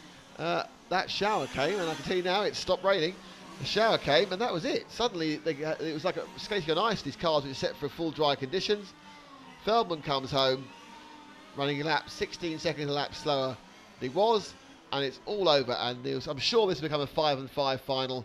And it is the top 5 are Bernard Alan Arnaldi, who won, Marcus Feldman second, Michael Donovan third, Giovanni Verbrugge third, and Gianmarco Martelli was Donovan third.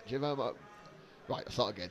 Bernard Arnaldi first, Marcus Feldman second, Michael Donovan third, Giovanni Verbrugge fourth, Marco Martelli fifth. They are through from this final, and through from the other final it is Martin Lissau, Cedric Prevot, Martin Baer, Alex Baer, Mathieu Briere, and Giovanni Rusta. And you can see that the clouds are looking a tad threatening now. So from looking a tad lovely, it's now looking a tad threatening.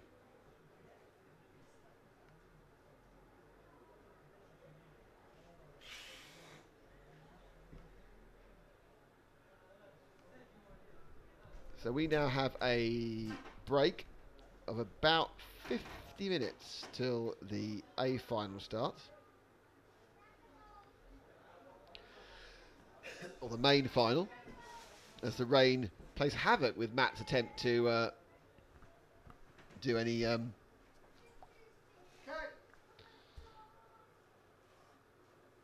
Where's the graphic layer, Matt? I can write the graphic about the finals coming in.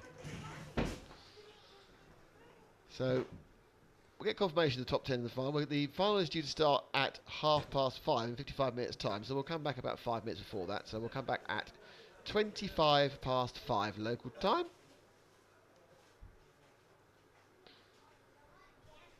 And we'll run down the grid, and then what will happen after that is there'll be the warm-up, and then there'll be the half-hour final to decide who is going to be European champion.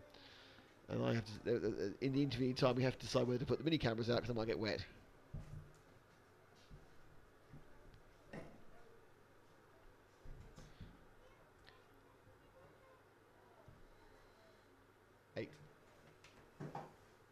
So we will. Oh, whoa! Something. I mean, handed down all sorts of things now. And we will be back with you in about 45 minutes' time with all the action from the main final.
Hello, everybody. We are back, and how are you all?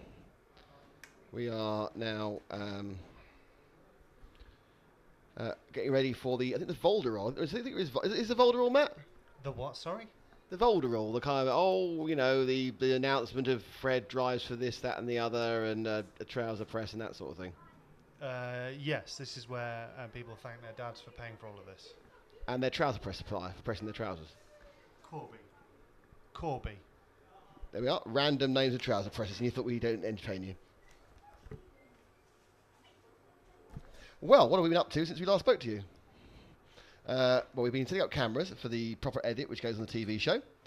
We've been having a quick chat to see what's going on with the stream. And if you saw the stream, I did list the top 10, and they did have to change it so it was the top 5 from both semi-finals after the problems at the back end of the semi-final A, the second semi-final, oddly named the A1. Well, so the 10 people taking part in this, the 2014 large-scale touring car European Championship, are in position 1. It is Bernard Alain Arinaldi in second. It is Martin Lissau. Third is Marcus Feldman. Fourth is Cedric Prevost. Fifth is Michael Donovan.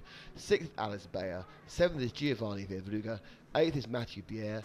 Ninth is Gianmarco Martelli, and 10th is Guido Ruster. What they basically said is, because these two semis are so different, we're going to take 5 from each, and the pole side will go to the pole winners, the A semi-final, for the fastest semi-final. So that's why we have Mathieu Bier on pole position. Any second now we should start getting some announcements of what's happening in people and what they're going to be doing.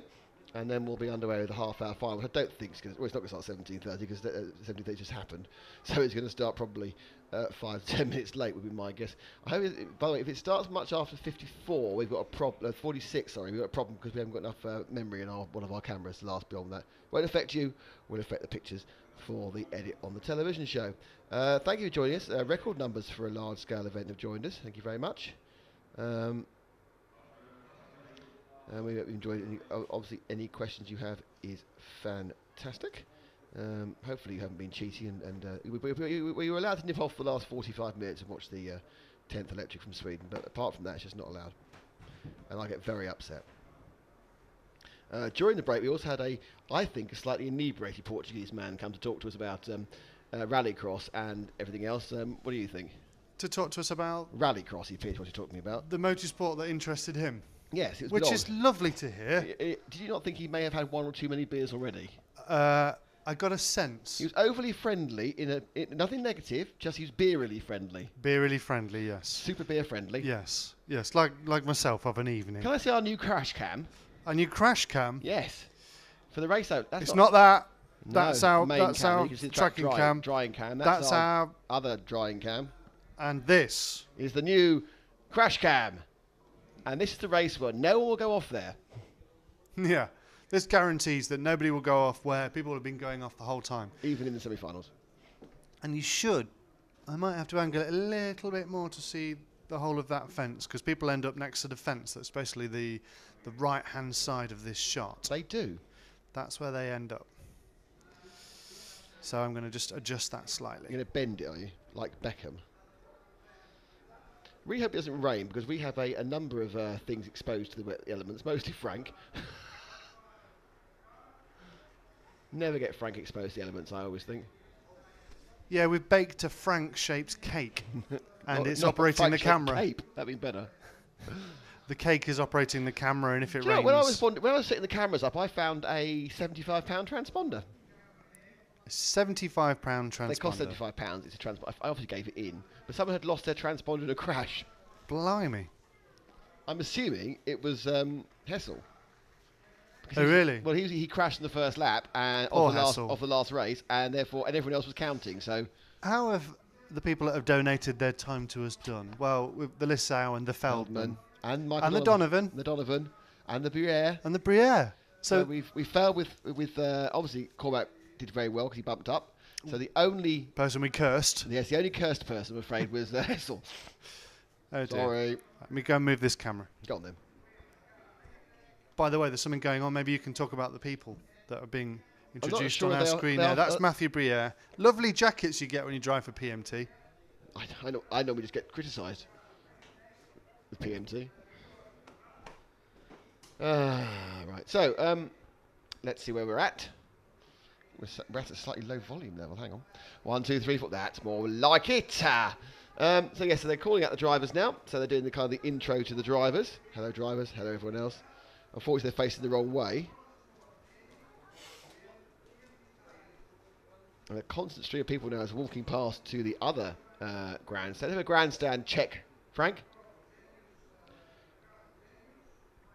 There's quite a few in there already, and many, many more joining. Well, 4 people walked past me a minute ago. Not seen the cat on the lead recently, the leash cat. Something else you can see if Frank just moves very slightly to his right is that the track is actually drier than it's ever been. Drying. So it hasn't ever been that light grey. You can see the wet patch down the middle, though, can't you? We often can.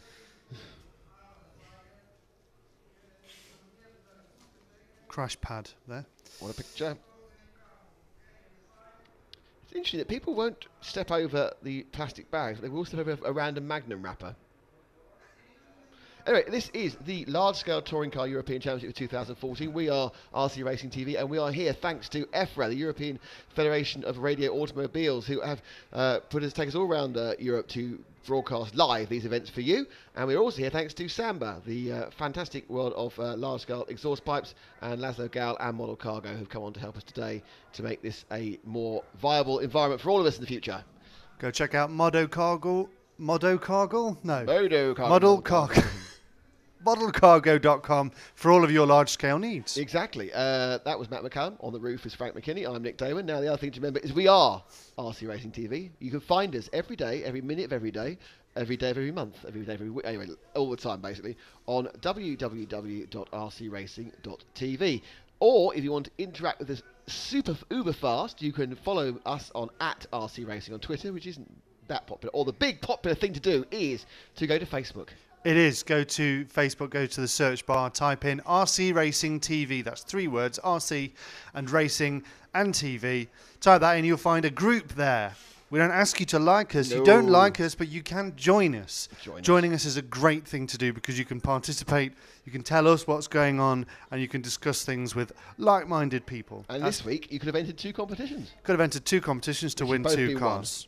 Yes, indeed. But there'll be more competitions in the future. This is not the end of competition. No, this is not the end. This is merely the end of the beginning. Or the beginning of the end. Beginning of the end? No. The end of the, anyway. There's Martin Lissau. He's applied the gel. He's ready to rock. Yeah, plenty of gel. Our first outing in large scale that you will find at rcracing.tv was when Martin Lissau won his Worlds, and there was a fantastic crash tape that was made very popular there by Motors TV. Over 1.25 million views last time I looked, and it could be many more now. Indeed, yeah.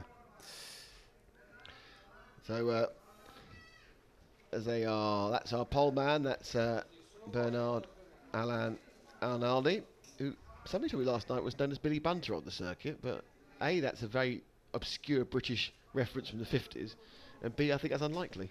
Odd.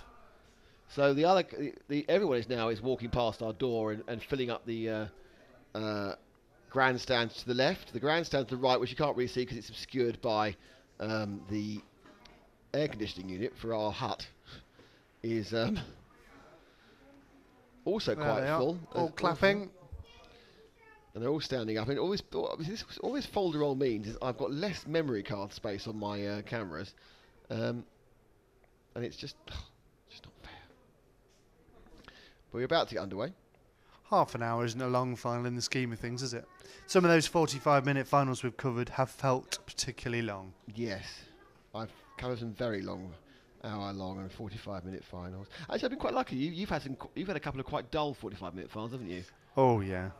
In fairness, the Euro B wasn't that exciting as a final. Which one? One a month ago. The live one. Oh, goodness, no. Mr. Pombo winning. He did very well. He did very well, but, yeah. We had a very exciting start today with all the bump ups being terribly exciting, and it kind of went, yeah. And that's the one thing we hope that... obviously, the best man wins, the racing wins. If the best man could win after crashing the first lap and having to drive to the field, that'd be fantastic. Yes, and it taking about 28 minutes for them to get there. That would be perfect. 28 and a half, really. But then again, this has to be edited down for when it's featured on the TV show. Yeah, but I can edit it 22 minutes. It's fine. 22 minutes, yeah. That's RC Racing Or TV, 12. the TV show, which is on Motors TV, which is on And the archive is Many- on my channel TV. your channel. The channel. The channel. Oh yes. There you go. And don't forget that it's then available on the interweb in high definition, because obviously Motors is not a high definition station. I'm not quite sure whether high definition is just a kind of like a thing people say these days. Maybe people actually care about high definition. I don't know. Yeah. He said, 168 says he's going to just like and not join, thanks. We can't like us. I'm liking your chutzpah in doing that. As I waft away some Just children. give a simple thumbs up to the computer screen. Yes. Just thumbs up. Why do you slap your PC on the back? Slap it on the back, yes. Obviously while holding it, because if you slap it on the back and it falls to the table, I'm not paying the insurance. No.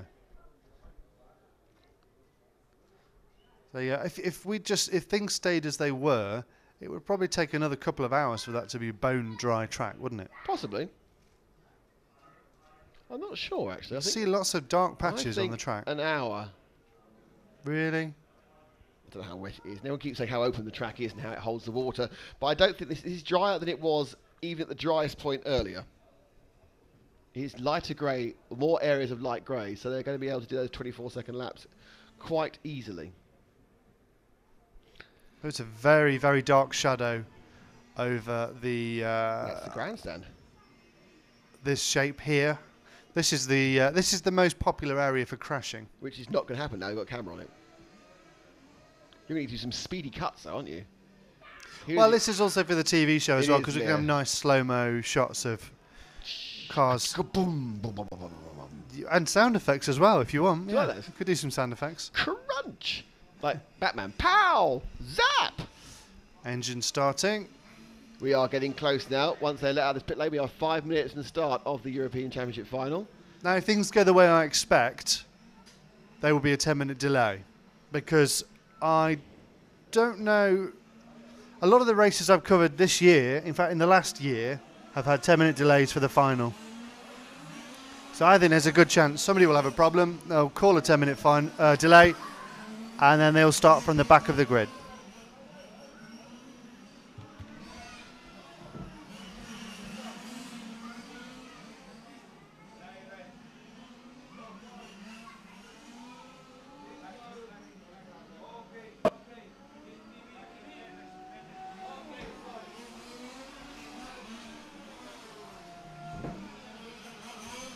People who've had several beers do not understand the meaning of red tape or red and white tape.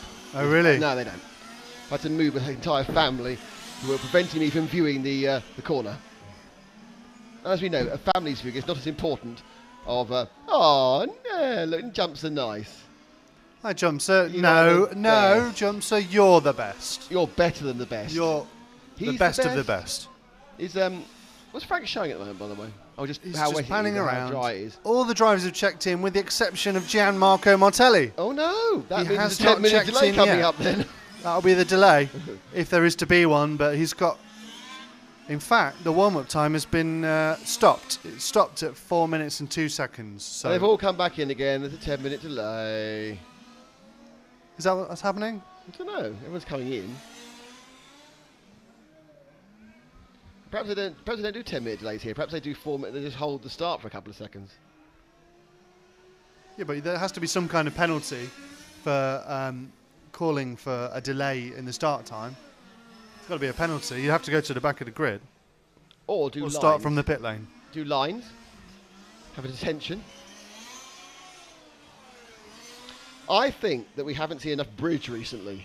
Enough what? We need a last bit of civil engineering porn. Here we go. Oh yeah, bridge-tastic. Look at that. Look at how all the Bridgy, spanny things. all the span and bridge about. all of the suspension cables Suspend run from the centre mast, to the end. protruding in from the fairness, earth. That's the most in focus it's been the entire weekend. Yes, as the wind has really died down now, with the flags just hanging Come on, from the don't pole. if they delay this. They are delaying this bloody blinking race. Sorry. Hi, Nick. This is Montec. Hi, Montec. Sister Lazar said, is there any delay? Yes. Yeah. There's a delay. And We you don't know can how blame, I think you can blame Gianmarco Martelli for that, because he still hasn't checked in. Maybe it was his transponder you found, Nick. I don't think so. Maybe you could run round and I gave it in. I didn't keep it. Okay, I can definitely say now that the camera in that corner there isn't going to catch all the race. why is that? Because he had 54 minutes of memory card. It's not the end of the world, it's effects camera. We'll be capturing the effect of night. Of nothing, yes. Is saying he catches my sneaky hue. I don't know what you're talking about. This is all completely serious.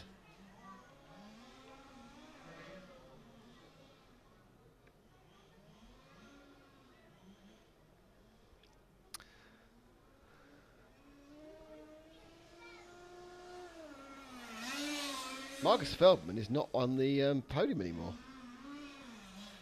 Have a look at the people walking. Frank, give us the people milling around underneath the roster. I think he'd captured a story, or believed he'd captured a story anyway. But who's on the top? Who's on the top? Drivers. Oh. We're all walking off now. Everyone's walking off. We've got so close. Let's have a look at Marcus in the pit lane.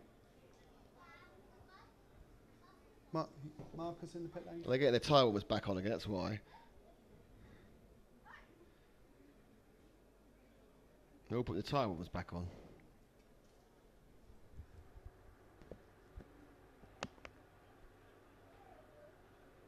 How loud are these cars compared to Nitro? Nothing like as loud, and more importantly, not the engine note is nothing like as piercing.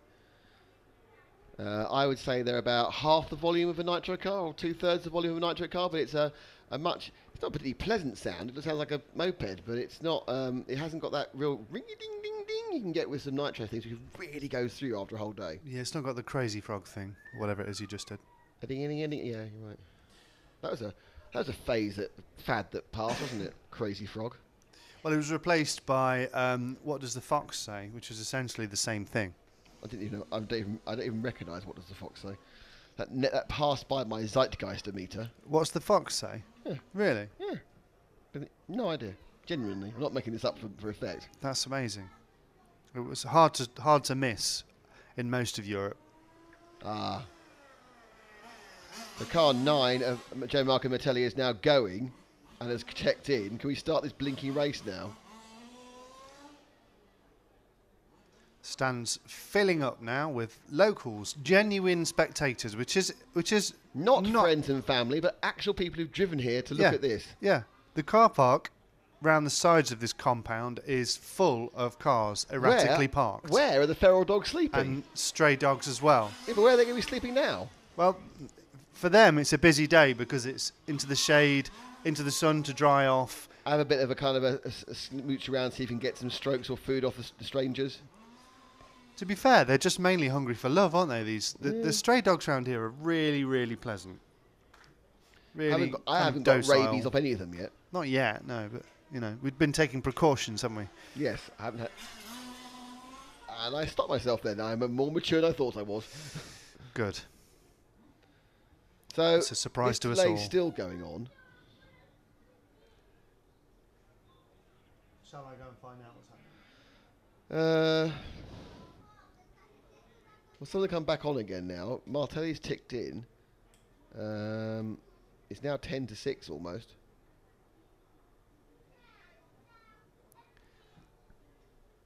Do they not know that there's hundreds of people here? There's hundreds more people watching online. I know. And all they're seeing is Frank's GVs, which at the moment are quite static. Yeah. I'll just cut who the shots are. Yeah, another shot. Third shot. Crash.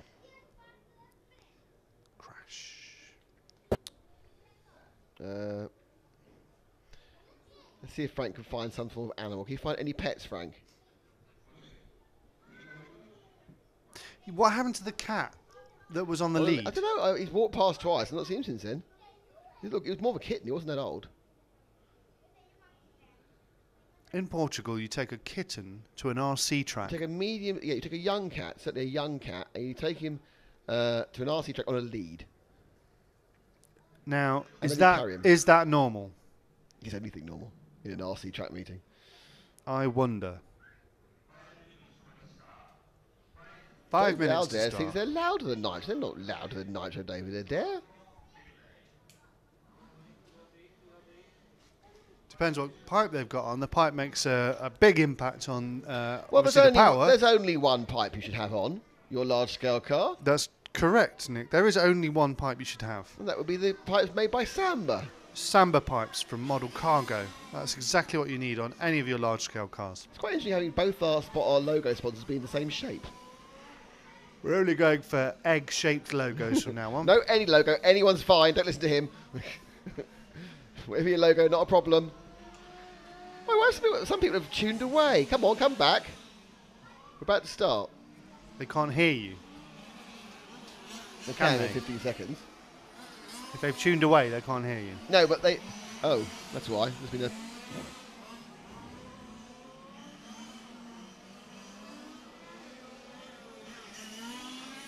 Come back, everyone.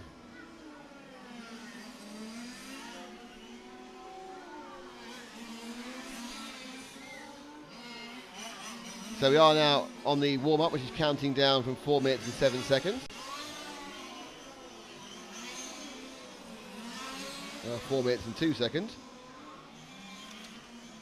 We don't have a printout of Can the you tell us what final brands are grid. competing in the A final?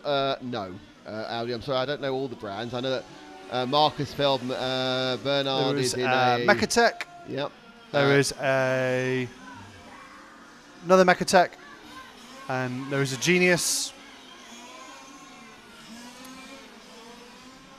So on pole we have Bernard, Alain Analdi, Martin Liss.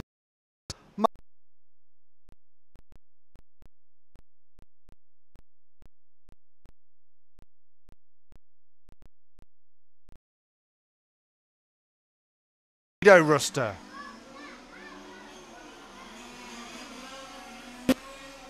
Now, Nick, Yes. can I ask you, Anything you like. who is your...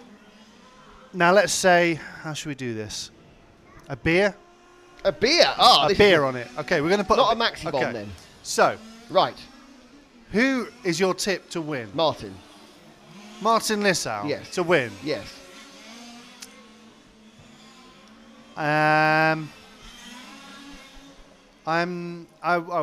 Nothing more I would like for any of these drivers to win, obviously. But I think I'm going to go for a bit of a wild card. Wild card time. I'm going to say the winner will be French. Yeah, but you've got loads of chances then.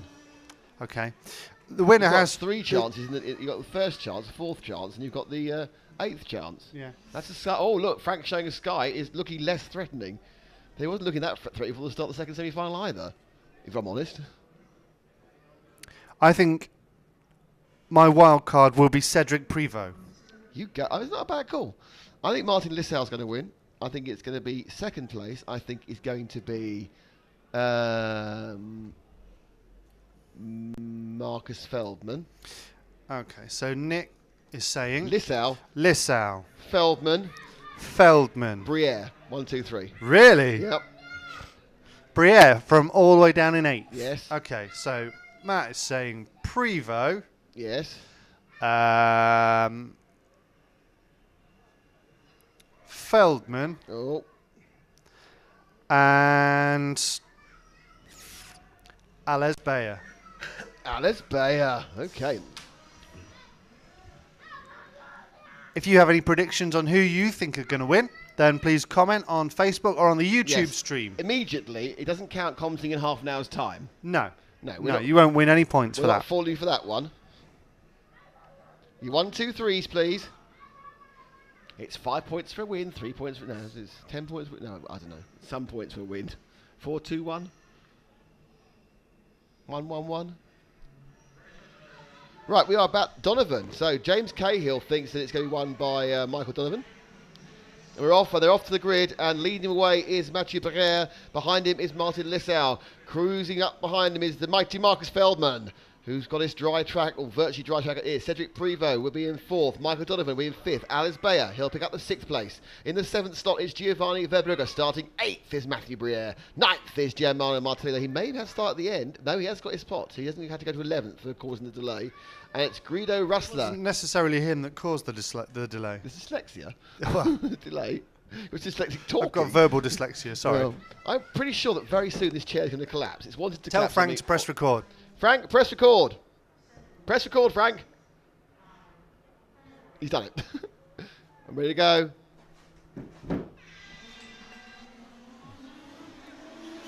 And off they go. It's a good start, a marvellous start for Arnaldi, and it's Feldman who's moved into 2nd place. Car 6 of Alice Bayer is 3rd, and then it's Lissau as they go down the Superbot corner for the first time, and then Arnaldi has made an absolutely mesmerising start, much in the semi-final. He's miles ahead, possibly caused by a bit of a kerfuffle, which has seen Lissau drop from 4th to 2nd, from 2nd to 4th.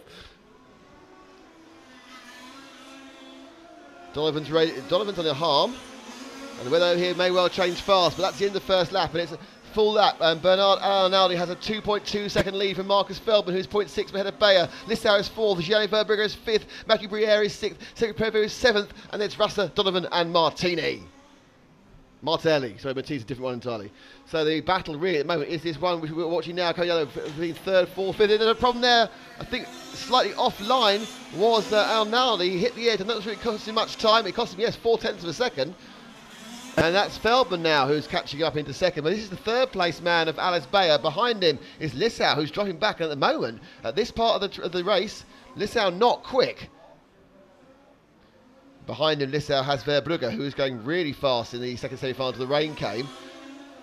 But he's already several seconds behind Arnaldi. So Arnaldi now leads by 1.7 seconds. So actually he is being slightly pegged back by Feldman after a fantastic flying start.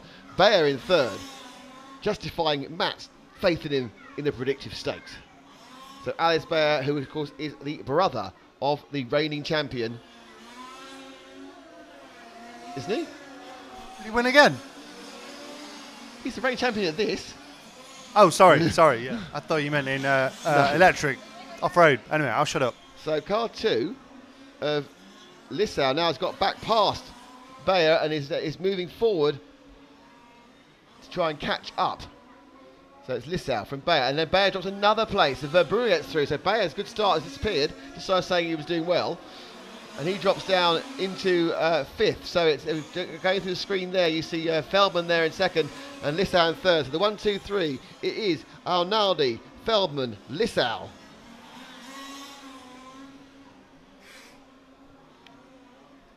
And the 4 cars you see battling for over 3rd, 4th, 5th and 6th. Actually, no, 4th, 5th, 6th and 7th. Actually, 3rd is there, in fact. They come up the straight through the camera corner. Don't fall off, unfortunately, for our victim cam we have there. A little effort there by Bayer to make back a place on Verbrugge. He was easily caught by Lissau and Verbrugge earlier, but as we now just being 3 minutes down, 27 to go, it's settling down a little bit. But what has not settled down is the fact that Arnaldi is easing out his lead from Feldman. His lead now is 1.8 seconds. It's 2.5 seconds further back to Lissau, with Verbrugge, as you can see, visually different because we're looking at Lissau and Verbrugge we're looking at now. They're going to do the short shoot, turn into the F1 and F2. The main straight and be in camera corner before they hit the RC timing turns. And then you can just see in the background the 2 leading cars swish past. This is 3rd and 4th for Brugge, looking quick. Lissau as well. Lissau's last lap 24.2. 24 flat for Feldman, which is the fastest so far. So Feldman really is trying to bridge that gap and going like a train. We still have no idea about fuel consumption because they've not had a fully dry race in well dry conditions, whereas this of course is drier than the first semi-final. Oh, and it's gone! He's gone. Car 2 of Lissau lost it there on capture camera and drops back a couple of places, so you can see how much on the edge these drivers are. Lissau lost only 2 seconds in doing that. That's a big 2 seconds. It's dropped him also behind Verbrugge, who's a very quick driver. So Lissau has it all to do now from 4th place.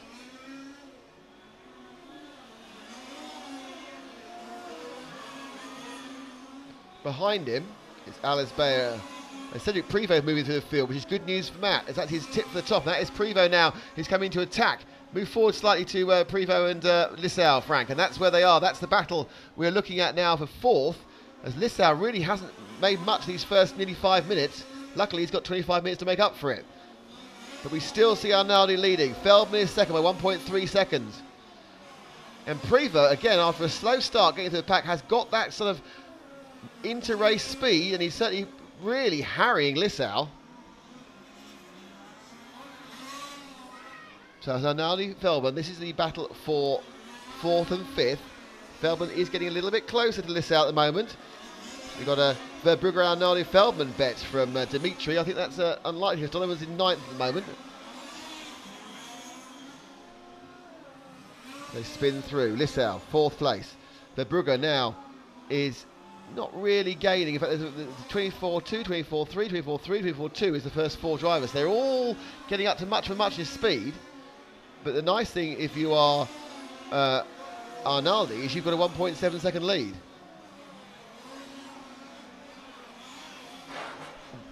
And the car crashes in front of us. And it's there and dead. I don't know who that is. My guess is that was Guido Ruster or Michael Donovan. Both of them were late at this lap. So problems for Michael Donovan and Ruster as the 3 middling cars got up the hill.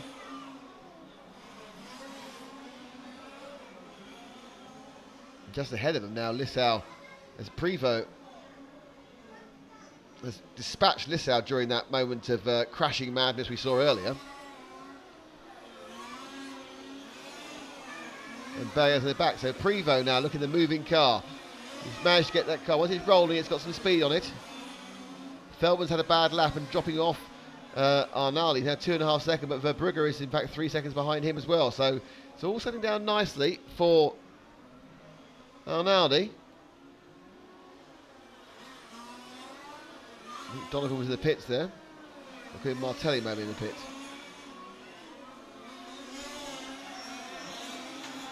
Another problem for Lissau.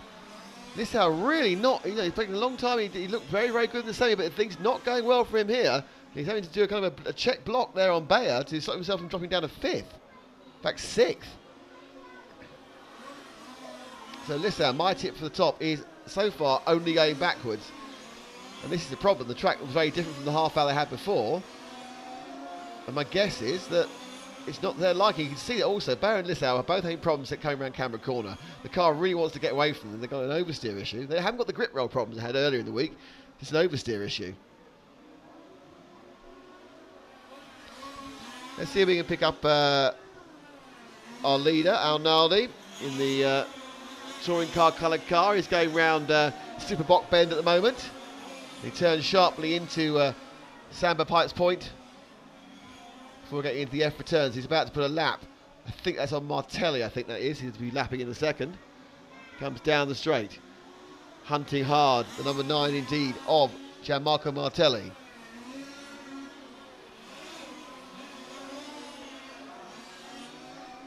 And he's let through. So we are 8 minutes in, there's 22 minutes to go. And at the moment it is a Arnaldi benefit race.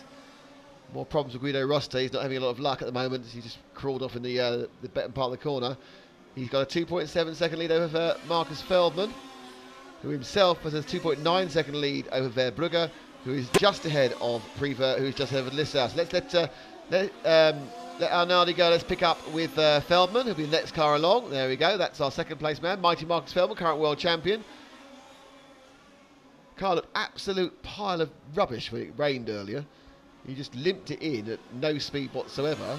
But now it's dry and he's found some pace. He's looking to get himself on the podium.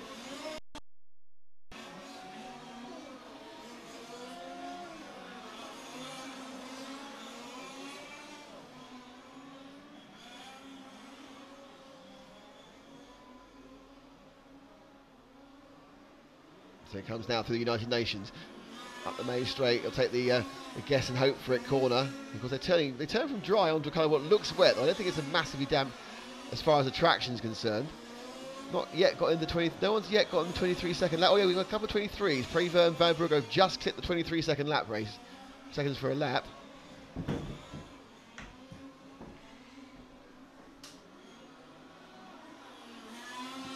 So Feldman.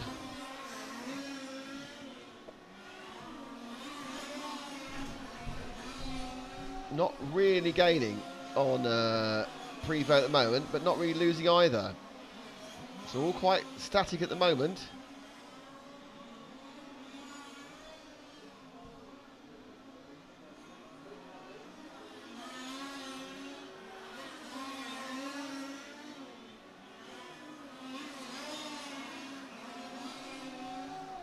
So it's Bernard Arnaldi from Marcus Feldman.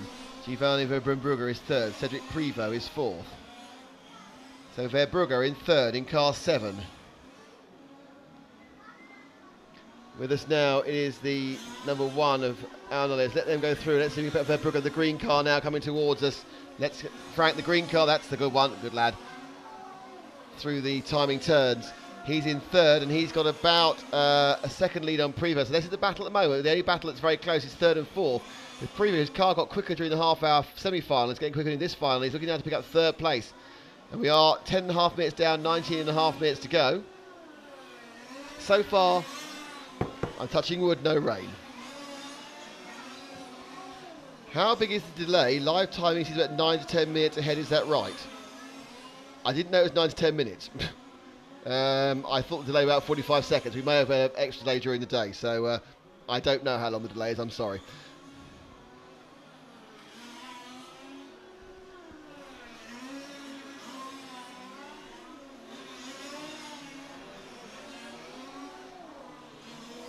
So it's Arnaldi from Feldman from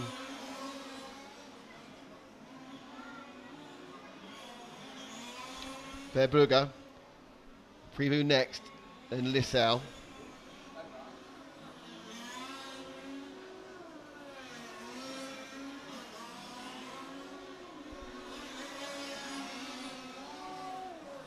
Alice Bayer and Mathieu Briere. And we've got this kind of period in the middle that's quite quiet, but as you can see, suddenly Prevost right on the tail of Verbrugge. Verbrugge, who was so quick in the first semi-final until it rained. I mean, he decided to change tyres. It was a big gamble. It did work for him, but the tyres were no quicker. But he's managing to hold Prevost back at half a second. I think he's actually slightly eased out his lead in third. He himself is 4 seconds behind Feldman. Yeah, 3/10 gain there, so Prevost lost a little bit in that lap. Track still drying, still improving, still coming to the drivers with every lap they take.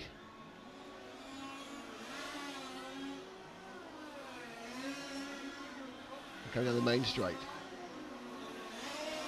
Both of them turn in the camera corner. They're kind of the tightening timing turns, which were lethal earlier today when the curbs were wet. Now, much easier. So Prevost just looking to ease onto third place. The back of the Belgian's tail there, the green and white car of Verbrugge. Oh, and a big fishtail for Verbrugge. So listen, he lost a lot of forward momentum there. He just drove and he got a big fishtail. And you can see that visually he lost something in the region of probably about 3/10 of a second, I think. And suddenly his lead just came down, but he just didn't get the power down. And Prevost right in his tail. Now, worse than that, they've got themselves some traffic. So can he get past the traffic, which is the number 9 of Martelli.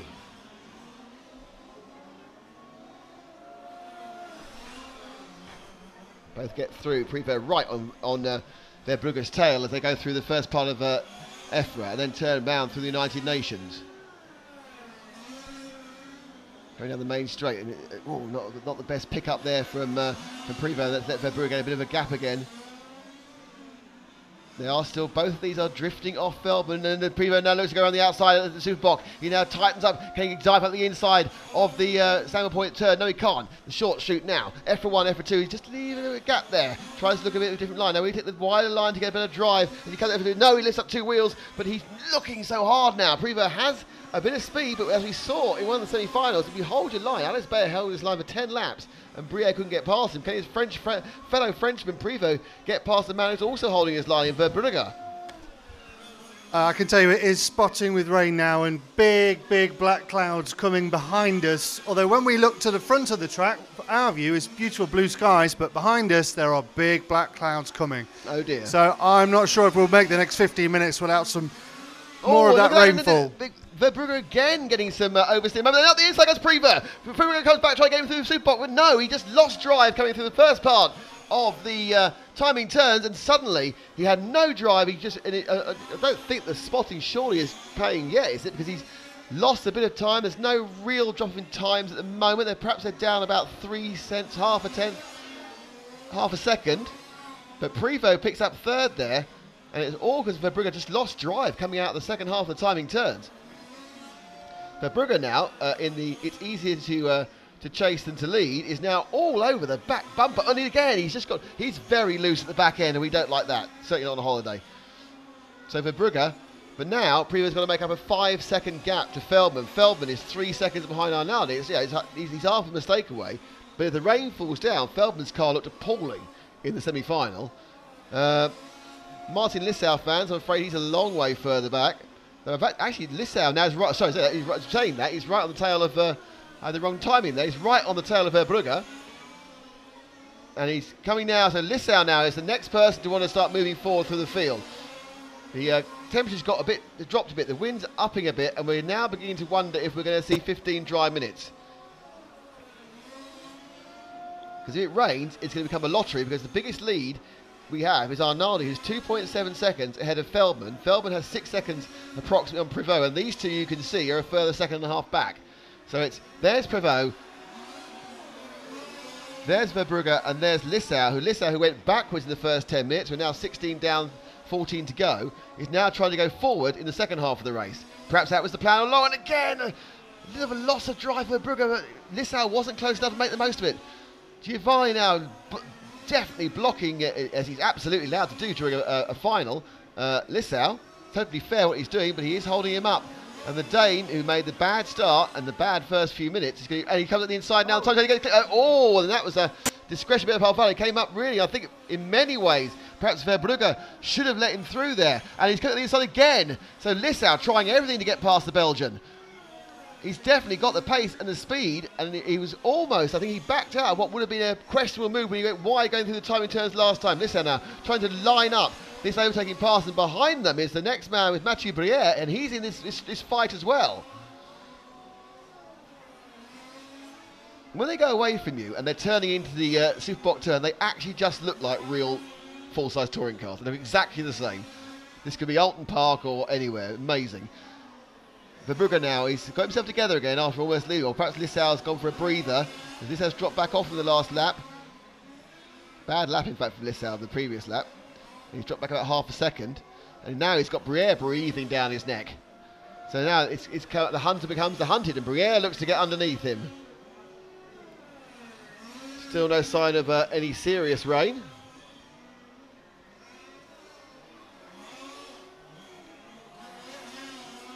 As Lissau has had a bad couple of laps, Lissau. Dropped back from, I don't know whether when he had that coming together with Verbrugge, he's done something to his car, because suddenly he's lost the pace. Verbrugge is 2.2 seconds ahead of him. But that's Prevost. Sorry, that's not Briere, that's Prevost. Prevost's dropped back. That is the 9 car of... So when we look at it go around now, it's all got a bit confusing for a second here. That's Martelli. What is going on? But according to this, off camera, Prevost dropped back down. So it's now Arnaldi for Feldman. Verbrugge's in third. The car 4 is indeed just ahead of car 8. So Prevost has dropped down. I think he was Marshall. I saw a Marshall going back. And the propensity of yellow cars has slightly confused me as far as Lissau is concerned, because Lissau actually has number 9 behind, which is Martelli.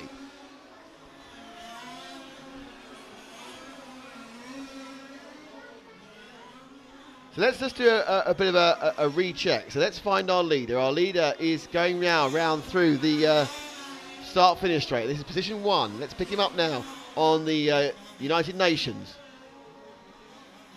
So down the straight comes our leader, Bernard Arnaldi. He's following car 4, who's Prevost. He's about to lap the 5th place man Prevost, who's had a bad couple of laps for some reason.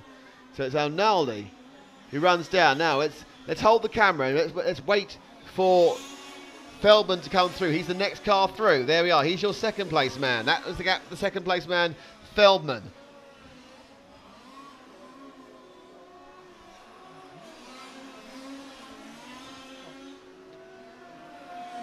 So Feldman goes through in 2nd. Now, there is a long gap to Verbrugge. Verbrugge is 10 seconds behind these two because Prevost just dropped out of the middle of it. So we wait and see. That's just what we'll do is we'll take the cars into the timing turns and we'll go on to the mini camera. And so we now wait as he goes through. We're going to wait for Verbrugge to come through and pick him up. And that's how far behind he is after 20 minutes with 10 minutes to go. He's still not come through. Here he goes now. That's Verbrugge, the green and white 7 car. And he's your 4th place man, and that's your 5th place man, Lissau. So Lissau and Verbrugge are getting a bit close again now, but they are 4th and 5th. And there's a big gap between Verbrugge and Feldman and Prevost, who are 2.5 seconds apart. And that's a bridge that I don't think either of these two drivers. And again, Lissau now looking kind of clever, again trying to go in there. And he's got him now. Lissau finally gets Verbrugge. It took a 4-corner move, but well done for Martin. And he moves up to 4th place. But he's so far back from Feldman now. He's probably about at least 15 seconds back, I would say, from Feldman. That it's a bit of a forlorn hope to catch him up, unless the weather changes. And he's 13.5 seconds back from Feldman. He's 15 seconds back from the lead. Feldman beginning to get, and the wind's picking up, which is an interesting thing. Because two things will happen. Frank will fall off the roof. And we may see some rain. So that's Lissau. Now has to begin a 15-second, and he's dropped, absolutely dropped Verbrugge, who's right off the pace. Verbrugge, I think, has got a problem. He's dropping time everywhere. And is it spotting more? I think the cloud is going to miss us. I think it's going to the left-hand side of the track, so I think we may be all right. Good news for our cameras. So, with Feldman, again, and Arnaldi, that's where the battle is. With Lissau, we need to leave. He's on his own now trying to catch up. But let's see if we can find our leader again, which is Arnaldi with the touring coloured car running around United Nations down the straight now. And the cars are both on the straight at the same time as he goes and gets another lap as he passes. I think that was Briere maybe. But the cars are both on the straight at the same time, Feldman and Arnaldi. Arnaldi leading with 7.5 minutes to go. He's led from the off in a textbook race. It's not gone well for Lissau, that has to be sure. Feldman, on the other hand, who we just see there coming in. So he enters the main straight as Arnaldi leaves it. The main straight with these cars hit about 53, 54 miles an hour. So it's Arnaldi from Feldman, from Lissau, from Verbrugge, from Prevost, from Briere, Alex Bayer in 7, Martelli, Ruster and Donovan unfortunately no longer running.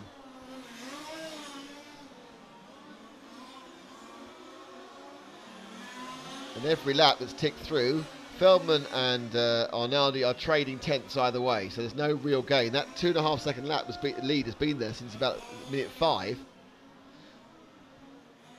And Arnaldi, and the thing is that Lissau, even though he is pretty damn swift, is not making any impression whatsoever on these two. He lost too much in that first session, so he does look like he might get himself a podium here. So let's let Arnaldi go through. We'll pick up with Marcus Feldman now. That's your second place man, so he's a multiple European champion. He's won it about 112 times in the Matt, I think, and the world champion, of course, as well. Many times as I've had hot dinners on this trip. Oh, you're looking forward to a big bob later, aren't you? So Feldman, Arnaldi is less than one mistake away, and he's got 6 minutes. He's got one mistake and he'll be gone, but he hasn't looked like making that mistake, in fairness. And that's what Lissau has to help. That's what Feldman has to hope for. Lissau has to really hope that both.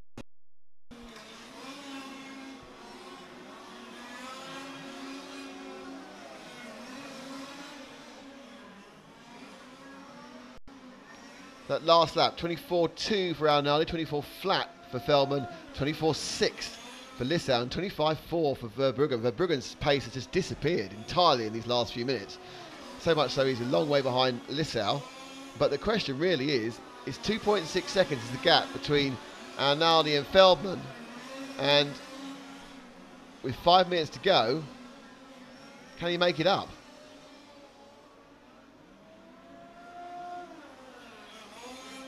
Or are we going to get a case of close but no cigar?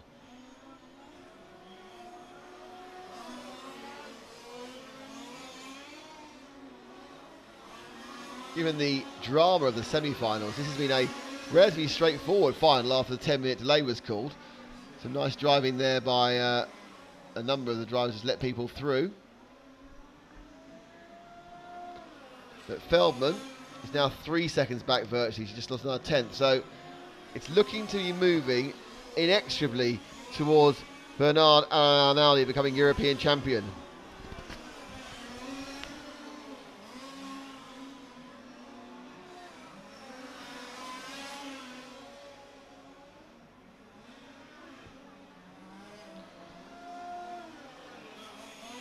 So let's mix it up a bit and see if we can find our leader again. Who's, I don't know whether there's been a coming together between two cars, but neither of them were the leader, thankfully. So he's coming now through the timing turns. Arnaldi getting perilously close to lapping Lissau.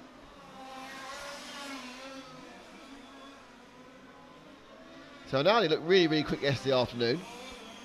Picked up the pole. Was fast in his semi-final until it got wet, so he couldn't really tell what was going on, and he's been fast again. So basically, he's found, very, very mixed conditions we've had here. The track's been coming to them throughout the weekend, and once the track had come to them, suddenly it rained. It was completely different again today, and wet and dry. Bernard had absolutely mastered these conditions. I think he's going to go home a very happy man in about 3.5 minutes, because unless we get a rain shower, I can't see anything stopping from winning. We've lost one of the cars. Who have we lost? Number 7's gone, so we've lost Verbruggen, who was slowing down slowly. Obviously, he had a problem that was getting slowly worse and is now terminal. We had seen him drop a lot of pace.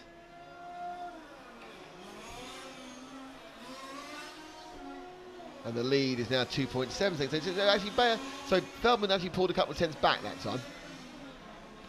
He's trying to make it exciting for us. Let's see if we can find the leader, because that's not the leader, Frank.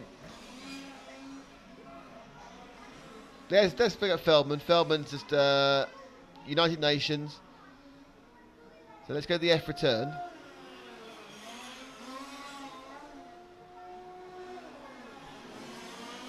So Feldman again, the chaser, harrying, but he is 2.7 seconds behind, and they're just trading tenths.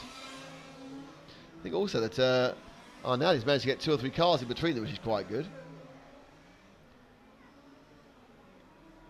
Let's see how the last person who's not lapped, but I think he's going to be lapped very soon.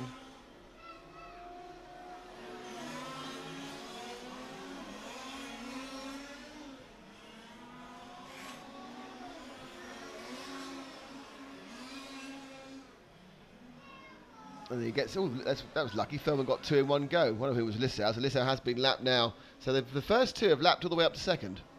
That makes sense. Up to third. So everyone's lapped. And the paciest one is in Lissau's car today. So it has been Feldman and it has been Arnaldi. But Arnaldi just looking masterful. Controlling the gap. Dropped a couple of tenths that time to Feldman. There's only 1.5 minutes to go.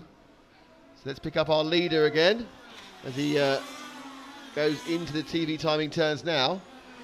Because he is 1.5 minutes away from winning the European Championship, which he has won with consummate ease in many ways. Whilst he's never been a long way away, those 2.5 seconds have always been enough.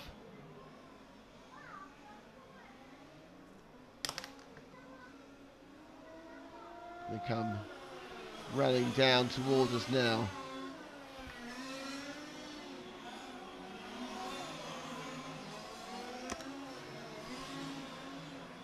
And the car still looks great after half an hour. So a deserved winner. He won. He was the pole position sitter.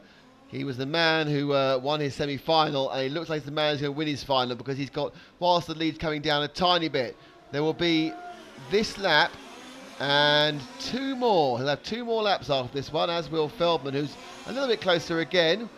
Closes down by about 4/10, but there's 2 cars in the way. So Feldman making a fight out of this because they should finish in the same frame, which is always good. With 2 laps to go. So you can see Feldman hitting the straight there. So it's only half a straight as Feldman begins to push hard. Oh, and very ponderous round the corner there for this last lap. I think and I thought he might have finished. They're really getting quite close. They are grandstand finishing for us. They're both in the same frame. Feldman catching hand over fist Arnaldi. If there had been another couple of laps, which there aren't, he might have had a chance. But Feldman now is within shooting distance, or speaking distance. Oh, he could be up 2 wheels. He's trying so hard, Mighty Marcus. But it's going to be Arnaldi. He's going to win this. But he's going to win this by less than a second. And a win for Bernard Alain Arnaldi. He slightly tightened up towards the end as Feldman tried to come. Absolutely marvellous. That was fantastic stuff. So, great work. And the winner is Bernard Alain Arnaldi. In second place, Marcus Feldman. In third place, Mathieu Briere. Lissau dropped to 4th right at the end. I think he was also suffering slightly. So no podium for Lissau as Briere gets the podium. Cedric Privot is in 5th place. Gianmarco Martelli is 6th. Alice Bayer is 7th. Guido Russler is 8th. Frank, do you have a look at the podium rather than the track, please? No, I mean actually where they are, the rostrum. Giovanni Verbrugge didn't make the whole trip, and neither did Michael Donovan, who both had problems. And just so you know, I had Lissau, Feldman, Briere, and that didn't work. I got Feldman second, and Privot, Feldman, Alice Bayer. So we both got 1 second place, being the same one actually. So a fantastic performance, a great race, brilliant stuff.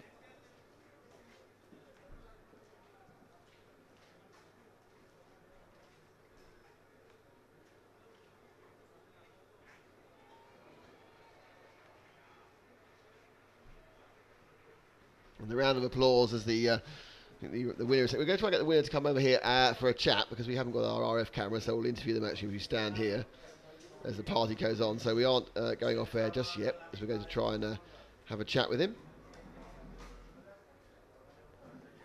So that was a good. It was a good race. It was the leader got away, and it just got. We really just need another couple of minutes. I mean, I think we've had an absolute classic. We were 2 minutes off a classic. That happens.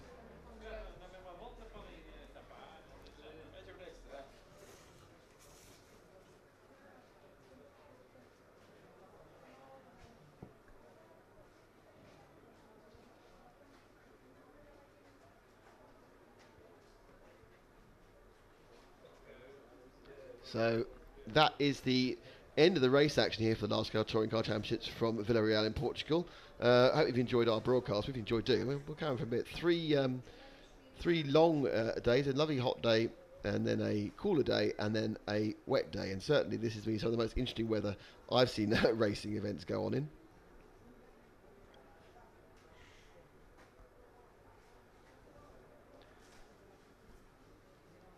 So as you see, lots of the crowd are easing back. They're actually going, if you look just to the far right of this picture here, well, that's where the crowd leave, but there's also, that's where the food in the bar is, so I'm sure that's where they're going to get a little bit of snack and a drink. All going well. So that is it for us. We are going to come off the air, and we will go and talk to the driver on tape, and then what we'll do is we'll put up the on the stream, or actually on the website RC Racing TV later. So anyway, so I'd like to say thank you to the organisers here, especially Luis Cabral and his team. Thank you to Efra, obviously thank you to Samba and to Laszlo Gal. Thank you to Matt McCallum and to Frank McKinney. And thank you all for watching. I hope you enjoyed it. We are going to be back live streaming probably Wednesday afternoon, but more like Thursday morning, coming from the 1/8 Track Championship from Kirchberg. Might be a little thing on the Wednesday afternoon, but tune in on Thursday morning for the 1/8 action from Kirchberg in Austria with John Hindhoff and the rest of the team. We have John on that one, and it's always fun.